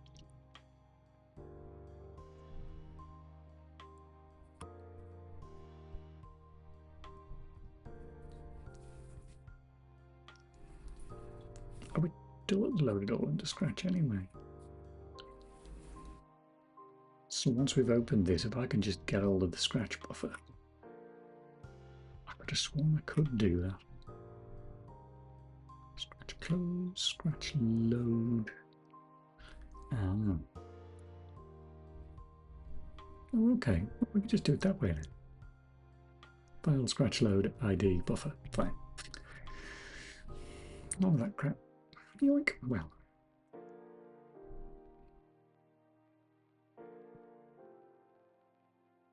File bytes. Scratch load. Oh no, hang on. That's literally not how it works. How many? It was about 12k, wasn't it? So let's say 16. 2 bytes. You init bytes. I assume you're going to read the entire thing in, because otherwise that Scratch buffer is going to get overwritten with something else. Not in this program, but in the game it might. Okay, we'll cross that bridge when we come to it. Right, what else do I need to do?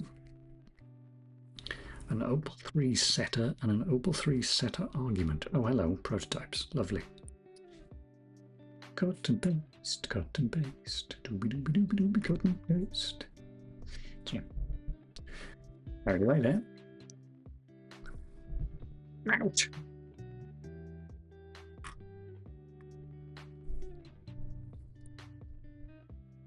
Opal 3, right, and then is that some sort of user argument on the end? It's not used, it's there purely for passing to your function in case it needs the data. Probably a null there.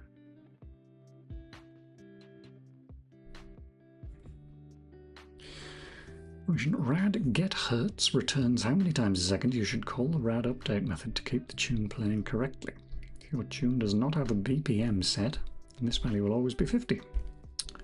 Unless it's also a slow timer tune, in which case you're dealing with legacy stuff and the return value is unimportant. If you're doing this, then you're on your own. And its documentation's taken a turn. Player code itself does no checking. Find the player code will crash if your tune file is bad. Well, I got it from you, so... The validator section? Where we're going, we don't need validation. Once init has been called, you can now update the player a number of times per second as given in the get hertz return value rad update. That suggests that if I call update too often, it'll break. Oh, I guess because it's not measuring time itself. Okay, fine. Well, it doesn't matter yet. It will do shortly, but it doesn't matter yet. So we just want to call update then. So I just call back synth ID, and then that's gonna call synth driver. So synth driver is no longer doing any of that. It is now instead calling rad update. But you don't know what rad is. You don't even know what rad is. Because I'm going to need to make that global. Why? Let's put it there. Rad update. I mean, how do I know when it's finished? I guess we can just sit and wait for now. 10 seconds. And stop, stop, and then rad. Is there an unload or something?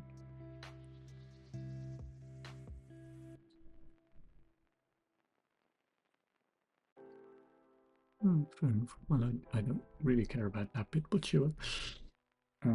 So just stop. That's enough, is it? Okay. So you are going to then call, what was it called? I'm looking in the wrong place. I think I'm looking in the wrong place. You are then going to call Opal 3 rate. which is there. It's not going to do now. It's going to do some breathing. Except this is from within a register callback, an interrupt callback. Feels like this is probably going to go horribly wrong, but it's fine. Argument is going to be null. We've just got a register number and a register value, so that's fine. Through right. Synth u equals synth u line register underscore number register underscore value. Okay. What do you make of that, compiler? Hello. Doesn't like the scratch load. Why not?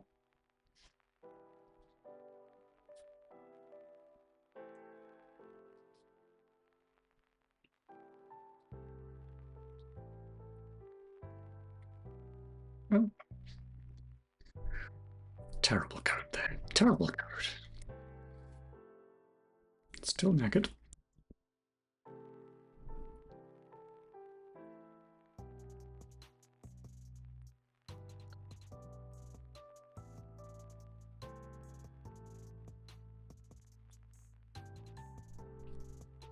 Do I mean that? I can't possibly mean that. That doesn't make any sense. How do I normally do this? What? What?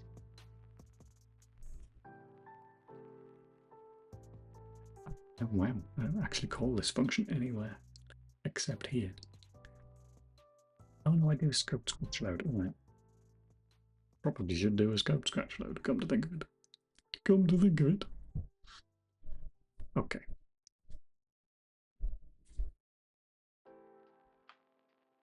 Oh, you just, right, yes, of course. I don't need to specify any. Right, okay. Okay. I remember how my own code works. Honest.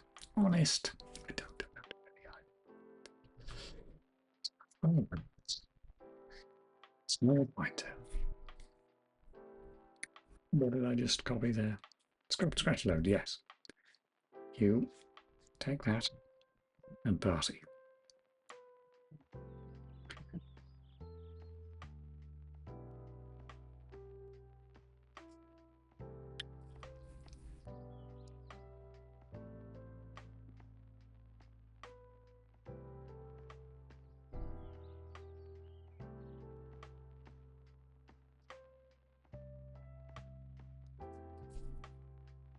Okay.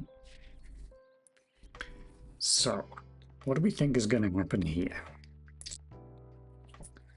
It's not going to make any noise. It's going to sleep for 10 seconds. And I'd like to hope that it's going to write a bunch of Opal 3 commands to the log. But I have a horrible feeling that doing that from within an interrupt handler might be capital B bad. One way to find out.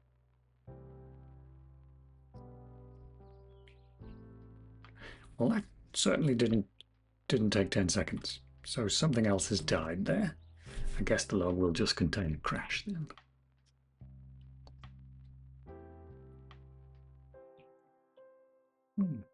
Scratch double opened. Oh dear me. Okay, that's quite reasonable. That was my engine aborting. Because I've gone and double opened my scratch, haven't I? Because I'm doing an open stream here. Dear oh dear oh dear.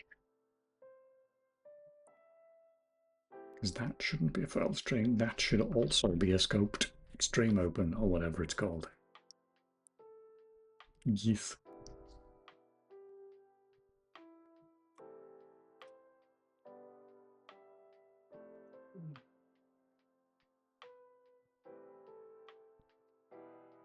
I don't even need to open this file.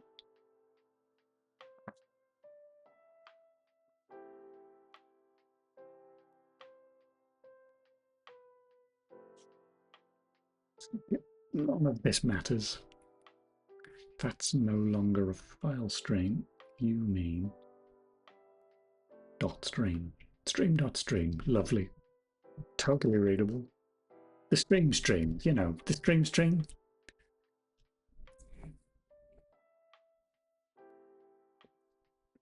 Try again, except this has died, so it'll need resetting, and it's probably still going to be weird. Okay, I never quite trust DOSBox when it's gone weird. Well, let's be fair, I never trust DOSBox when I've crashed it. So let's start a new one. Yes, fine. And then I'll have to update OBS because it's going to be very confused about where DOSBox has gone. It's there, OBS. Look at that.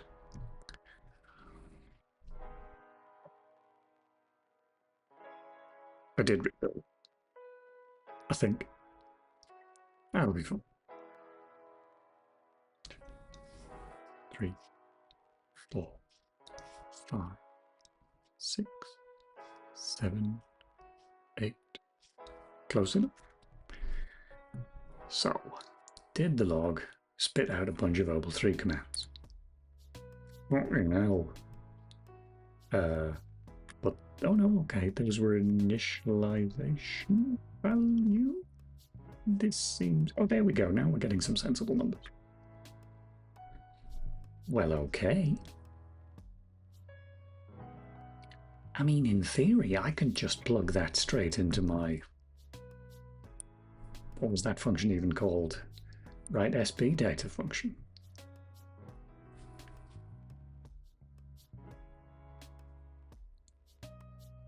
The speed will be wrong.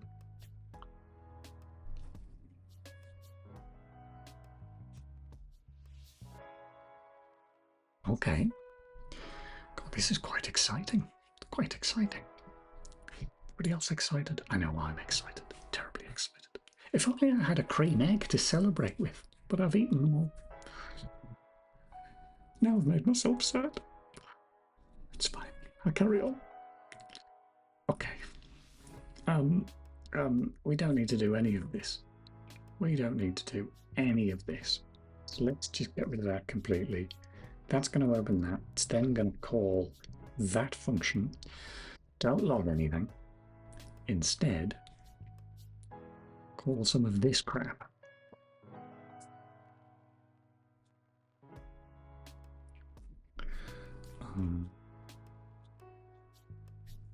Just a number. I'm getting rid of them on the scores in a second.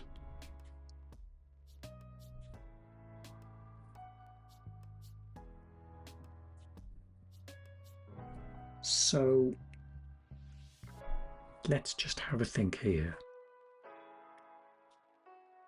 I am likely to be playing this potentially like 100 times faster than it should be played. So this might sound deeply strange. It's going to be particularly fun as I don't know what this tune is meant to sound like. If it even plays at all. Let's find out.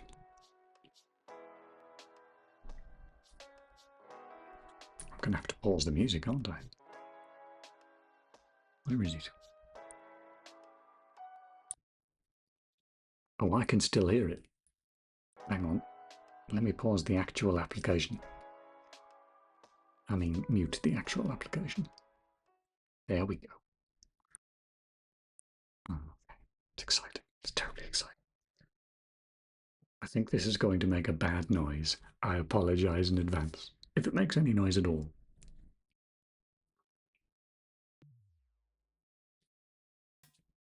It's very slow, I think.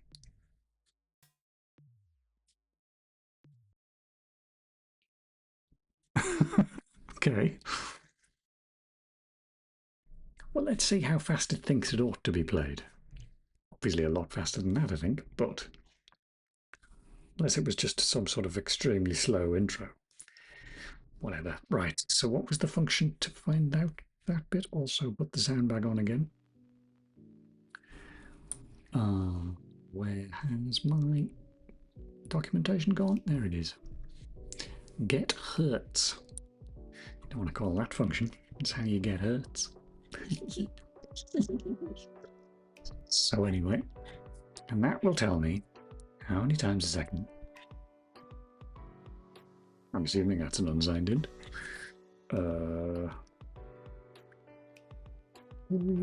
Let's equals that.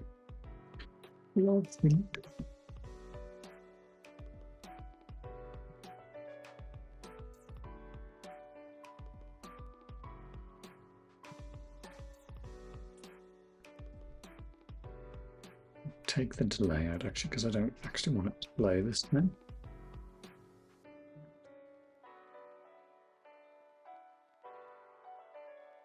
Okay.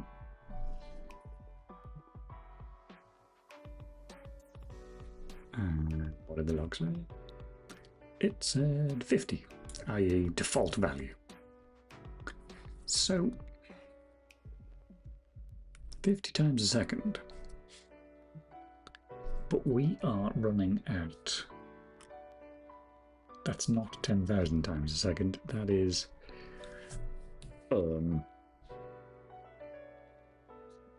that ends up being once a millisecond, isn't it? I really need to get that cleared up in my own head. Right. Timer. There it is.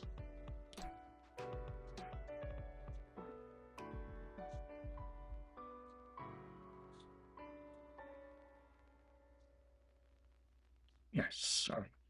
We're going 100,000 to actually 10,000. So are we running? Yeah, well, that's once 10 times a second we're doing there. So in theory, then that would be correct. No, that's the wrong way round. My brain hurts.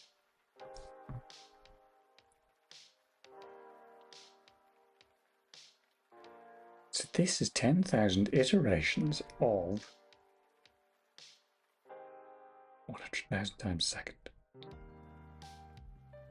So it's a tenth of a second. So every tenth of a second this is being called. We don't want it to be every tenth of a second. We want it to be every 50th of a second. But that would not mean 50,000. It would mean that over 5, which would be 2,000. I think that made sense.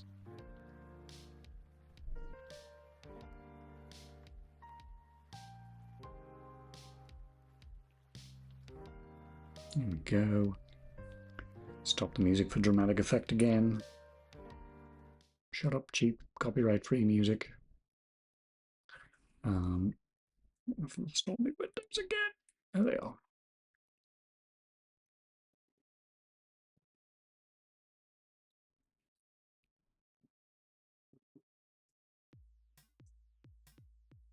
Bloody hell.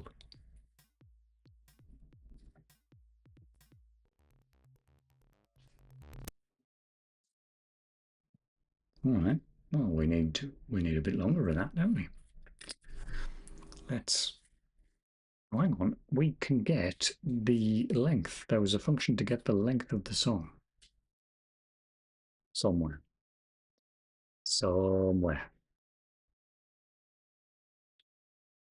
Oh, maybe it wasn't documented. It might have just been in the code. I think it was. Okay, back to the code. Because it had a slightly odd name. Total.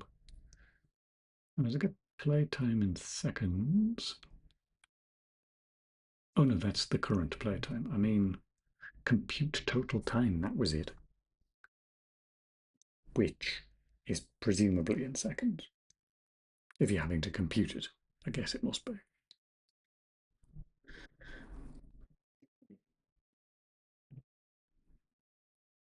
Oh wow! And you do it by playing it to a null device. That's moderate. Oh, and seeing where the playtime got up to. That is kind of horrible, but yeah, fair enough. I guess that's why it's compute.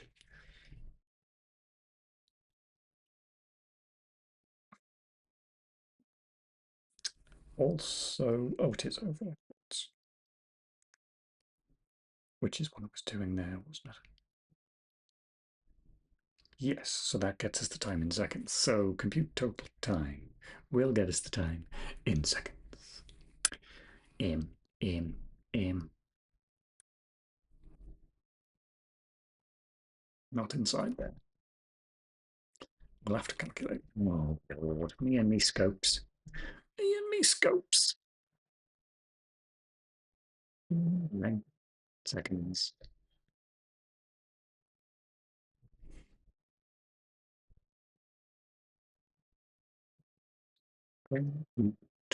Total time. Nothing. Okay. And then what's that?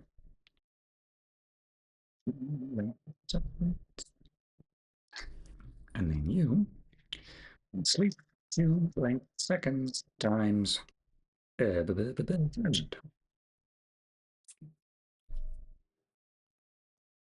well, okay.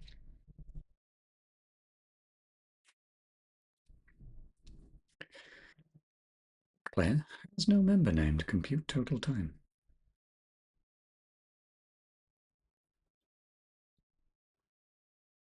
If rad detect repeats.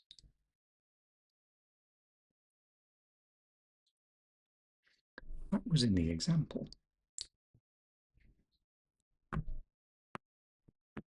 Bit weird. Don't know why that's not on by default, but sure. I can define one of them if you want.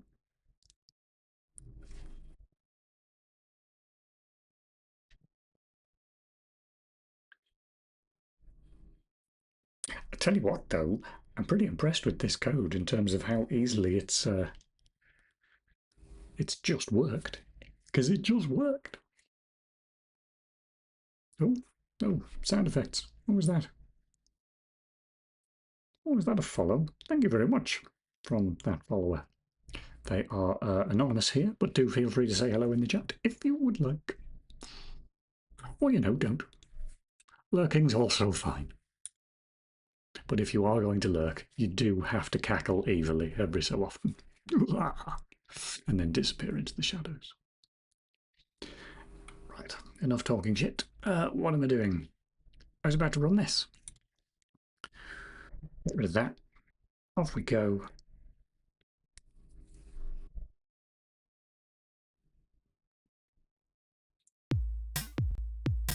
Got a tune and everything.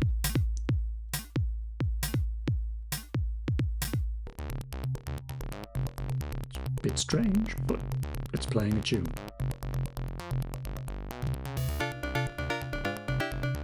Okay, pretty cool, pretty cool.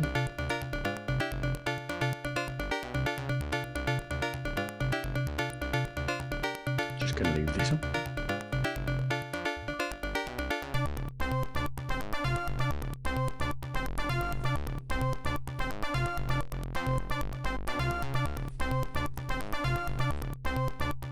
Do some mouse pointer dancing.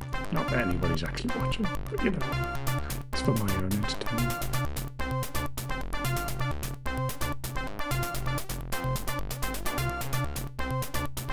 I was waiting for it to, break out there, but it didn't. There we go. Gosh, like the 90s never ended. It's great. Of course, now that I've set that code to play until the tune's finished, we're going to have to sit here until the tune's finished. If only to test that compute total time function works.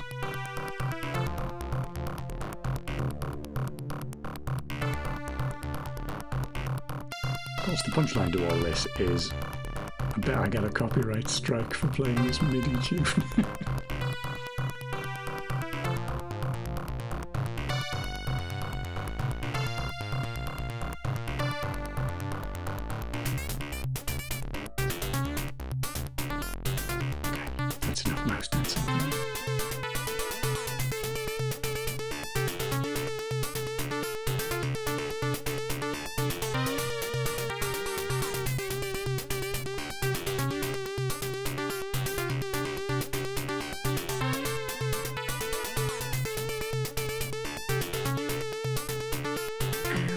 just hit my hand on the desk.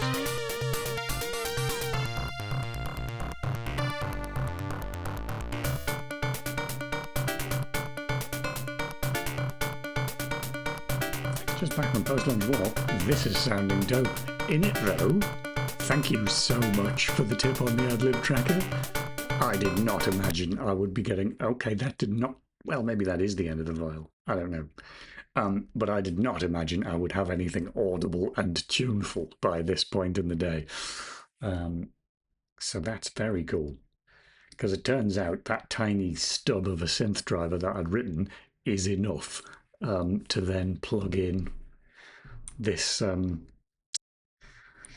tracker player. So I'm sort of slightly feel like I've been given the day back. Maybe I'll go down the shop and buy 100 cream eggs to celebrate. I'm not going to buy 100 cream eggs. That would be insane. Tempting though it is. Right, enough. Stop talking shit. Like, good. Yeah, we're sort of done. We're sort of done here. This is blowing my mind a little bit, but like, there's just tidying up remains and then integrating into the engine a little bit better. Also, I'd like to see what the log says in terms of what I thought the length was. 161 seconds. Seems reasonable. 2 minutes 41. Just feeding data during an interrupt. So true. Yeah. I'm completely. You can probably tell from. I'm completely nonplussed by this because I feel like this is sort of the ultimate. It compiled on the first try. It's like, well, I must have missed something. There must be something vitally important that I'm forgetting here, because that all seemed vastly too easy. Okay. Turn that microphone down a bit. Okay, so that's all fine. That we can fuck off. We don't care about that anymore. That's all done. That's all done. That can go. I can take the presumably slightly dodgy copyrighted Little Big Adventure sound effects patches out of my pack list because we don't need them anymore. Yoink. Of course, there is a broad problem here, or a separate problem, which is I still need to be able to get music into this ad-lib tracker format in the first instance, which there was talk because I think this tracker can import X3Ms, it said. And I've got some XM files, which I think are the right format, or is X3M a different format? I'm not sure. But yes, I need to look into seeing what, if anything, can be transferred from the mods over to an ad-lib tracker form. Because I guess, the basic rhythm and the pitch of the notes you can transfer easily. But then it's a case of recreating some roughly similar synth sound. I guess is the bit that would have to be largely done manually. But yeah, anyway. You recreate the timbre with FM settings. That's one of those words that I always feel like, because you can't say timber. You'll need to recreate the. Just cough over it. Because you can't say it too French, because then that's pretentious. But you can't say it without a little bit of a French accent, because then you just sound like you don't know what you're talking about. Only Keisha can say timber. We're lucky that I knew to pronounce that Keisha and not Kesha. Beyond that, I don't know what the timber reference is. Sorry. I just you kids and your modern music. I don't know. I think Keisha's a musician. I'm fairly confident Keisha's a musician. Don't know what she's got to do with trees, though. Right, let's tidy this file up.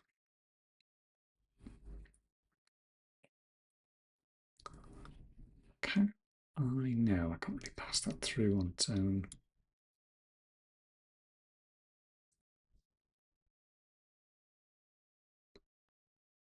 I should have locked Rad as well, but I didn't.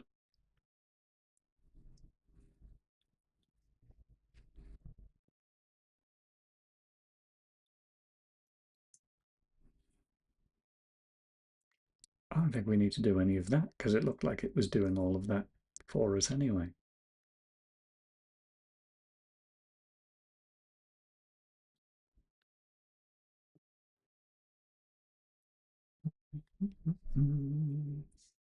Oh, I've turned the stream music off, haven't I?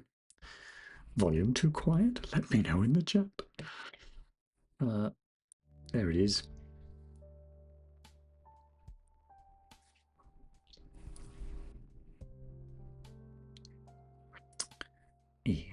In.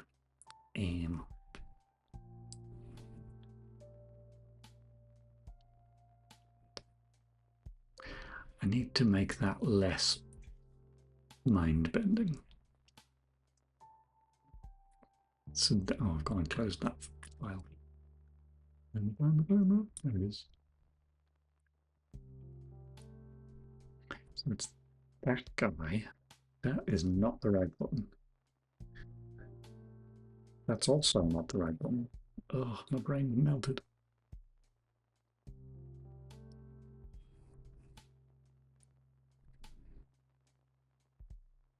Yes, okay. So that divided by that is the number of times per second. So I just need to swap them around then, don't I?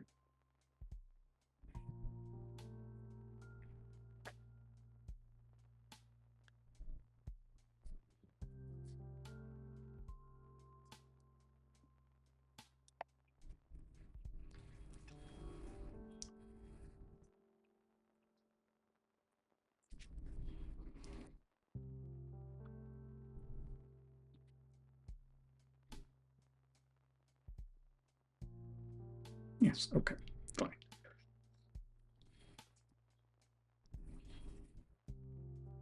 So function to do that, we could put into the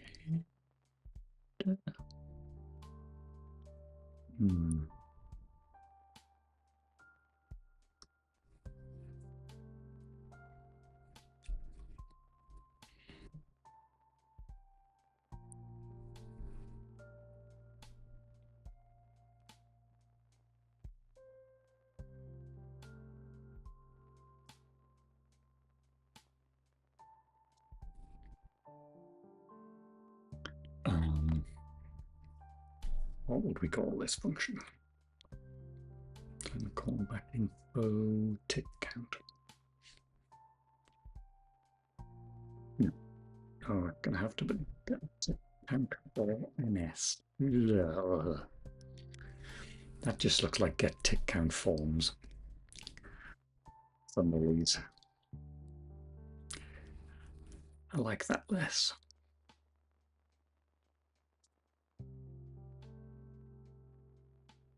It's fine. We will just make it an inline function. That'll be fine. Will it? Will it be fine? Will I cope with that?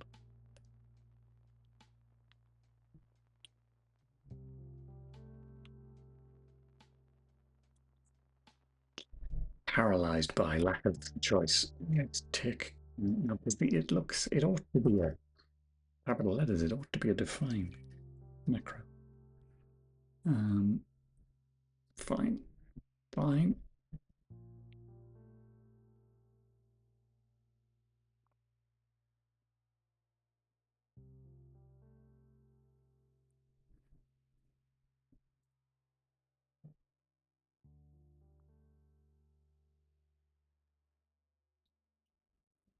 You can't go putting braces on. Oh, fuck it.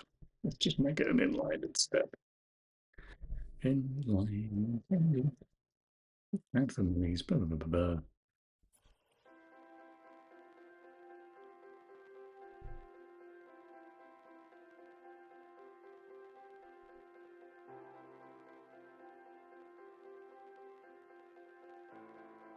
spam! Go away, spam!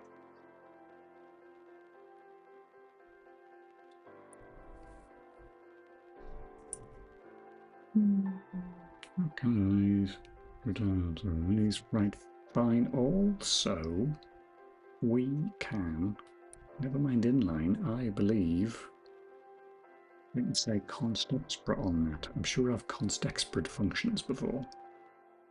Well, oh, good grief. Somebody's ringing my doorbell. Back in a moment.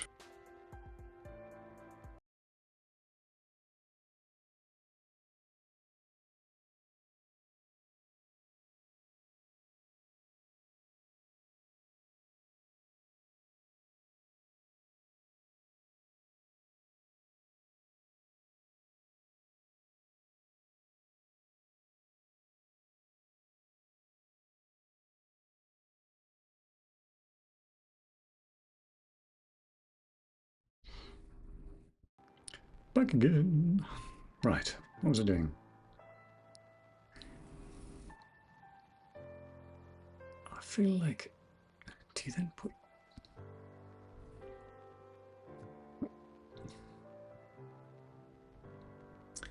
I'm just going to chuck that somewhere and see if it builds.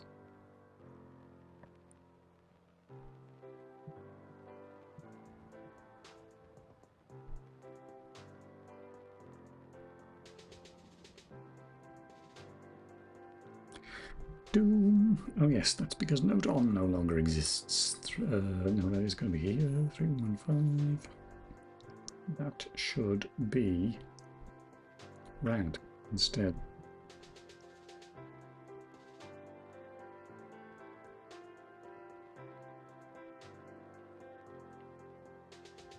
I mean, Opal 3 right as well, really.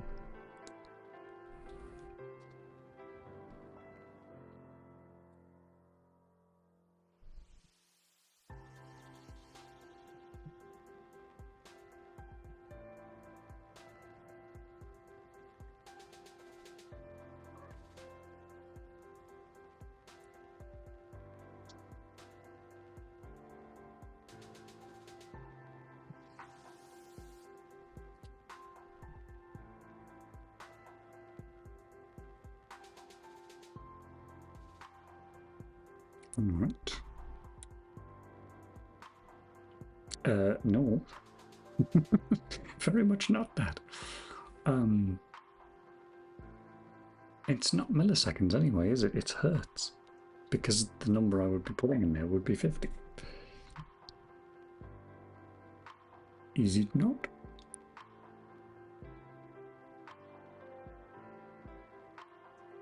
Yeah, because 100,000 over 50 would get you 2,000, which is correct. So, take account for, what's that should say?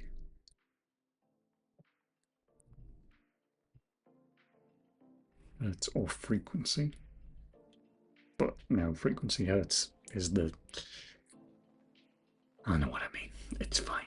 It's all fine. Synth driver just calls that, so...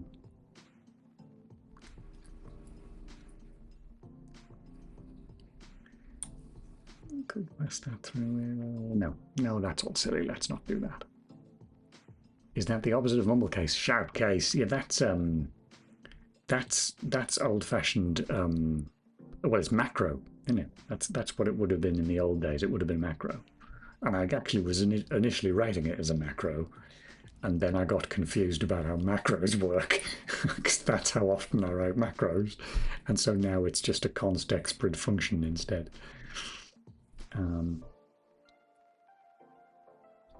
Underscores cost extra, they so do. It's I don't like to use underscores because I don't want people to think that I'm a boost coder. I don't want people to think that I'm in the pay of big underscore like all the boost people are.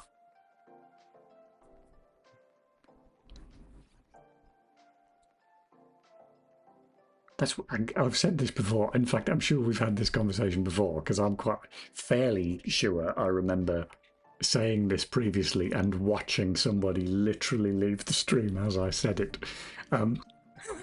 But I'm going to say it again anyway. If I can even remember what it was going to be, having built that up. Big underscore, and no, I've completely forgotten what I was going to say. Good, excellent. What am I even talking about? I have no fucking idea. Right, good. I don't need any of this. This can all go. It was something about boost, yeah.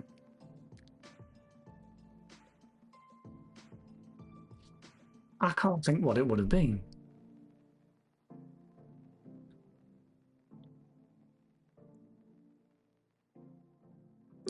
No, completely gone.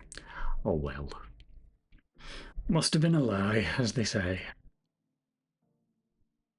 Also, talking about boost falls under the category of if you've got nothing nice to say, then say nout. So I shall say nout.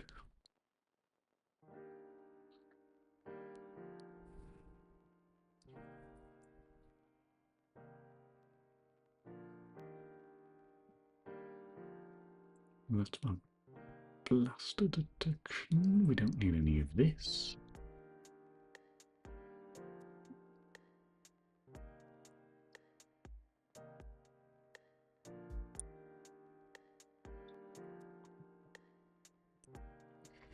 Of course, all this mentioning of boost is just making me think of chocolate bars again.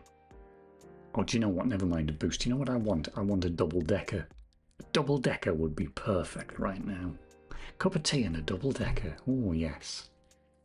But it's school kicking out time, so there's no way I'm going to the shop right now.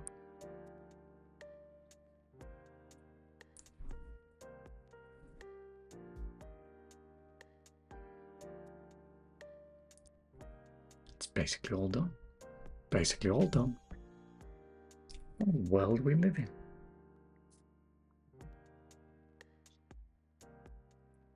I don't think we use that, do we? We do not. I'm going to use that right. Nope. So that's all gone as well. Oh, but of course, now, one thing I have forgotten there, though, which we will have to come back to later, is sound effects. Because I will have to determine if sound effects are... Yeah, so I'm not going to be able to use MicMod on the 386 at all, because it was causing delays even when it was just playing silence, and it has to play silence to be able to play sound effects, so there's no way we can get around that with MicMod. So the question will remains, do I write my own wave audio driver, or do we just play sound effects on the 386 in MIDI instead? Which is a bit rubbish, if I'm to be honest. I'm not a big fan of MIDI sound effects. But yeah, don't need to decide that now though.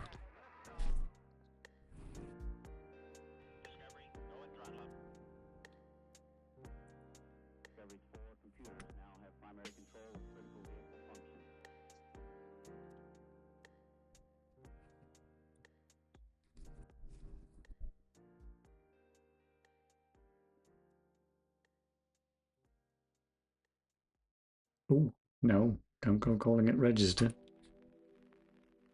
Why, that's a reserved word.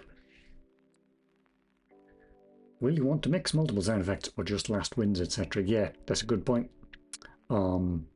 Because yes, I suspect if we get into mixing, then I don't really fancy my chances of writing, real-time mixing any better than MicMod did. So I suspect it would probably be single sound effect, because that keeps the code simple and it keeps the performance up. Still not mad keen on Opal 3 right then just farming out to write SP days. Because if we just take that instead and shove it through... Where is it? There it is. Not Opal 3 right, but what's that function called? Write SB data. And pass it through as a pointer. Well, can I just have that? The address of it, why not?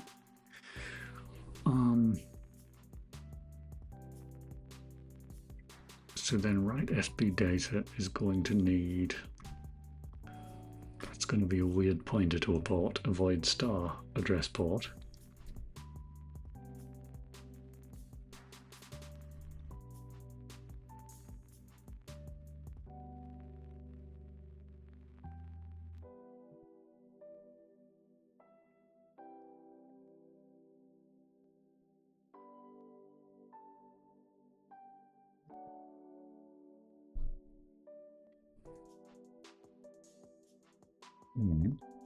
And then in theory, that means that goes. One less locked function.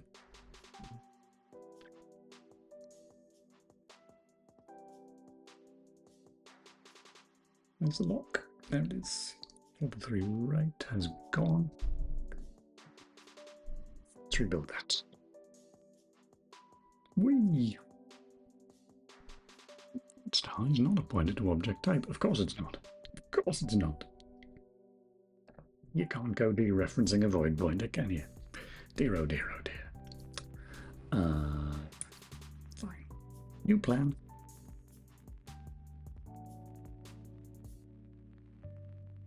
I have too many brackets. Still dead. Does that return a value? I'd start unsigned short, unsigned short. Oh, they unsigned shorts. Oh, that one's an unsigned short. Interesting. That makes me feel like I've missed something. Because if that is a 16-bit value, that smells like I'm missing something there. But we'll fix that later also.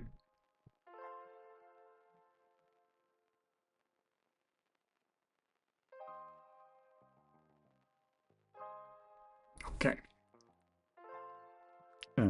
I don't want to listen to the whole tune.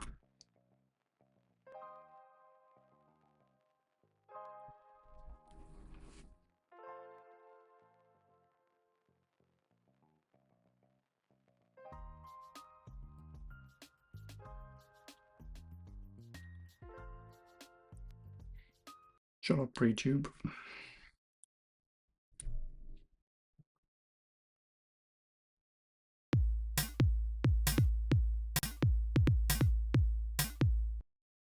Good enough. Unshut up, free tube.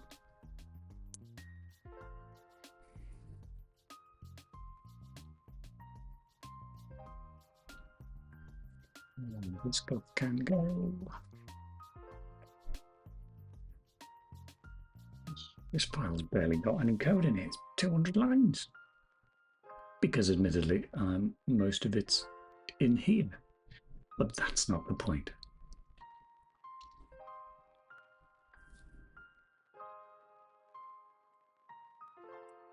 So for the integration then, we will need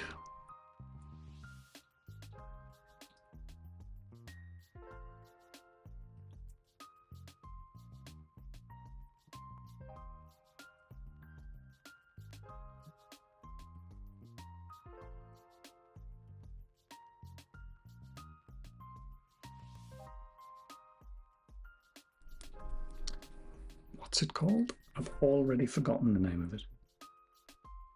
Rad Player. Reality Adlib Tracker. Rad Player. Ultimately Rad Player plus Wave or something, but that's fine.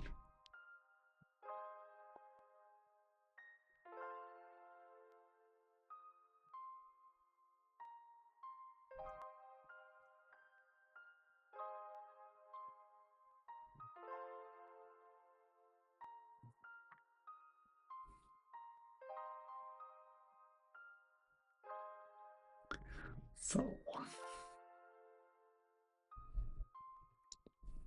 How do we want to do this? I'm probably going to leave that called audio, although you're going to want the same. The same interface for the game.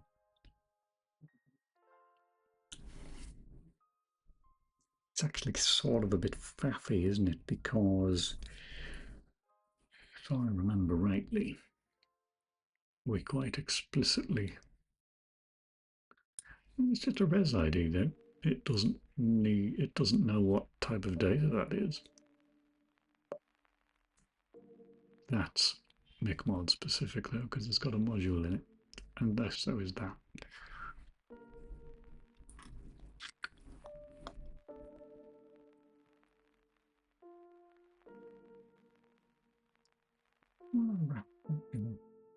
I guess that's deliberately to hide.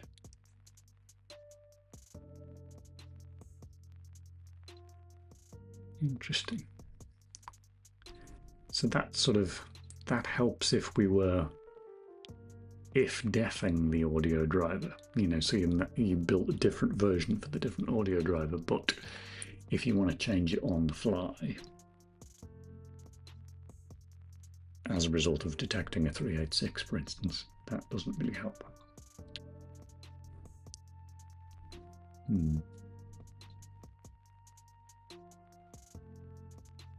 Good try, though.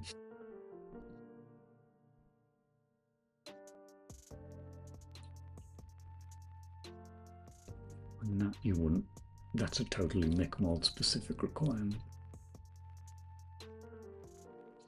What the hell is that?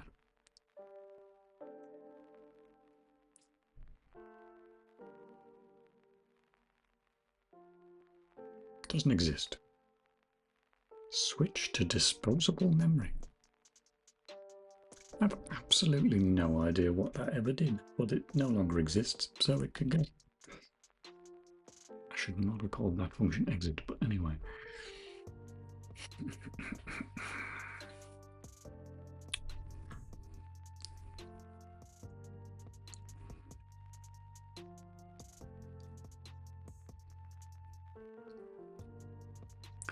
So unless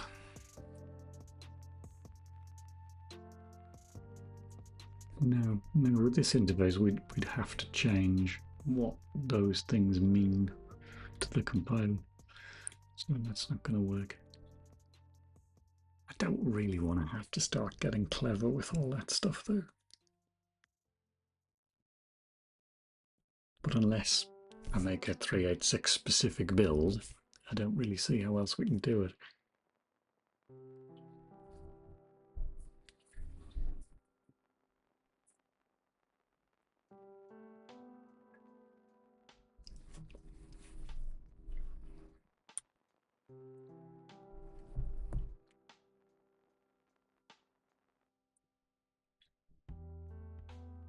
Especially given that only one of those can be loaded at a time anyway. Admittedly, more of those can be loaded.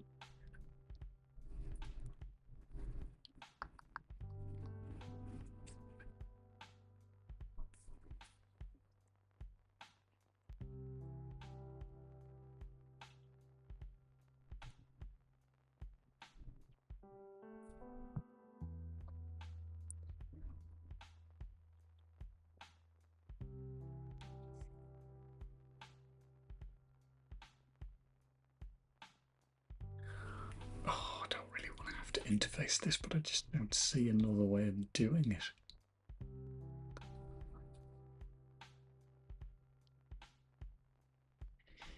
Unless you void start that and then have it internally decide. It's kind of hacky, but it would work.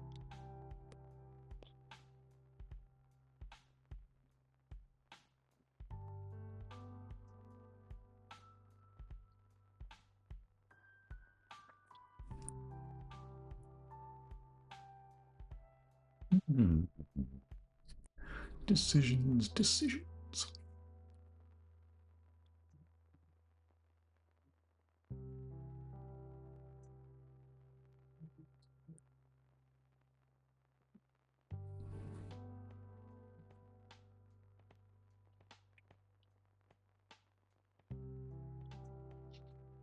I mean, the whole idea, the only reason you've got that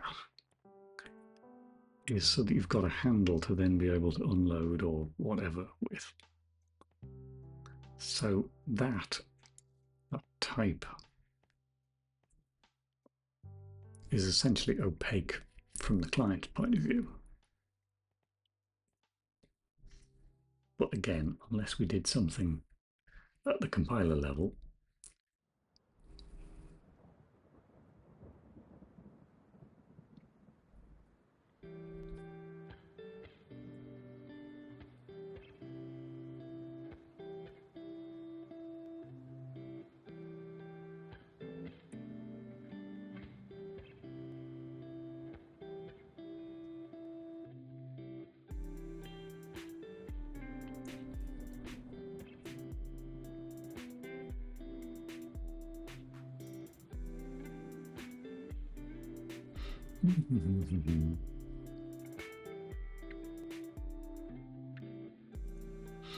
so if I just look at, oh gosh, I don't know, audio, music, no.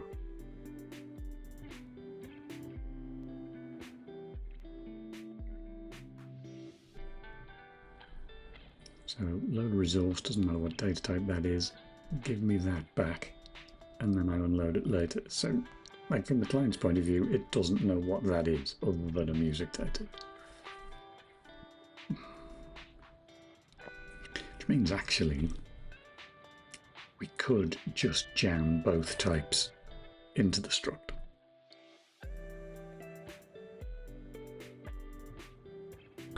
Though at the same time,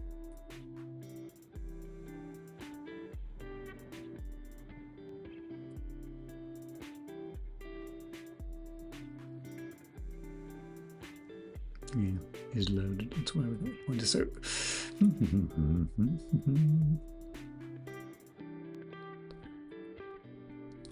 because what would we say if we were going to do it with this other audio driver?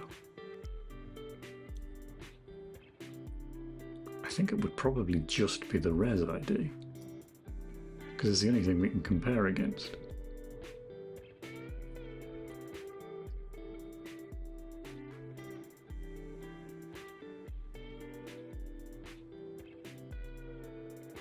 Right, so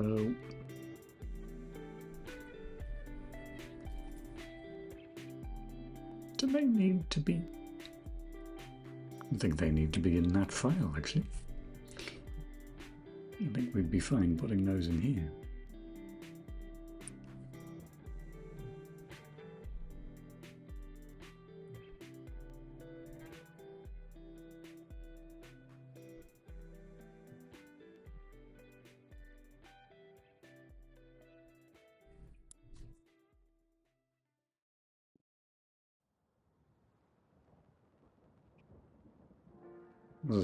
Does that still build? It does. Jolly good.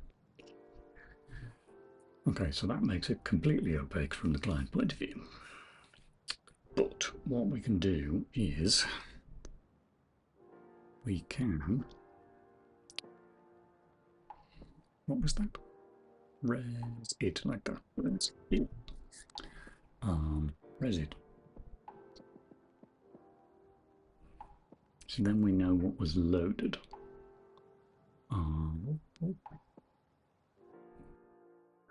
Music load. Music data module.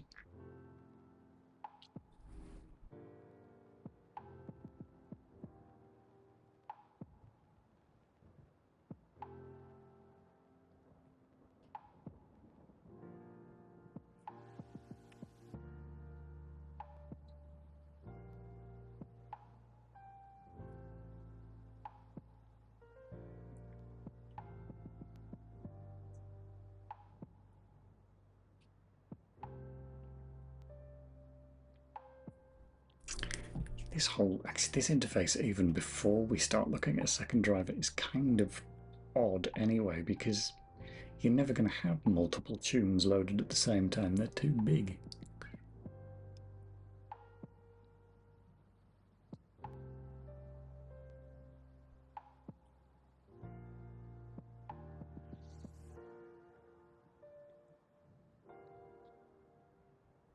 fine. I don't care. So I guess what we'll do then, this is pretty fucking hacky, but it'll do for now.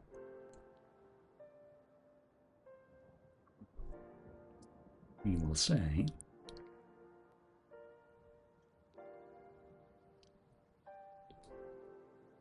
are you including engine? You probably aren't. No. You can do.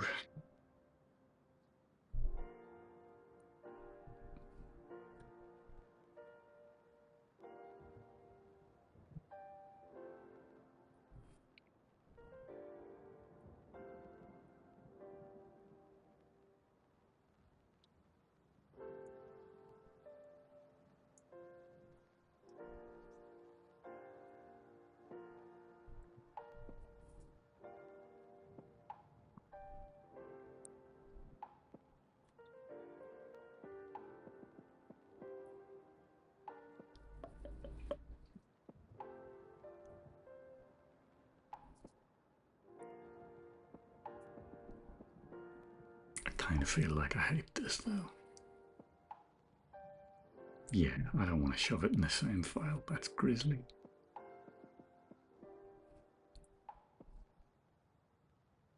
But we still need to be able to present the same interface, which is just namespaced at the moment.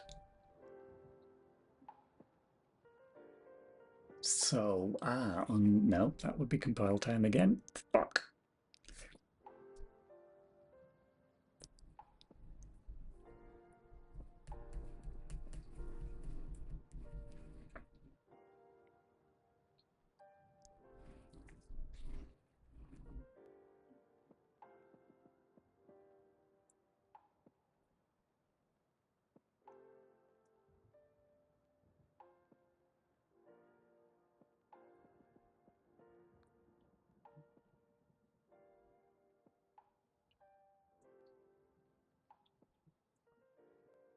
Yeah, just do it the same way.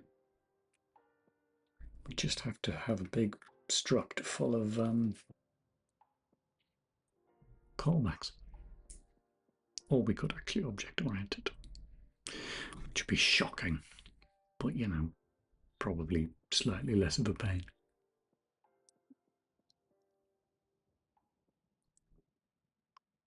Right, what would that look like?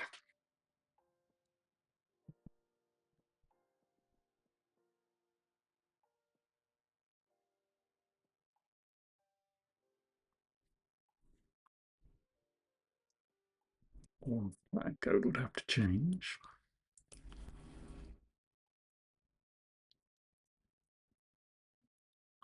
Not necessarily, actually. We could just have that called through.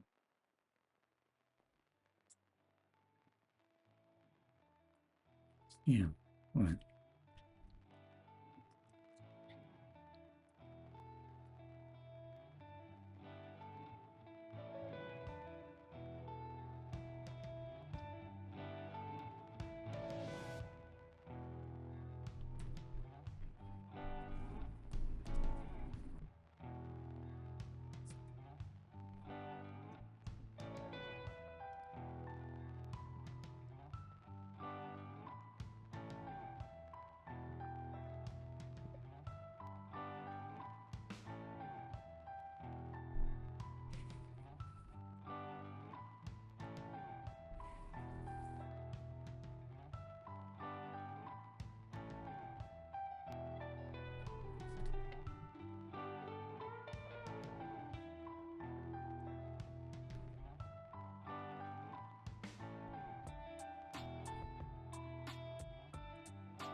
That stuff feels like it'll probably be dead, but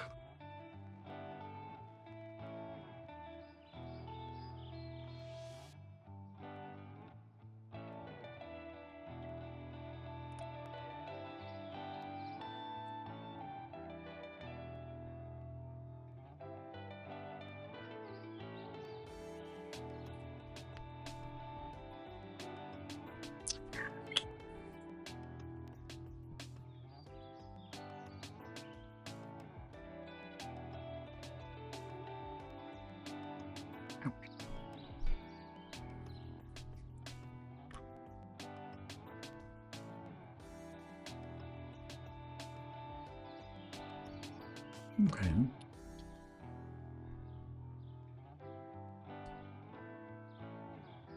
So much crap at the top of it.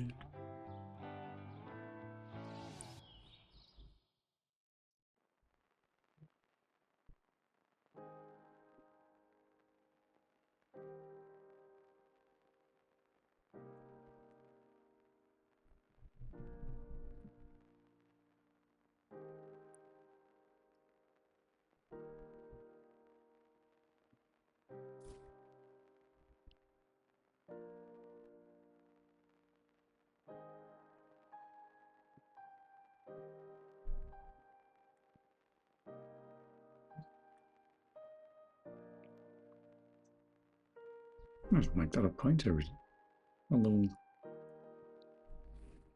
makes it less likely to be null, but that would just be stupid code anyway. Fine, pointer it is.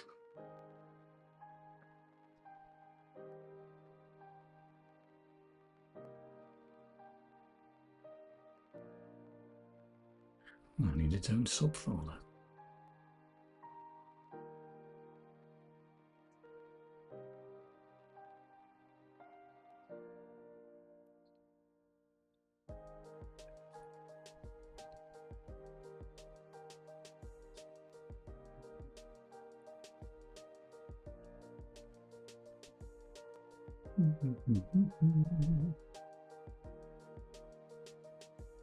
Underscores.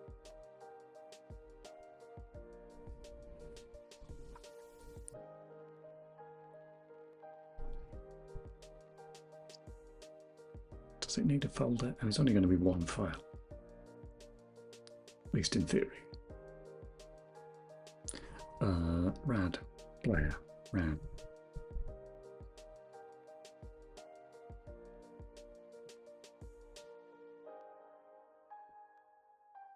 No, I hate that. I already hate that, and I haven't even made any files yet. Where's the delete button gone? Can I just do that? No, I can't. Can I really not? Oh, there, move to trash. All right.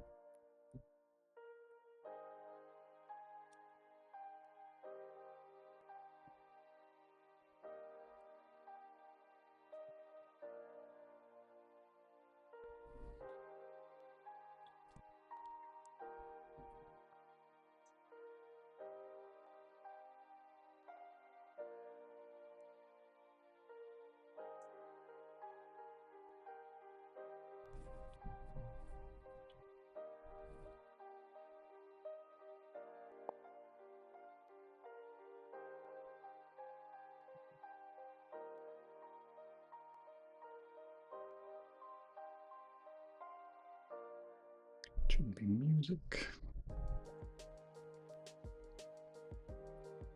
Where's audio H gone? Closed.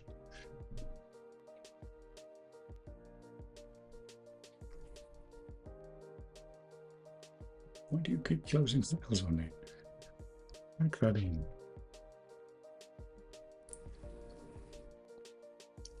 You don't know what a music data is because it's part of audio. You can say it's an audio music data. That's fine. The namespace hasn't been defined yet.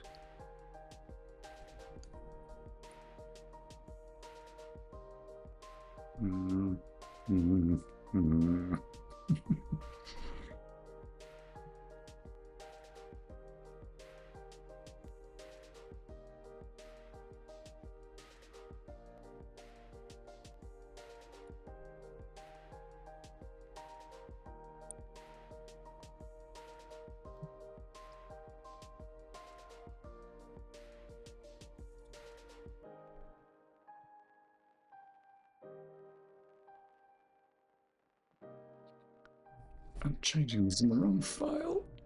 Should be up here.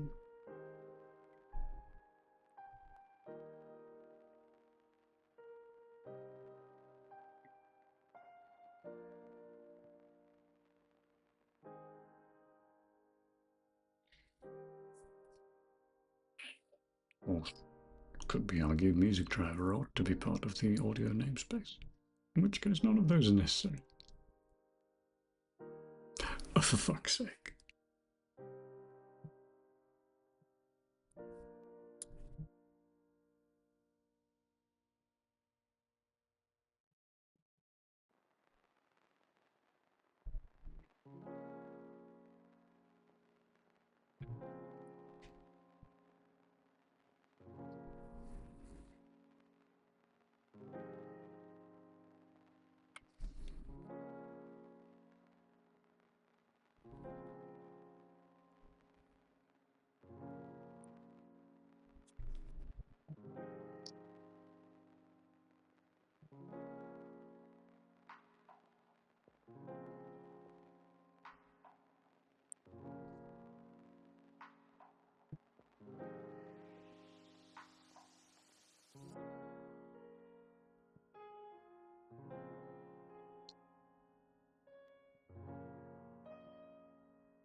I need those virtualizer.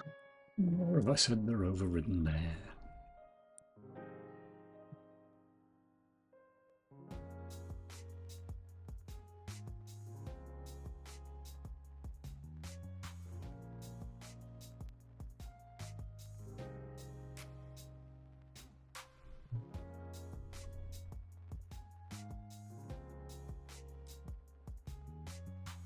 Actually, how modern is the GCC? It might not know about override. I guess we'll find out. Let's leave them off. It'll just give me warnings if it needs them. Right. And then we're going to want this guy.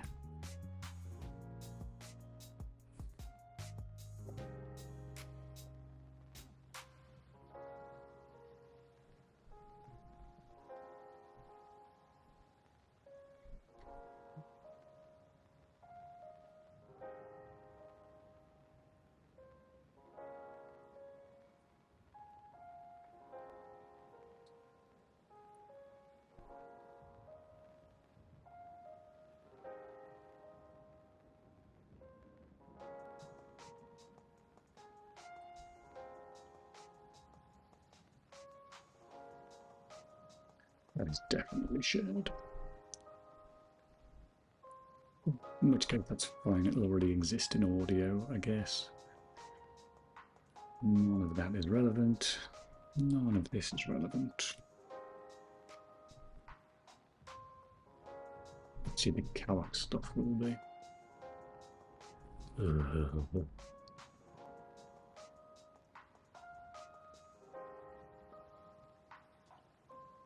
Audio broken is definitely a... Well, I suppose that's all of them. Okay.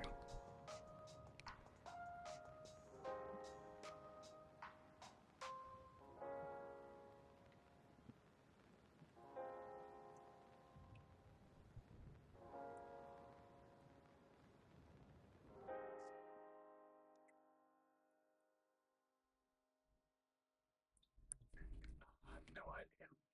Let's just get rid of everything for now, including all of that.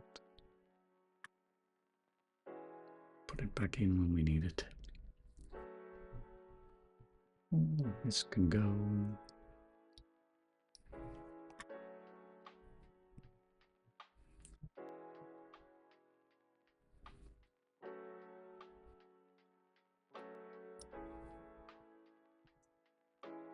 That's the actual MicMod one, so that is MicMod specific.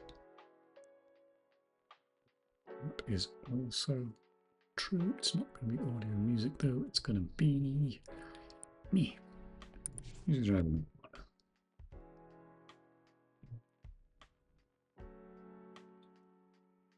Yes.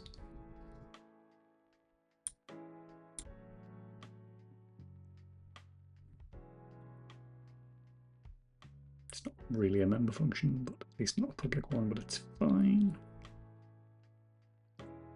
Those things can all stay.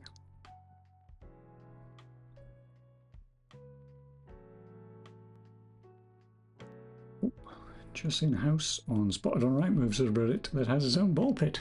Sounds fun.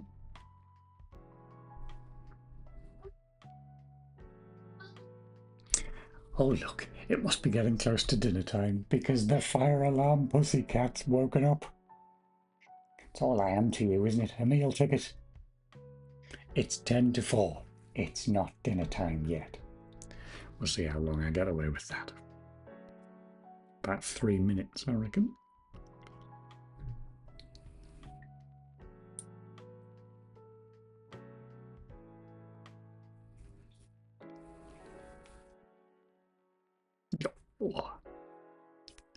You wouldn't think lunchtime is at 12:30 and dinner time is at 5. Dinner time used to be at 5:30. Now it's 10 to 4 and she's like, come on, dinner, let's go.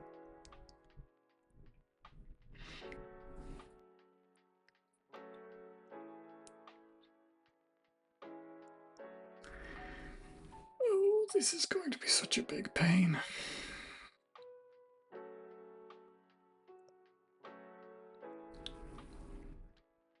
No, no, no, no. You know what this is? This is a classic case of a problem that I'm hoping that I can just smash my way through, and it's not. It's hideous enough that I'm going to actually have to sit down and think about this.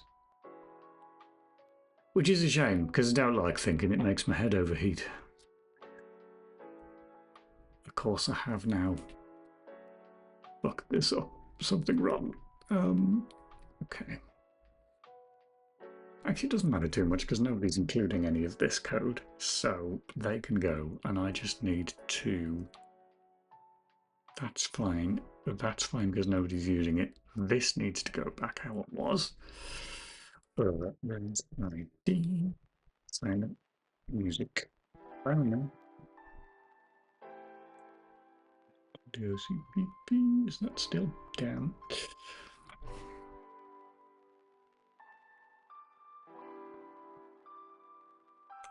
I think we're happy there.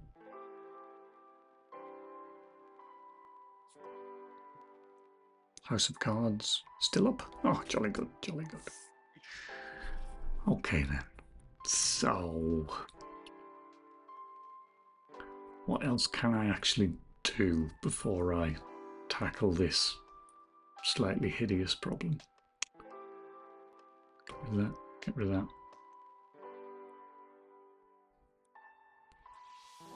Leave that, that's all fine. That doesn't need changing. Alright. Is there anything else useful that I can do today? Other than buy cream eggs? Probably not.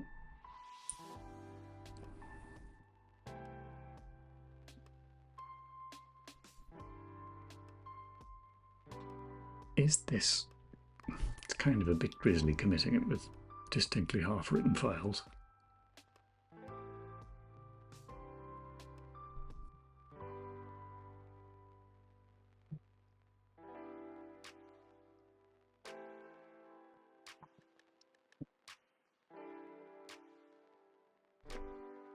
At least I'm honest. Okay.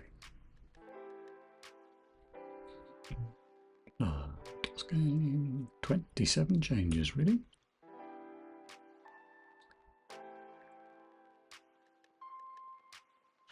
We don't need that many more.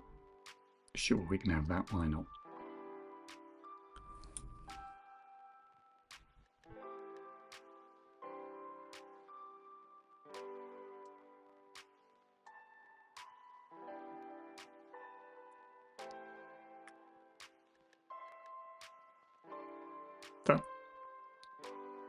Okay, looking at the changes in Source control, that looks like it shouldn't compile, and yet it did.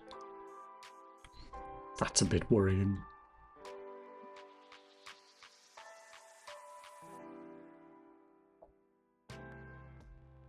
Oh wow. No, that doesn't exist. How did that build? Why not include...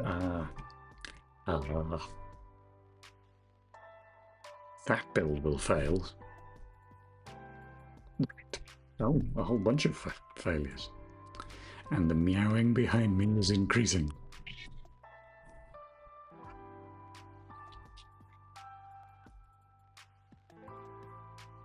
Turns out we can't just forward declare those, we actually have to define them. Crumbs, Chief!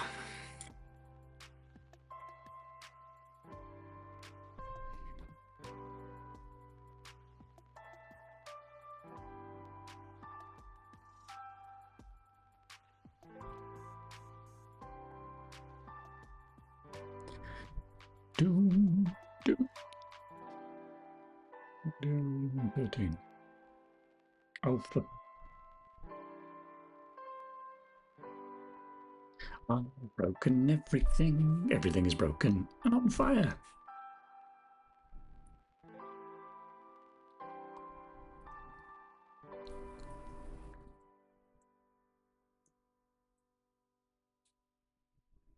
Feels a bit more positive, unless we get link errors. You got some link errors?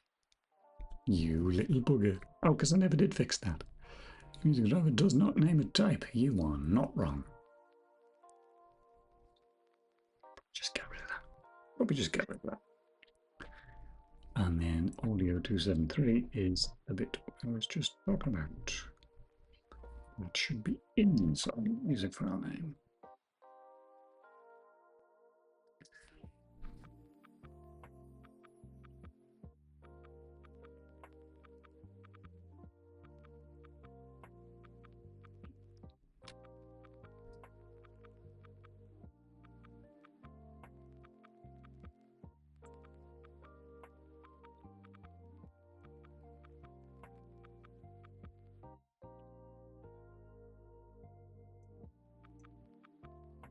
Okay, it's a bit happier.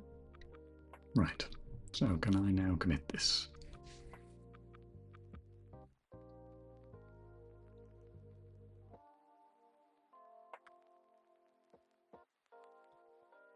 Looks like it.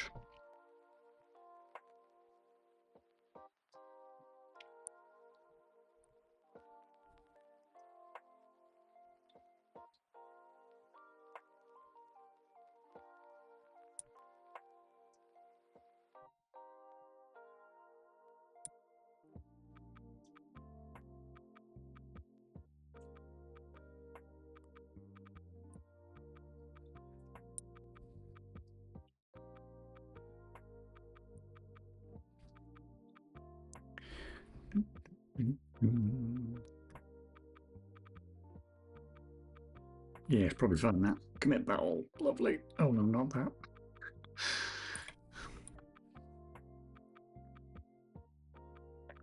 What have I even done? Commit comment. With integration of round flag. Whip. It's always whip. I don't think I've written a comment that didn't have whip written on it. For some years. It's all whip. It's all a big whip.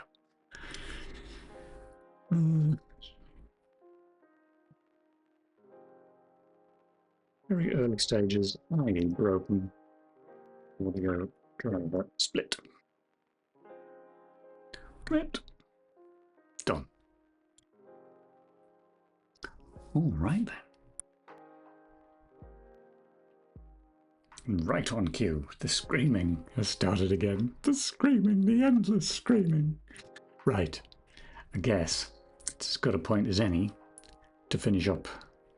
So, yeah. Does my outro scene still work? I think it does.